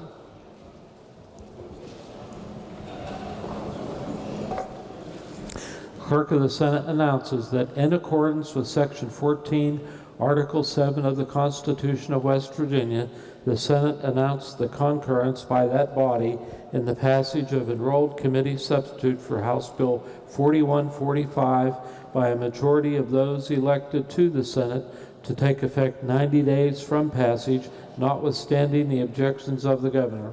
Mass shall be received. Clerk of the Senate announces that the Senate has concurred in the amendments of the House on committee substitute for House Bill 4228 relating to transportation network companies. Mass shall be received. The Clerk of the Senate announced that the Senate has passed with its title amended House Bill 4235 relating to the publication requirements of the administration of the state. Mass shall be received. Gentleman from the 58th. Thank you, Mr. Speaker. I ask unanimous consent to take the bill up for immediate consideration. The gentleman from the 58th asks unanimous consent that the bill be taken up for immediate consideration. Is there objection? Chair hears none. Gentleman from the 58th. Thank you, Mr. Speaker. Ladies and gentlemen, House Bill 4235 is relating to the publication requirements of the administration of estates, and it's just a title amendment is what the Senate did. So, Mr. Speaker, I move we concur in the Senate title amendment. The gentleman from the 58th moves that the House concur in the Senate title amendment. All those in favor will say aye. Those opposed, no. The ayes appear to have it. The ayes do have it. Declare the title amendment adopted. The question now before the House is the passage of the bill. All those in favor of passage will vote aye. Those opposed will vote no. Clerk, prepare the machine. Good.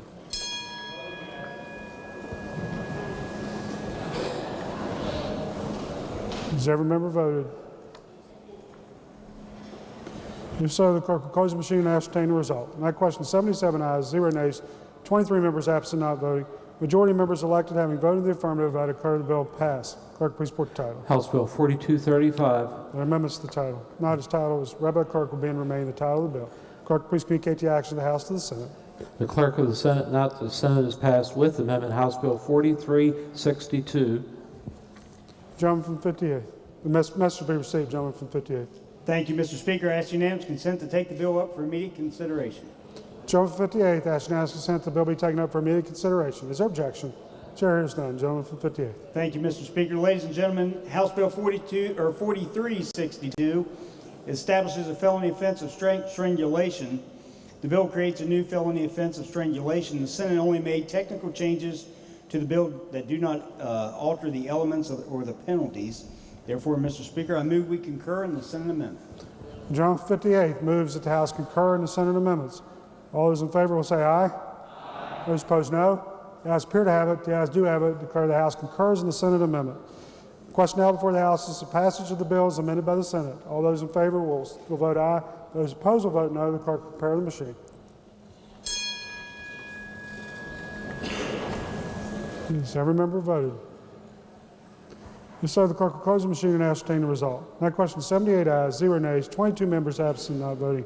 Majority of members elected having voted in the affirmative, I declare the bill passed. Clerk, please report the title. House Bill 4362. Are there amendments to the title?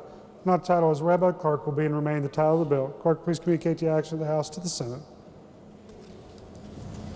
Gentleman from the 58th.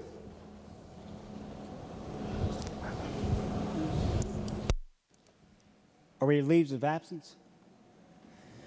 Yes. Yes. Thank you, Mr. Speaker. For our colleagues, Delegates Blair, Deem, Flanagan, Fleischhauer, and Longstreth. Without objection, leaves will be granted.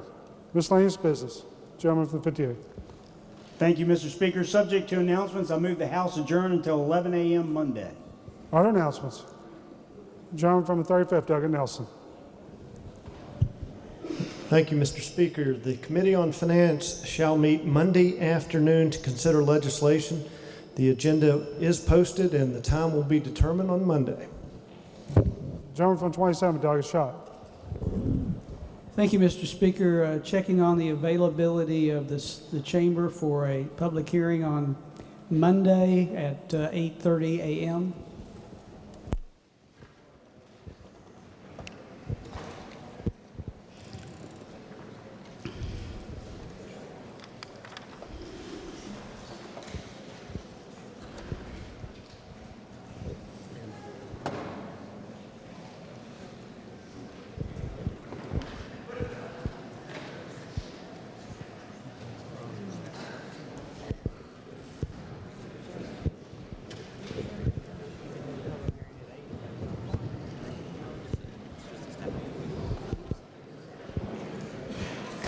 Chamber is available.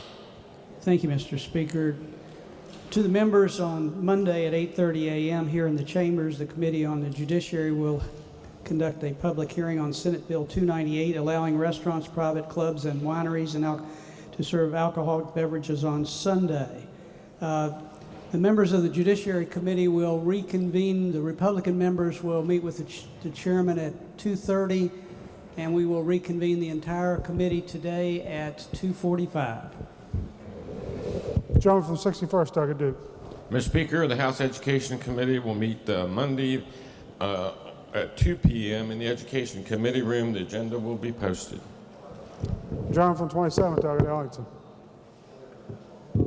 Thank you, Mr. Speaker. Your Committee on Health and Human Resources will meet next Tuesday morning, the 8th, at 9 o'clock in the GovOrg room. Gentleman from 38, Douglas Lane. Thank you, Mr. Speaker. The Committee on the Judiciary will meet Monday morning at 9 a.m. The agenda will be posted. Gentleman from the 42nd, Douglas Ambler. Thank you, Mr. Speaker. Your Committee on Agriculture, Natural Resources will meet Monday morning at 8 a.m. in the House GovOrg. 8 a.m. Monday morning. Thank you. Gentleman from the 67th, Douglas Skinner. Thank you, Mr. Speaker. Democratic members of the Judiciary Committee will meet in 151 at 2:30 p.m. Gentleman from the 25th, Douglas Blackwell. Mr. Speaker, I just wanted to remind the members of the House that Monday, this coming Monday, will be Wyoming County Day. And everybody come hungry because you know Wyoming County serves breakfast and lunch. Breakfast starting at 9:30 and lunch at 11:30. So we're looking forward to many legislators dropping by and getting a bite to eat. Thank you. Further announcements? Not gentleman from the 58th. Thank you, Mr. Speaker. The Committee on Rules will meet Monday at 10:45 a.m. in the lounge behind the Speaker's podium. Question before the House is the motion by the gentleman from the 58th that the House stand adjourned until 11 a.m. on Monday. All those in favor will say aye. Those opposed, no. The ayes appear to have it. The ayes do have it. Declare the House adjourned until 11 a.m. Monday. An active floor session in the House of Delegates today. On Monday at 8:30 here on the West Virginia Channel, it's just been announced a public hearing on Senate Bill 298. That's the brunch bill. And you can watch that public hearing live here on the West Virginia Channel at 8:30. Earlier in our broadcast, we saw the Senate override the veto of Governor Tomlin's on House Bill 4145, the concealed carry bill, and we read Governor Tomlin's statement after that veto, disappointed that the veto was overridden. Before we leave you, here's a statement from Senate President Bill Cole on the override of the concealed carry veto. The Senate President, Bill Cole, issued the following statement about today's veto override of House Bill 4145, which relates to the carry of a handgun or deadly weapon. Quote, "The Senate today, in a broad bipartisan vote, defended the Second Amendment rights of law-abiding West Virginia citizens by overriding Governor Tomlin's veto of House Bill 4145. This bill allows West Virginians to protect themselves without the government's permission. It has been improved from the bill vetoed last year by creating 3 new criminal offenses. The new felony offenses come with tough penalties for using a concealed deadly weapon during the commission of a crime and for carrying a concealed firearm if you are not legally permitted to do so. We are also creating an incentive for training courses, which I believe will go a long way to encourage people to be properly trained on the safe use of their weapons. I am proud of this version, and I am pleased that today we were able to stand up for the constitutional rights our citizens hold so dear." A statement from Senate President Bill Cole today after the vote to override the gubernatorial veto on House Bill 4145. And this concludes our live broadcast of the West Virginia Legislature on the West Virginia Channel. We will be back Monday morning at 8:30 for a public hearing on Senate Bill 298, the brunch bill, and then join us at 11 o'clock for more actions from the floors of the State Senate and the House of Delegates. Until then, I'm Beth Voorhees for the West Virginia Channel, a service of West Virginia Public Broadcasting.